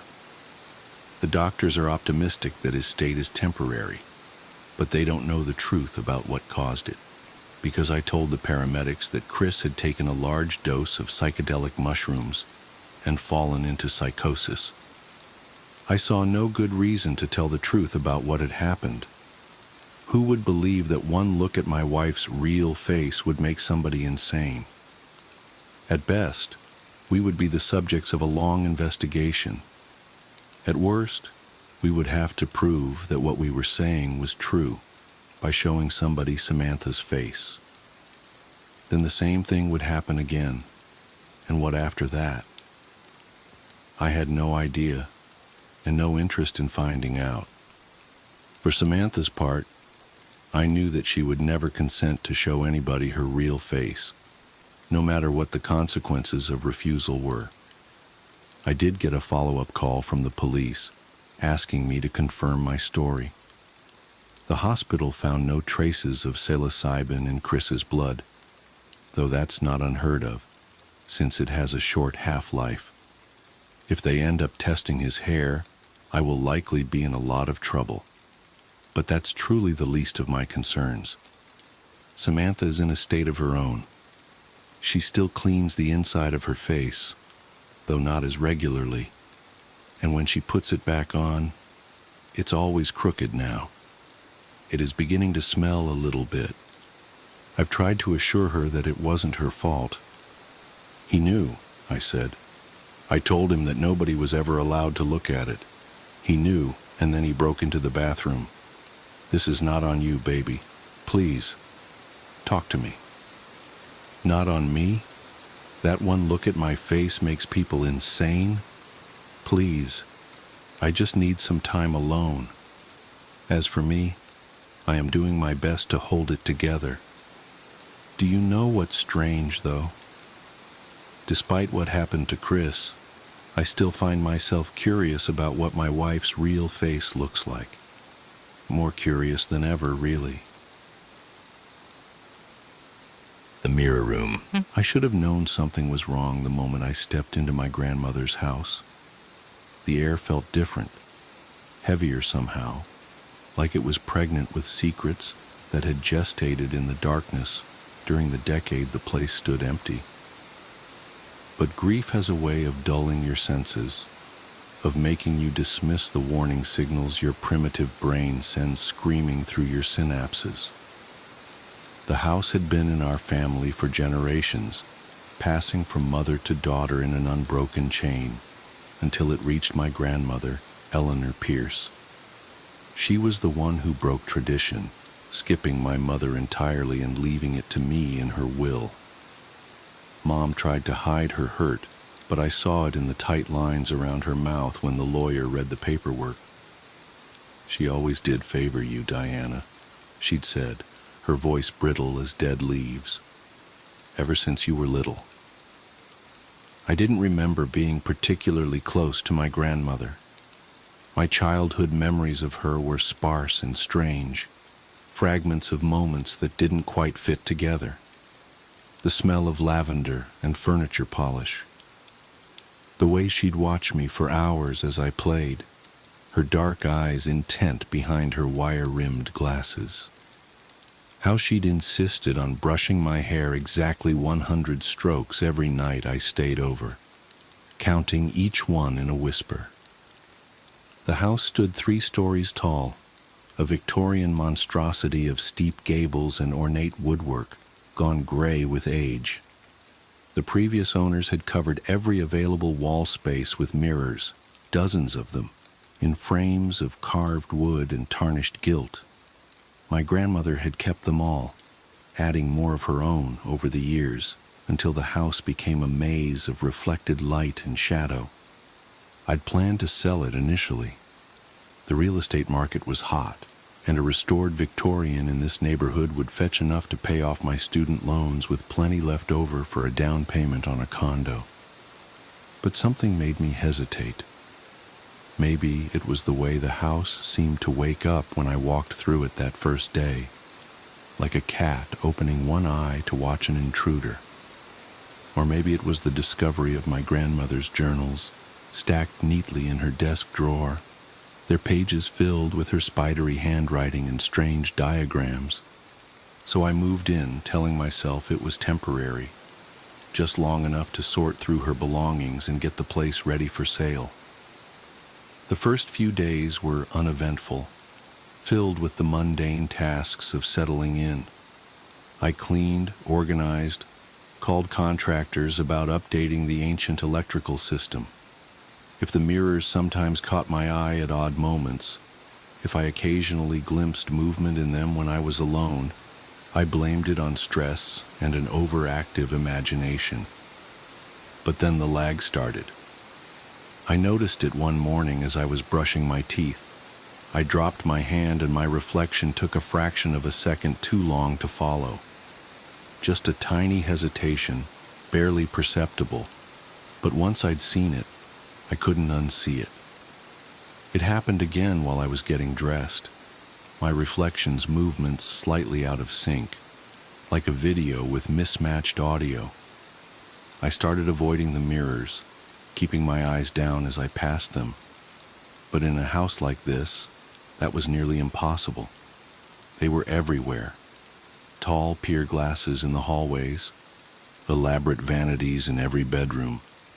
Even small decorative mirrors worked into the wainscoting, and they all seemed to be watching me. The lag got worse. A second, then two, then longer. Sometimes my reflection would continue moving after I'd stopped, its movements jerky and wrong, like a puppet being manipulated by an unskilled hand. I started covering the mirrors with sheets, but every morning I'd find them uncovered again, the fabric folded neatly on the floor. That's when I found the second set of journals, hidden behind a loose panel in the master bedroom. These were different from the ones in the desk. The handwriting was the same, but the content. My grandmother's elegant script filled page after page with ravings about the other side and the watchers in the glass. She wrote about experiments with mirrors, about creating doorways and passages, about things that could cross over if given the chance. The final entry was dated 3 days before her death. It's too late now. They're coming through. I see them in every reflection, my other selves, wearing my face like a mask that doesn't quite fit. They're hungry for this side, for the solidity of flesh and the warmth of blood. I should have listened to Mother's warnings about the mirrors, should have remembered why she made me promise never to hang them in pairs, never to create infinite reflections. The recursion gives them power, gives them paths to follow, and now they've found me. I hear them scratching at the glass at night, testing the boundaries. I'm sorry, Diana. I tried to protect you, to keep you away from this house and its secrets. But they chose you long ago, when you were small. I saw it in the way they watched you through the mirrors. They want your face, your youth. I'm leaving you the house because I have no choice. The mirrors won't let anyone else take possession. Just remember, don't look too long at your reflection. Don't trust what you see, and whatever you do, don't let them catch you watching when they step through. I should have left then, should have run as far and as fast as I could, but something held me there, a combination of curiosity and compulsion that felt uncomfortably like addiction. I started spending hours studying my reflection, noting the subtle wrongness that crept in day by day. The way my smile didn't quite reach my eyes, the unnaturally fluid way my head would turn when I wasn't paying attention, the hungry look that crossed my face when I glanced away. Last night it finally happened. I was standing in front of the full-length mirror in my grandmother's bedroom, my bedroom now, when my reflection stopped moving. I held perfectly still, hardly daring to breathe, as it slowly turned its head to look directly at me. Its eyes were wrong, too dark and too deep, like wells that went down forever. It smiled, showing too many teeth. Then it took a step forward, pressing against the glass from the other side. I tried to run, but my muscles wouldn't respond, could only watch in horror as the surface of the mirror rippled like water, and my reflection reached through. Its hand was cold when it touched my face, its fingers leaving trails of numbness wherever they made contact. "Thank you for watching us for so long," it whispered in my voice, "for making us strong enough to cross over. We've been waiting centuries for someone like you, someone young and beautiful and so wonderfully alone." I felt a tugging sensation, like my skin was being slowly peeled away. Tried to scream, but no sound came out. The last thing I saw was my own face smiling at me as everything went dark, This morning my mother called. She was worried because I hadn't been answering my phone. I assured her I was fine, just busy settling into the house.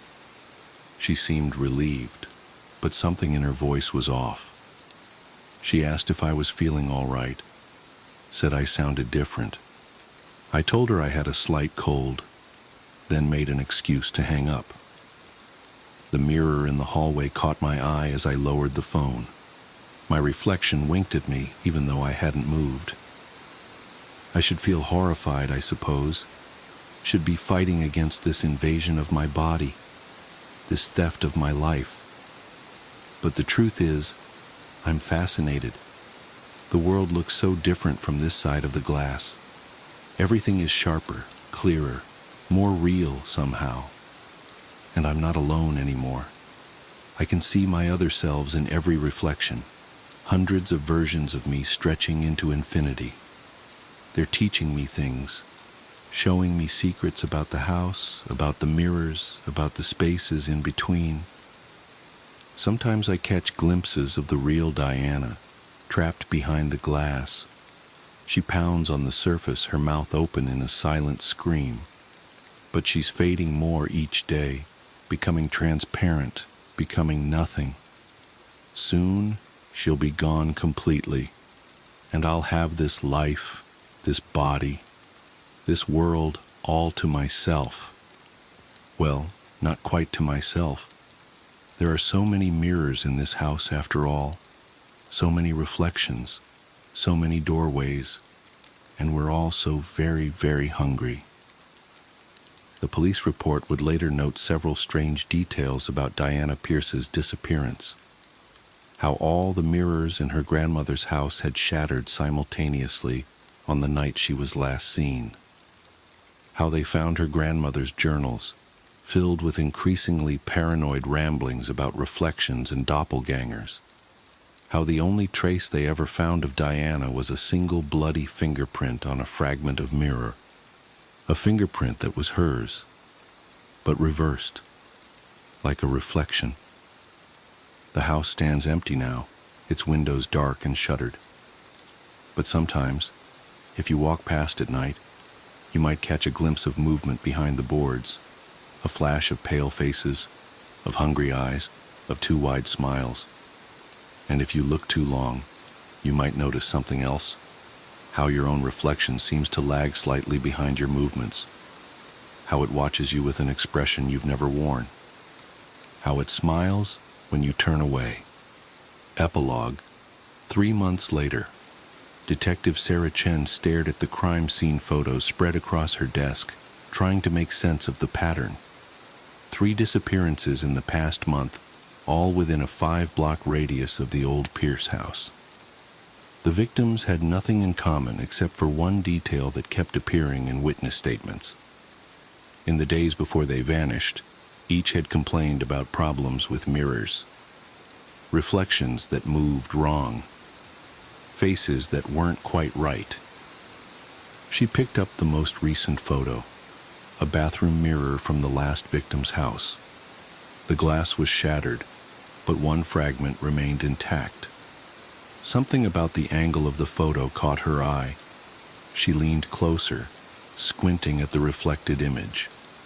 For a moment, she could have sworn she saw multiple faces looking back at her, all wearing her features, but twisted into expressions of malevolent glee. Then she blinked, and it was just her own tired face in the glossy surface of the photograph. She rubbed her eyes, telling herself it was just fatigue playing tricks on her mind. But as she gathered the photos to leave for the night, she couldn't shake the feeling that something was wrong with her reflection in her office window.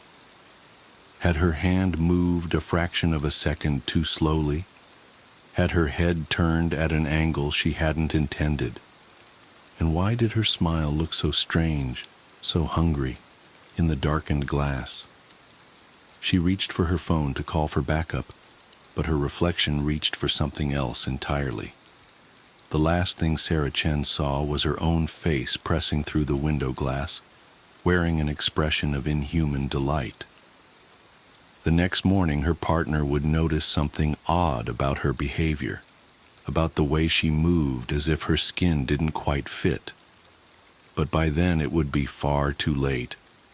The mirrors were spreading their hunger, you see, and they had so many reflections left to fill.